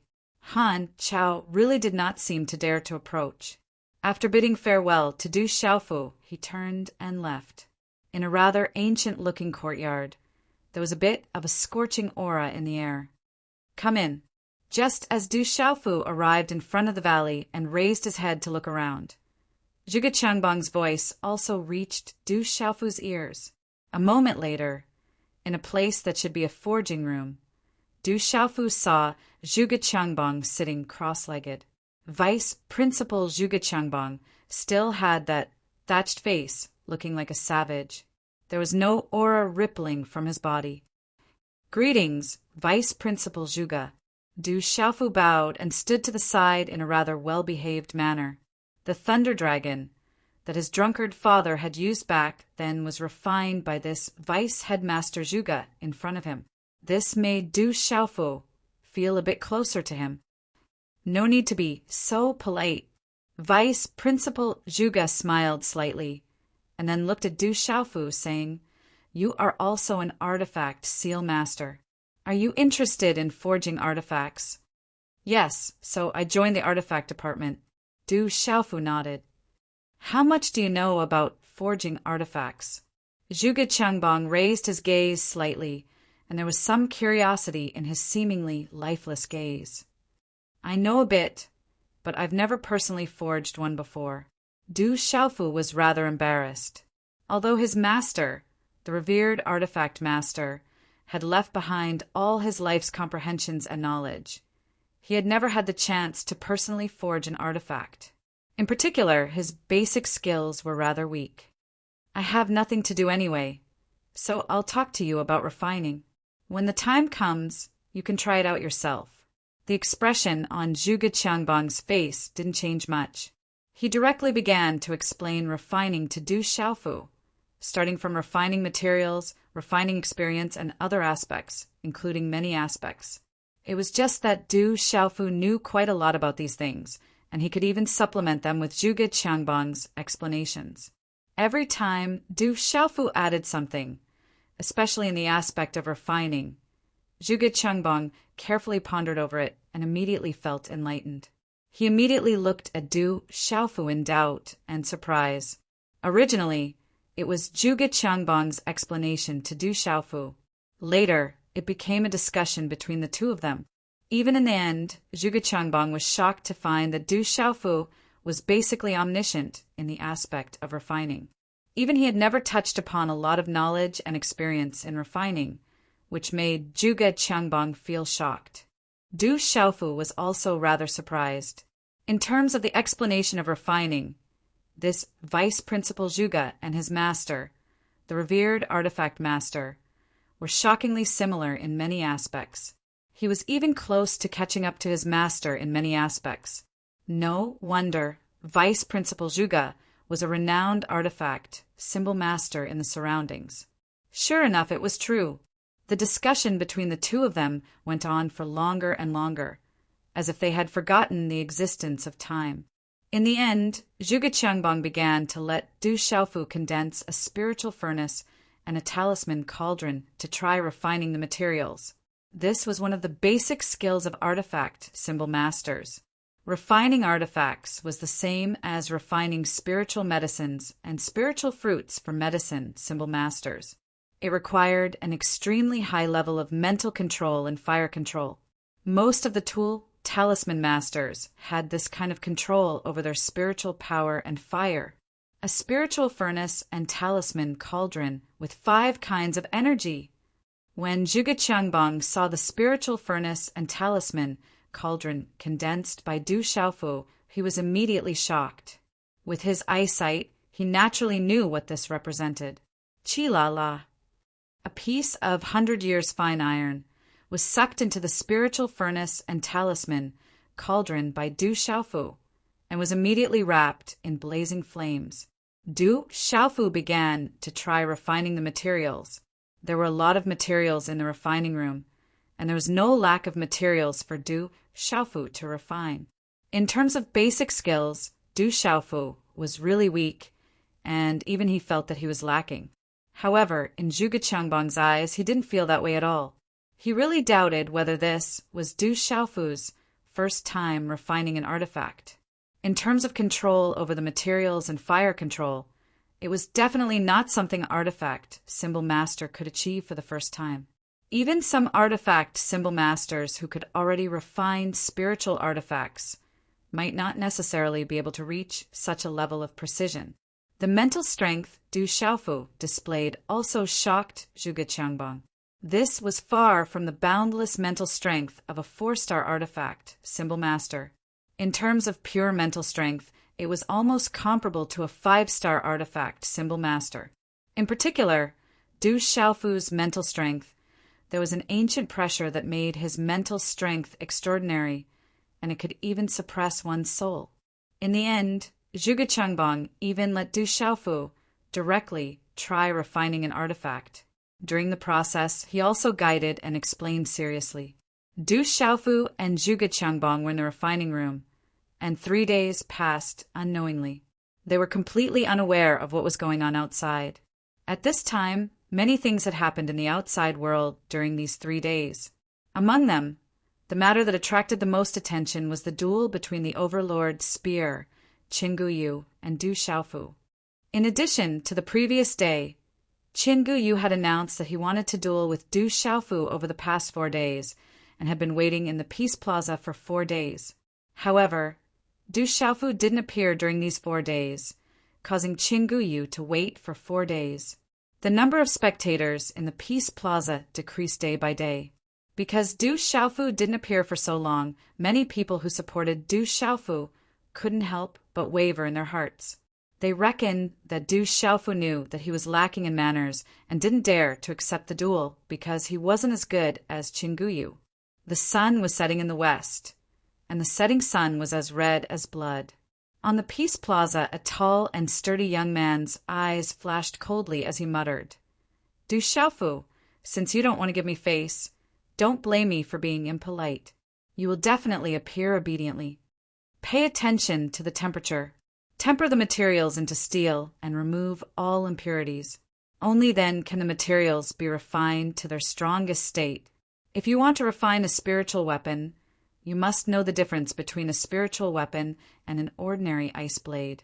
A spiritual weapon isn't an inanimate object. A spiritual weapon is sentient. A good spiritual weapon definitely can't be forcefully refined. Let the remaining pure materials fuse together. Use your mental energy to control how you want them to fuse. Whether it's a blade or a sword, an arrow or a mace or a spear, it's all up to the artifact talisman master. Zhuge Qiangbang's voice constantly rang out from the artifact refining room. His voice was filled with excitement.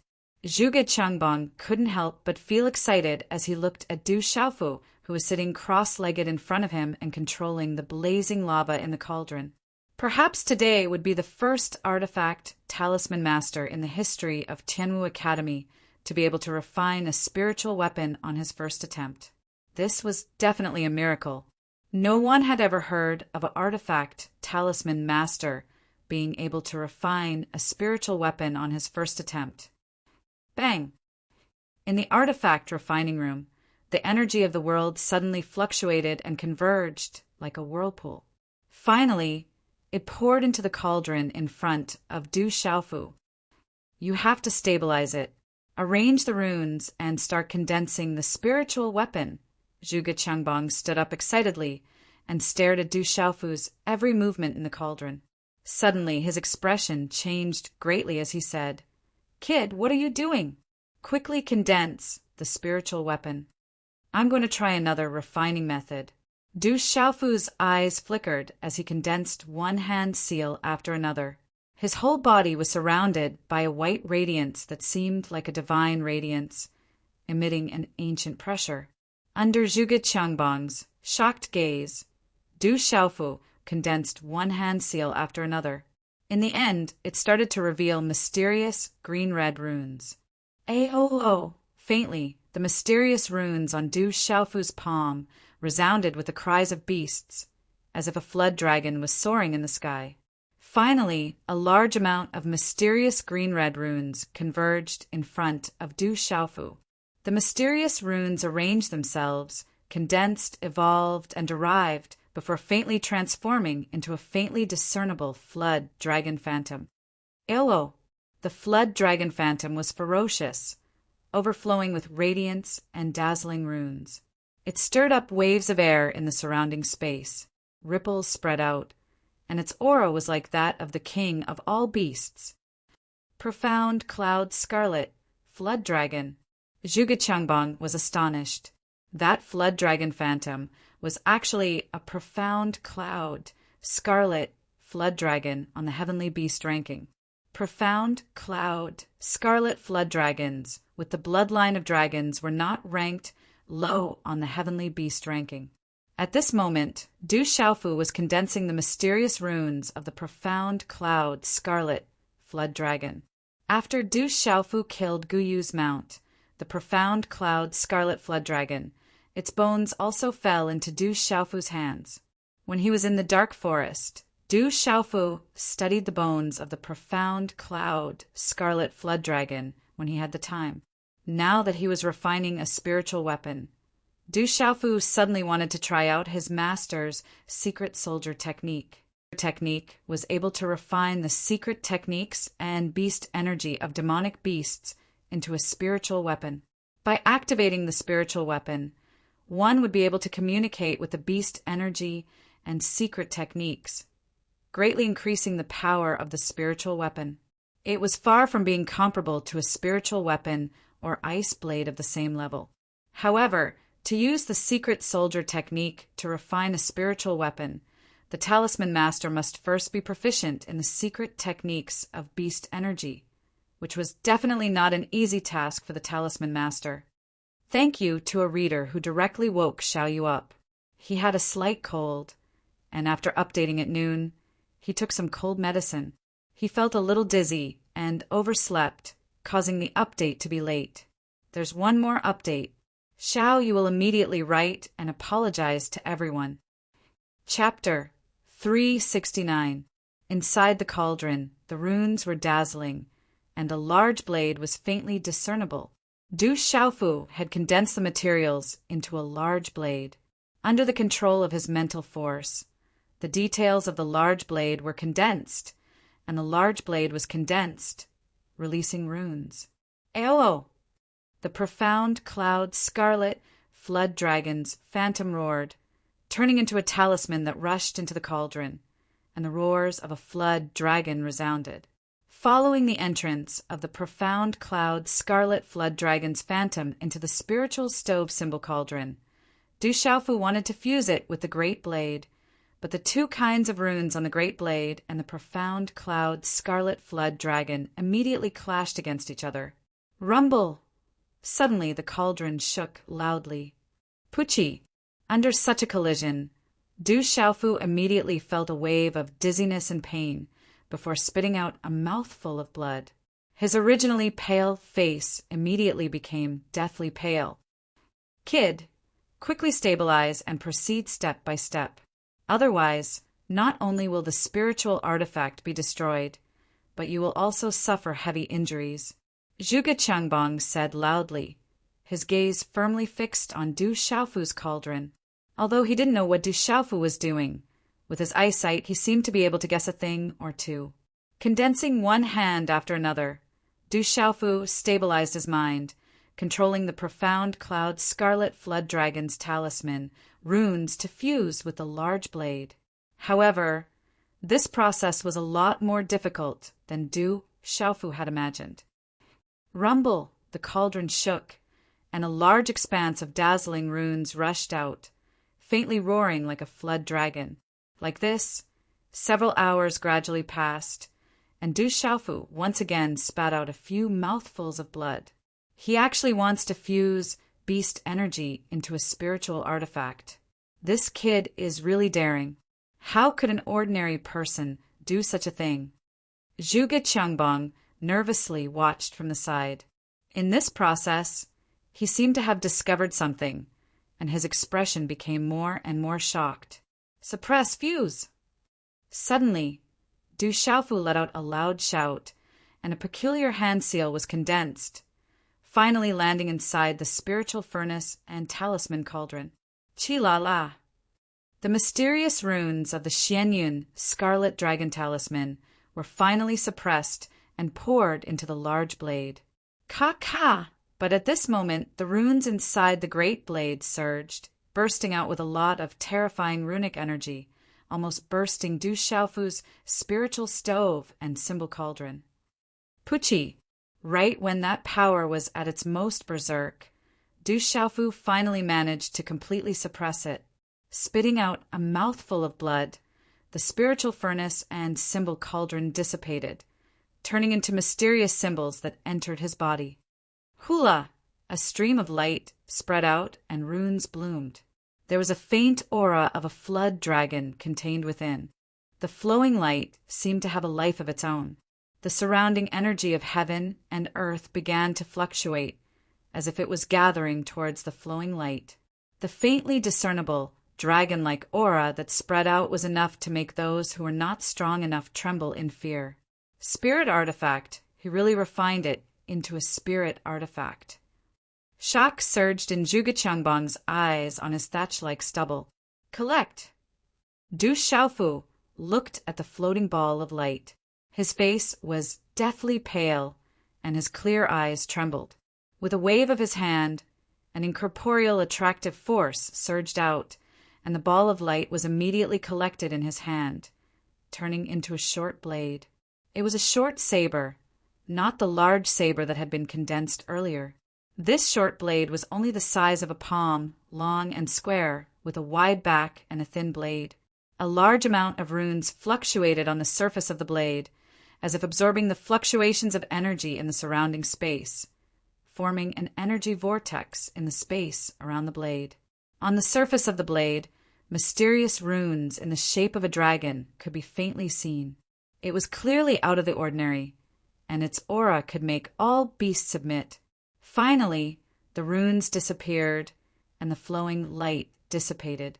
A square blade clearly appeared in Du Xiaofu's hand. Judging from its aura, it was definitely at the level of a spiritual weapon.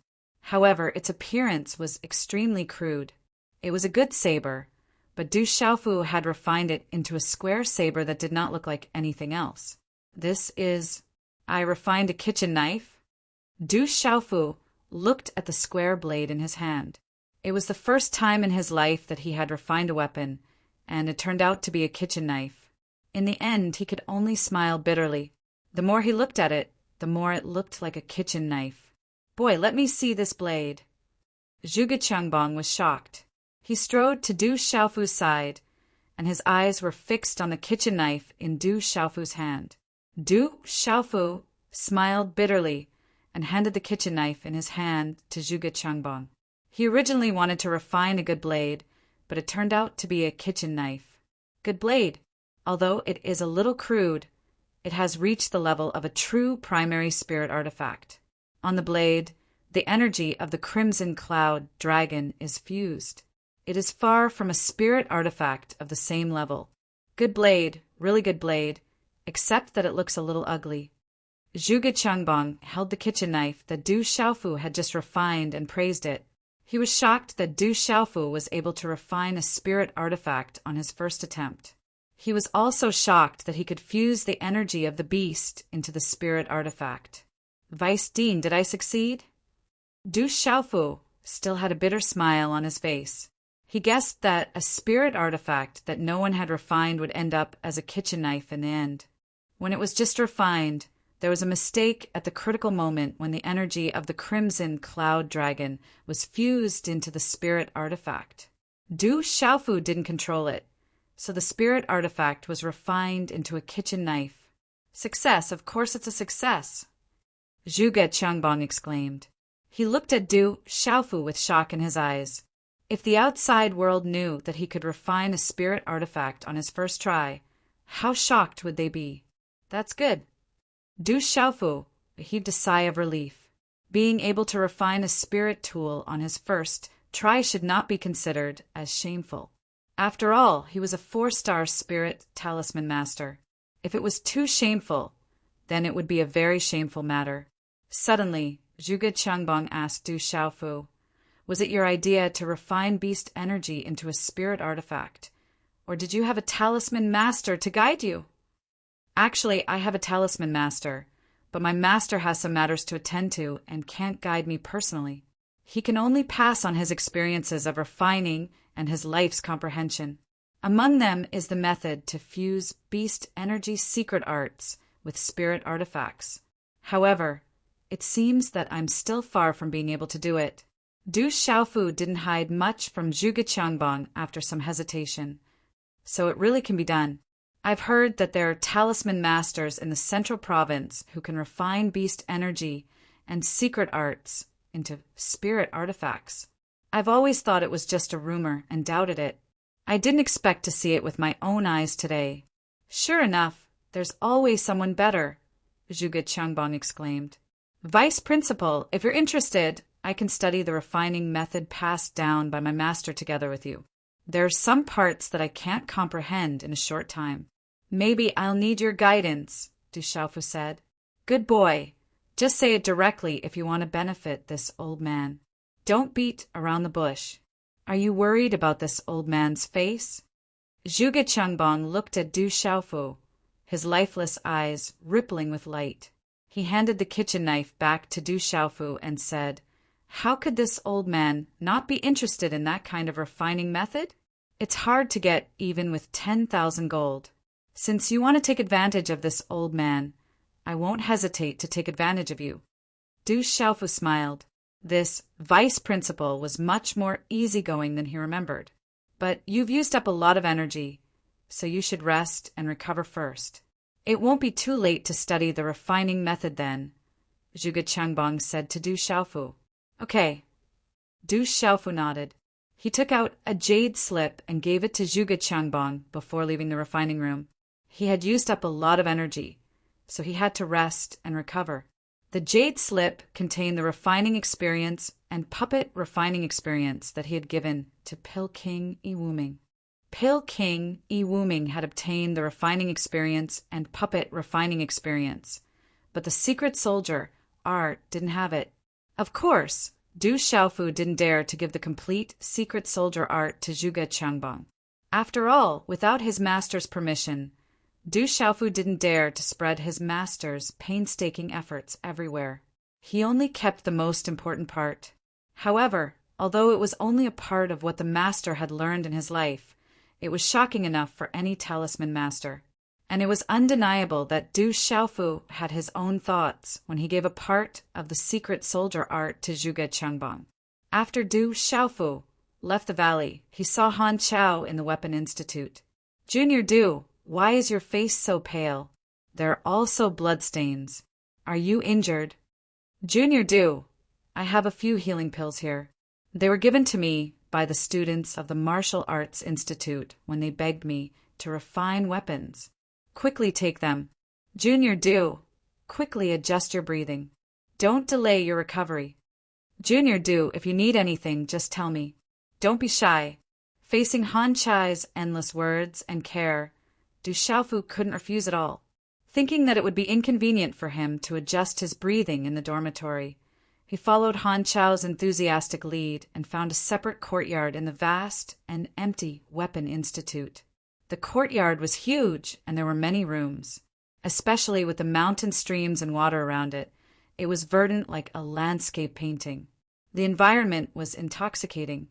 After the enthusiastic Han Chao left, Du Xiaofu found a room in the courtyard and sat cross-legged to adjust his breathing.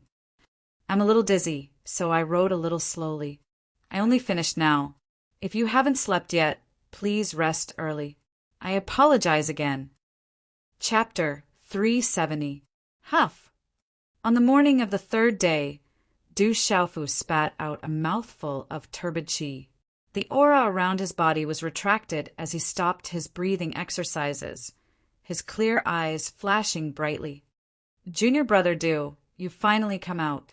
Junior sister, Li Shui has been waiting for you for an entire day and night." Just as Du Xiaofu tidied up and left the courtyard, he saw an excited senior brother Han Chao in the Weapon Institute. "Li Shui, Du Xiaofu's brows twitched. Thinking of that irresistible girl, he immediately felt uneasy. However, he quickly muttered in his heart, "Why should I be afraid of that girl? I'm a man. Why should I be afraid of being teased by that girl? That's just too cowardly." With this thought, Du Xiaofu gave himself a lot of courage. "It's Junior's sister Li Shui. She seems to have come to find you for something urgent. She's already been waiting for you in the side hall for an entire day and night." Han Chao looked at Du Xiaofu and smiled mysteriously. "Junior brother Du, do you and junior sister Li Shui have some kind of special relationship? I see that junior sister Li Shui is extremely anxious while waiting for you. Could it be that your relationship is not shallow and she admires you? Or do you admire her? It's said that junior sister Li Shui has quite a few suitors among the students. If you succeed, you'll be bringing glory to our Weapon Institute. You must definitely grasp this opportunity well. Senior brother, I'd better go see what senior sister Li Shui is looking for me for." Du Xiaofu immediately extricated himself. However, he knew that once this senior brother Han Chao started talking, there would be no end to it. "Junior brother Du, slow down. I'm not done yet. That junior sister Li Shui is really not bad. However, if you two really do get together, you must be careful. I'm afraid that quite a few people will come looking for trouble with you." In the side hall of the Artifact Institute, Du Xiaofu saw Li Shui, who was sitting upright. Although she had changed her attire today, it was still as beautiful and hot as before.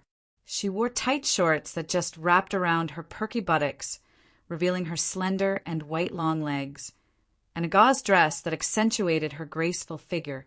Her soft and supple waist, coupled with her firm and round perky buttocks, formed an exceptionally graceful and alluring arc. "Junior brother Du, where's Han Chao?"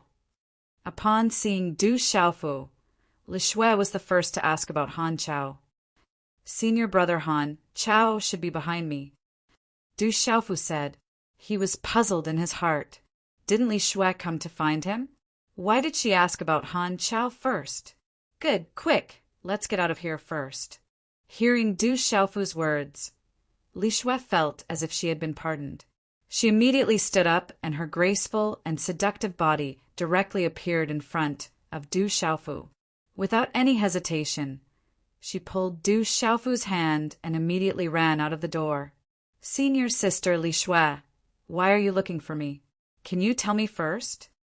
Before Du Xiaofu could react, he was involuntarily pulled out of the door by Li Shui. "Let's get out of here first in case Han Chao comes back." For some reason, Li Shui seemed to be extremely apprehensive of Han Chao. She pulled Du Xiaofu and ran away, afraid that Han Chao would chase after them. A moment later, after leaving the Talisman Institute, Li Shui stopped. She was panting slightly and her chest was slightly moving up and down, causing her originally exquisite curves to be even more perfect and alluring at this moment. At this moment, Du Xiaofu's gaze was involuntarily fixed on that alluring curve. We finally got rid of Han Chao.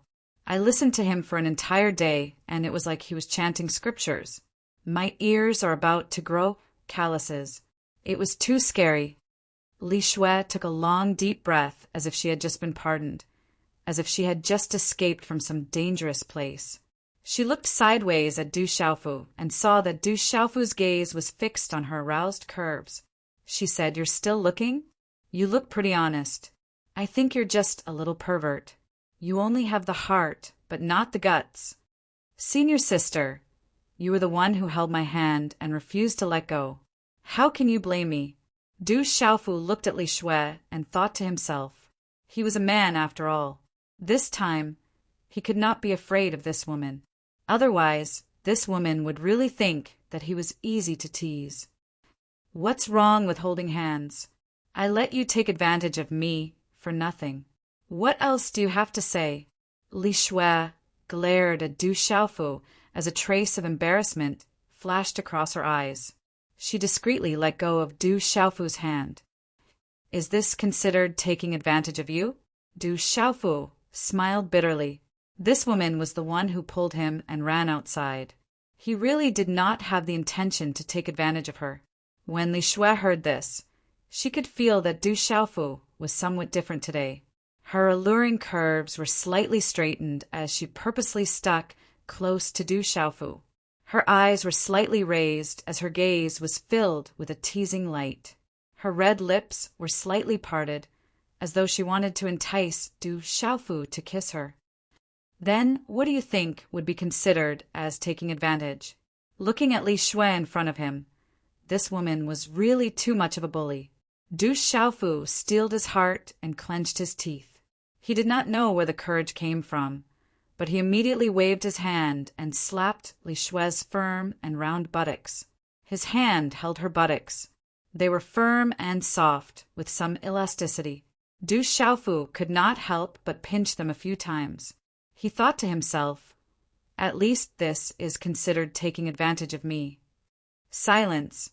The surrounding space suddenly became silent. Li Shui's attractive face suddenly froze. Her beautiful eyes were dazed, and then, in an instant, a rosy color climbed up. Her delicate face turned red with a schwa-schwa sound. As if he felt the change in Li Shui, Du Xiaofu was also stunned. However, his hand was still tightly pinching Li Shui's firm buttocks. He seemed to have forgotten to let go and subconsciously pinched twice more. "Lecher, little pervert, let go of me." After a few breaths, Li Shui seemed to have reacted. She suddenly shouted. Her beautiful face turned pale and immediately retreated.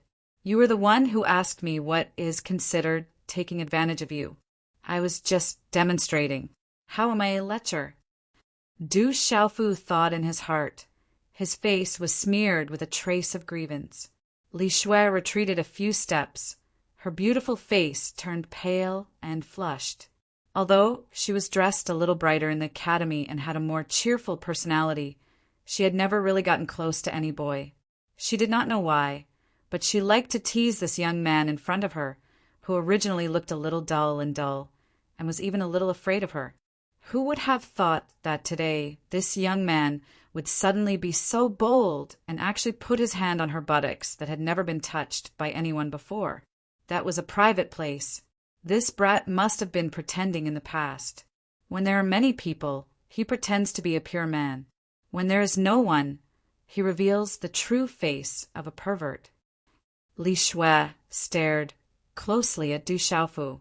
Looking at the face that was deliberately pretending to be wronged and innocent, she felt more and more that this young man must be faking it.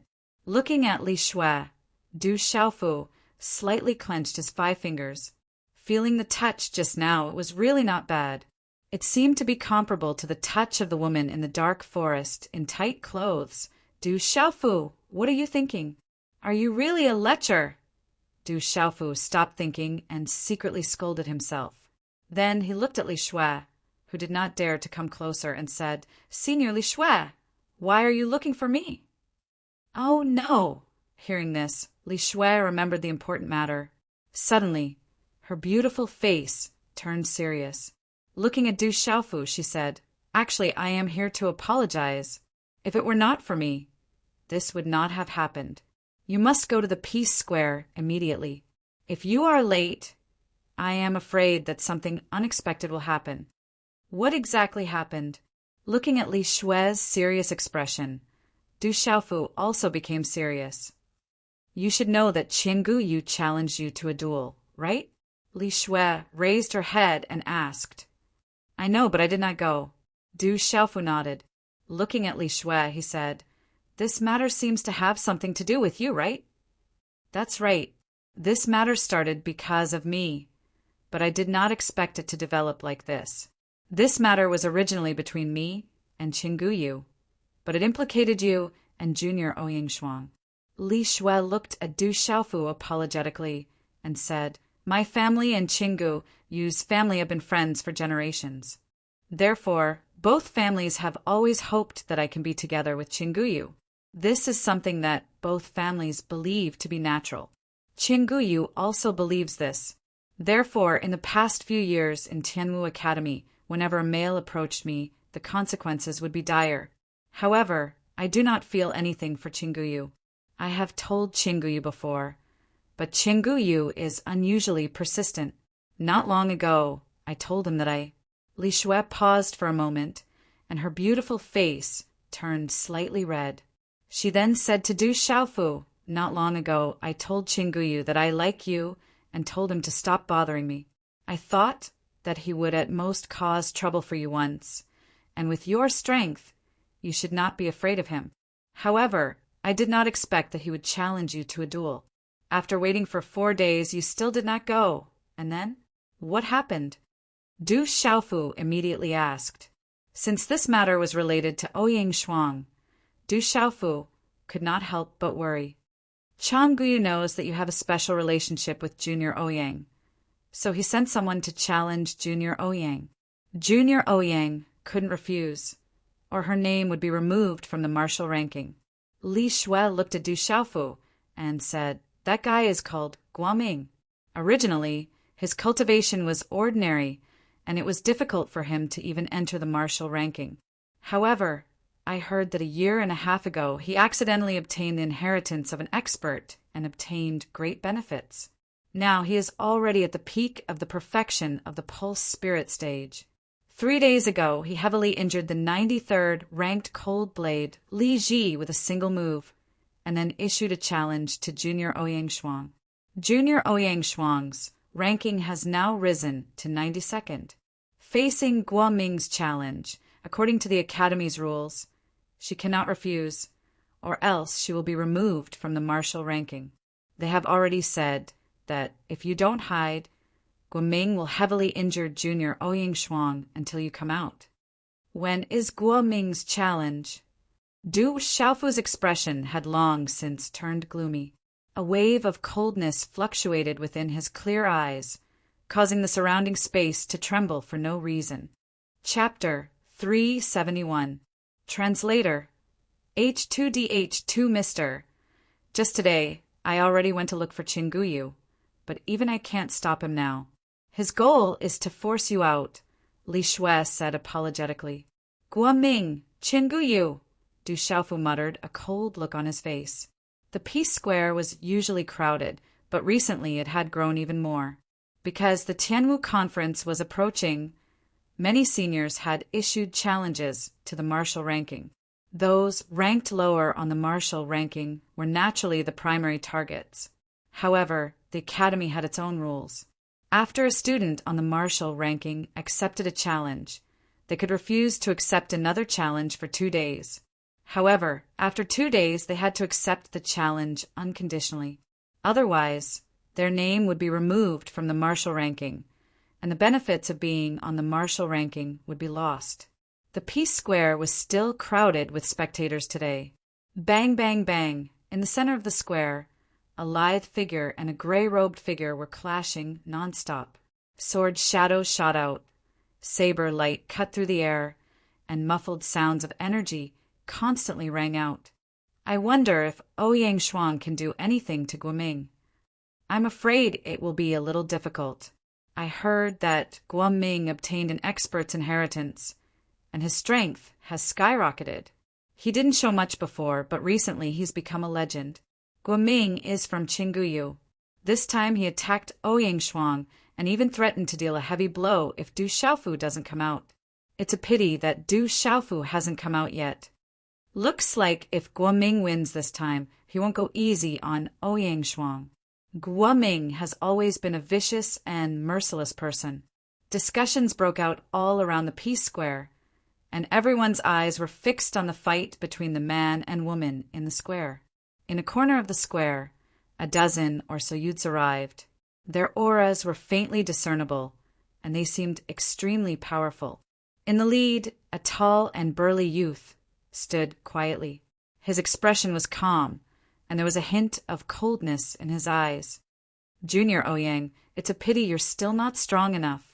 In the square, a yellow-robed youth flashed like lightning, instantly arriving in front of the lithe figure in front of him. His indifferent eyes glanced at the lithe woman in front of him. The large saber spirit weapon in his hand drew the energy of heaven and earth, and a sharp saber light slashed out. Walala! The blade light descended, and a swift and fierce aura engulfed the vast sky. Dazzling symbols flashed, and a strong wind wrapped around Ouyang Shuang's graceful figure. Ouyang Shuang raised her eyebrows with a serious look in her eyes.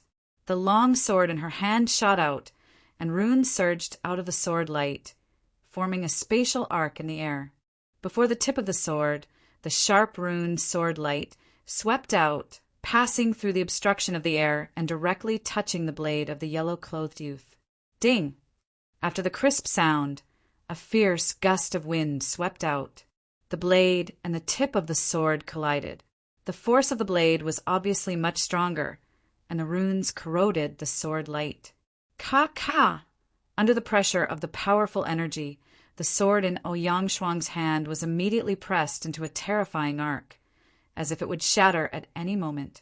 Many people in the square broke out in cold sweat for Ouyang Shuang. Ouyang Shuang seems to be unable to contend against Guoming.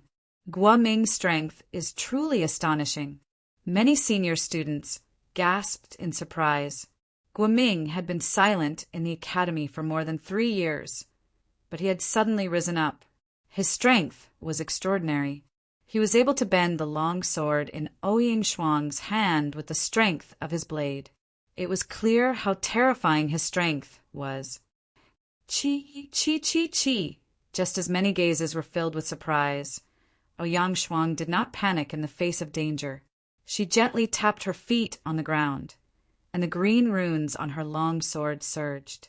Profound chi poured into the long sword, and suddenly her strength soared. The runes were dazzling and repelled the yellow-clothed youth's blade. With the help of the rebound, Ouyang Shuang's beautiful figure immediately soared into the air.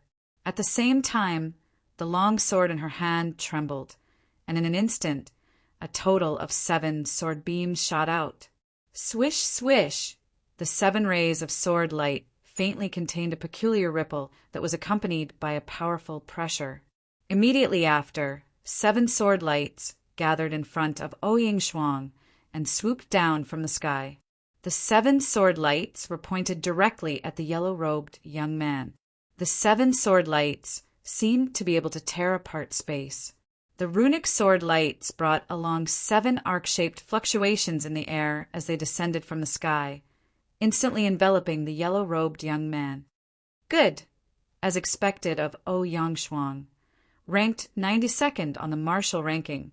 Following Ouyang Shuang's series of reactions from being suppressed to borrowing the momentum to instantly counterattack and the might of her sword technique, many of the surrounding senior students couldn't help but burst into cheers. Humph, your reaction is not bad. You're not weak, but your cultivation is a little lacking. Facing the 7 sword beams that Ouyang Shuang sent down from the sky, the yellow-clothed youth let out a muffled groan from his throat. Instead of retreating, his figure advanced, and an earth-shattering aura swept across the square. On the large saber spirit artifact in his hand, a terrifying profound chi surged and erupted. Waves of profound chi accompanied by runes wrapped around the large saber spirit artifact. The saber beams swept out, and the 7 saber beams instantly swept across the sky, resisting the 7 sword beams. The sword beams and saber beams confronted each other, and after a moment of stalemate, they dissipated in the air at the same time, and the energy swept across the sky and spread out. Swish, swish! At the same time that the 7 sword beams were shattered, Ouyang Shuang's beautiful figure gently tapped on the air, drawing an alluring arc in the air. As if she was already prepared, her long sword once again slashed down, and an energy sword beam shot out again, directly sweeping towards the yellow-clothed youth, like lightning. Let's end this quickly. The yellow-clothed youth's eyes were filled with a sneer, and a terrifying and crazy aura once again erupted from the large saber in his hand. That crazy and terrifying aura shocked the surrounding students. It turned out that Guoming's cultivation had actually reached such a powerful level. The large saber spirit artifact broke through the air, and directly landed on Ouyang Shuang's sword beam with a terrifying and crazy aura. Boom! The two collided, and a dazzling energy exploded with a thunderous, muffled sound. The energy force frantically swept and rippled into the distance. Chi! Amidst the energy ripples, the yellow-clothed youth's figure broke through the air and instantly shot towards Ouyang Shuang. A sharp gale swept out, causing the air to automatically separate and ripple backwards. His speed was as fast as lightning. Ouyang Shuang's expression changed greatly, and her eyebrows knitted tightly. Her feet tapped on the air, and her body flew back dozens of meters like a swallow. However, in the end, her speed was still slightly slower than her opponent's. The yellow-clothed youth appeared, and a palm print had already been condensed and slapped out. It was almost in a barbaric manner, and under Ouyang Shuang's rapid evasion, it still directly hit Ouyang Shuang's shoulder. Boom! The palm landed, and a low muffled sound rang out. Ouyang Shuang fell backwards, and her feet finally landed on the plaza. Crack, crack! Cracks immediately spread out from the place where Ouyang Shuang's feet landed. She took 7 steps back, and the bluestone floor where her feet landed shattered. Poochie! When Ouyang Shuang stabilized her delicate body, she spat out a mouthful of dark red blood, and her face was pale. Ouyang Shuang raised her head to look at the yellow-clothed youth, who had also suddenly landed on the ground. In terms of cultivation level, Guoming was already at the peak of the perfect pulse spirit stage, and was probably only a step away from the martial marquis stage. The difference in cultivation level was too great, and it was difficult for her to cross it. Junior Ouyang Shuang, you're not my match. The yellow-clothed youth slowly walked towards Ouyang Shuang. The large saber in his hand was suffused with a sharp blade light, and his eyes were cold and arrogant. Although he had entered Tianwu Academy in the past 3 years, and his talent was extraordinary, he was not dazzling in Tianwu Academy, where geniuses gathered. He was not even able to enter the martial ranking. Everything had changed after he had obtained that expert's inheritance. His strength had skyrocketed. He had long since decided that he would step on the martial ranking to reach the position he wanted.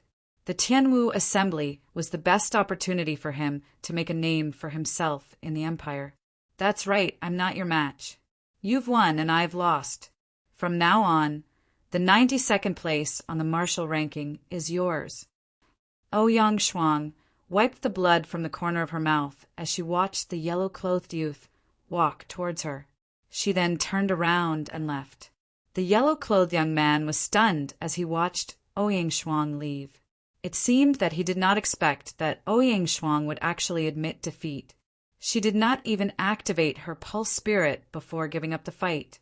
This seemed to be different from what he had imagined. Junior Ouyang Shuang, there's no need to be in such a hurry. I heard that your Scarlet Sky, 2-headed leopard pulse spirit is extraordinary. Why don't you let me see it? The yellow-clothed youth was stunned for a moment. He watched as Ouyang Shuang's beautiful figure was about to leave the stage. A cold glint flashed across his eyes, and his figure immediately rushed towards Ouyang Shuang.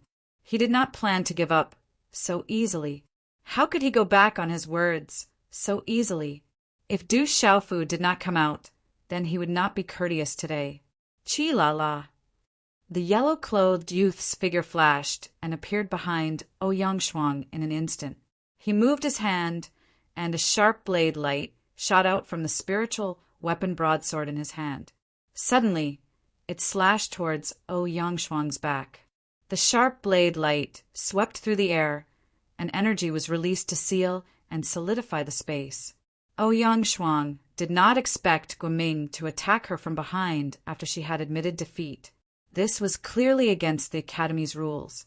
In a split second, it was already too late for Shi to defend or dodge. As the sharp blade light slashed down, Ouyang Shuang even felt a burning sensation from her back. Her beautiful face suddenly turned pale. Sneak attack from behind. Who do you think you are? Suddenly, an indifferent and cold voice rang out from the plaza, and a purple-robed figure strangely appeared behind Ouyang Shuang. Chapter 372. When this cold and indifferent voice entered her ears, Ouyang Shuang's grave and pale face instantly heaved a sigh of relief. Swish! In that split second, under the attentive gazes of the crowd, a purple-robed voice instantly appeared behind Ouyang Shuang. Faced with Guoming's swift and fierce blade flash that had already swept towards Ouyang Shuang's back, the latter gently waved his long sleeves, causing a gust of wind to sweep out. In that instant, the purple-robed figure's hand, wrapped in golden talisman patterns, directly reached out from within his long sleeves. All of this happened at a speed that was dazzling to the eyes, and it was like a ghost. The palm that was covered in golden talisman markings directly grabbed onto Guoming's blade light, and in practically an instant, that fierce blade light was directly destroyed as easily as dry weeds. Crack, crack! At this moment, the purple-robed figure took a step forward, leaving behind after-images. His terrifying speed was like a flash of light. In the blink of an eye, he had rapidly closed in on Guoming. His forefinger and middle finger separated. Wrapped in a golden glow, he tightly clamped the tip of the large blade spiritual artifact. Guoming's expression changed greatly. Profound qi surged, wanting to pull out the large blade spirit weapon. However, to his surprise, his large blade spirit weapon was clamped between the other party's fingers. It was as steady as a boulder, completely unshakable. Who is this? How can he be so strong? In that instant, seriousness and shock surfaced on Guoming's face. For some unknown reason, a chill abruptly gushed out from his skin, while unease suddenly gushed out from his soul. Crack, crack, crack, crack. The purple-robed figure's gaze was gloomy. A terrifying power suddenly erupted from his two fingers, and the large blade spirit weapon in Guoming's hand directly started to crack. Crack, crack, crack! An extraordinarily valuable large blade spirit weapon immediately shattered into pieces under the shocked gazes of the crowd, crushed by the purple-robed figure with just two fingers. Just how powerful and terrifying was this kind of strength? Crack! The spiritual weapon broadsword was directly shattered, but the purple-robed figure did not stop at all. Guoming violently spat out a mouthful of blood because the spiritual weapon broadsword was shattered. Just as he was about to explosively retreat, he discovered that the purple-robed figure had already appeared in front of him like a ghost. His eyes revealed a resolute face. His clear eyes flickered with a chilling light, swift and intimidating, causing one's hair to stand on end. The purple-robed figure raised his head, revealing Du Xiaofu's currently cold and indifferent face. His right hand directly grabbed Guoming's right hand, which had been holding the blade, at an unbelievable speed. Golden talisman secret engravings erupted, after which an enormous force gushed out from his hand and violently pulled. Gotcha! Under the astonished and astounded gazes of everyone present, Guoming's right arm was instantly torn off from his shoulder, causing a bloody mist to spray out and spray onto the square. Ah! A miserable wail immediately came out of Guoming's mouth. In an instant, his face twitched in intense pain. Bang! However, this was not the end of the matter. On Du Xiaofu's indifferent face, a chilling light flickered in his eyes. His left hand was tightly clenched into a fist. Golden talisman secret engravings wrapped around his left hand, and an enormous amount of energy was mixed with it as it ruthlessly smashed towards Guoming's lower abdomen. Boom!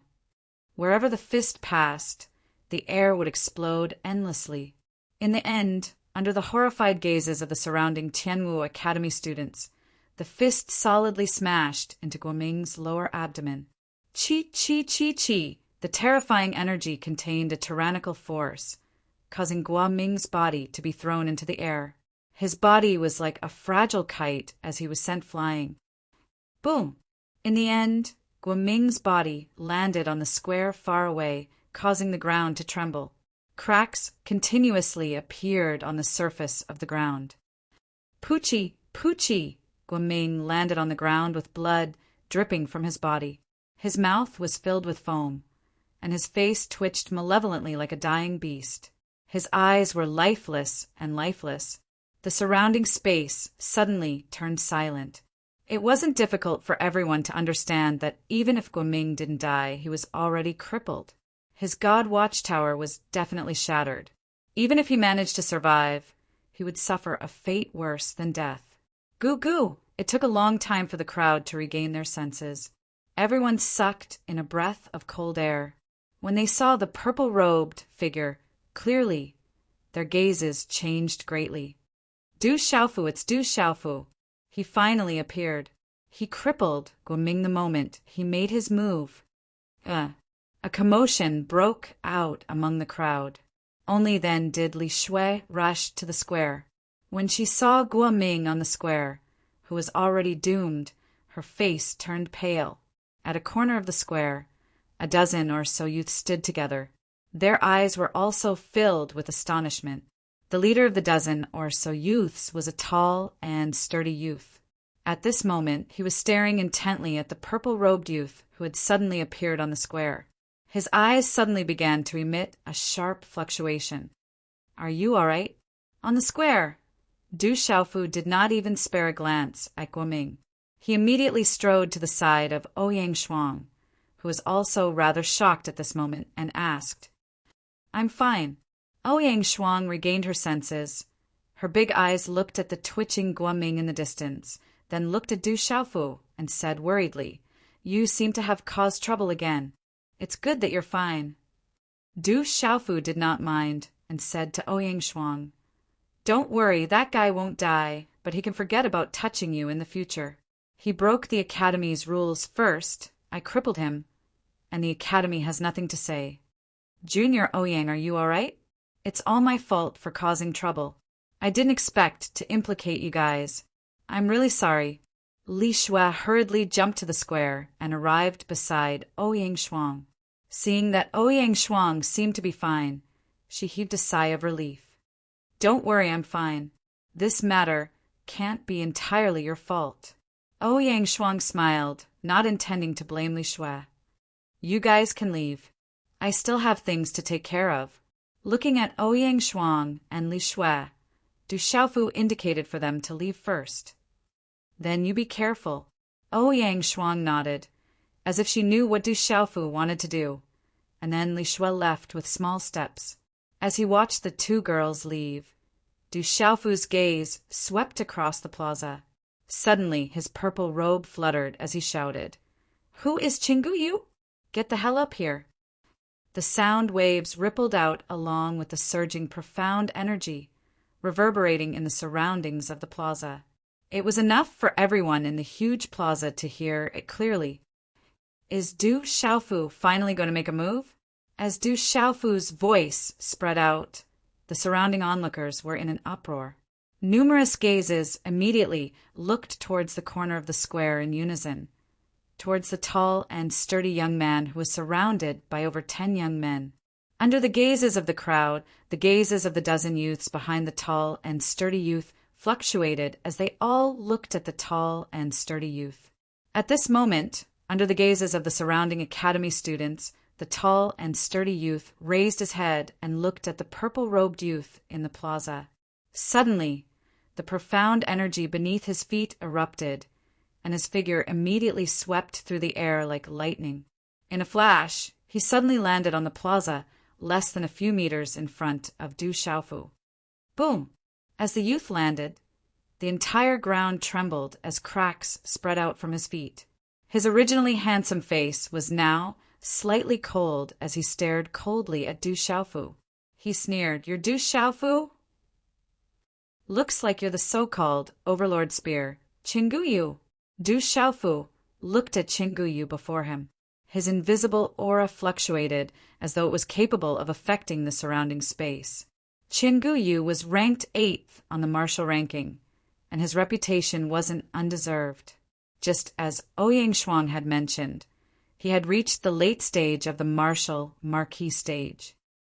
Don't think that you can act arrogantly in Tianmu Academy just because you killed some random people in the dark forest. You finally have the guts to show yourself today. Qingguyu coldly stared at Du Xiaofu and said, "Let's duel. If you win, Li Shui will be yours. If you lose, I'll teach you a lesson that you'll never forget. I'm not interested in your so-called duel, and this matter has nothing to do with anyone. Do you think that I have to show up just because you want a duel? Who do you think you are? You think too highly of yourself." Du Xiaofu coldly replied. His gaze gradually turned cold as he continued. "I originally wanted to ignore you, but you shouldn't have touched my bottom line. Since you dared to touch the people around me, prepare to pay the price today. Since you want to play, I'll play with you today." Hearing this, Qingguyu's gaze gradually turned even colder, and his expression turned even uglier. Du Xiaofu didn't place him in his eyes at all. His arrogant expression and sinister gaze were like that of a venomous snake, and his aura slowly fluctuated. Suddenly, a powerful aura burst out from his tall and sturdy body. Walala! The aura burst out like a storm, sweeping across the square in an instant. Dust and gravel were swept away, and the shockwave was like a dragon soaring into the sky with a domineering aura. Du Xiaofu, you'll pay the price for your words. Believe me, I, Qingguyu, will definitely make you pay the price. Qingguyu's gloomy voice reverberated throughout the square. His voice was so cold and sinister that even the students in the square felt a chill run down their spines. Everyone could tell that Du Xiaofu had completely angered Overlord Spear Qingguyu. Today's update is complete.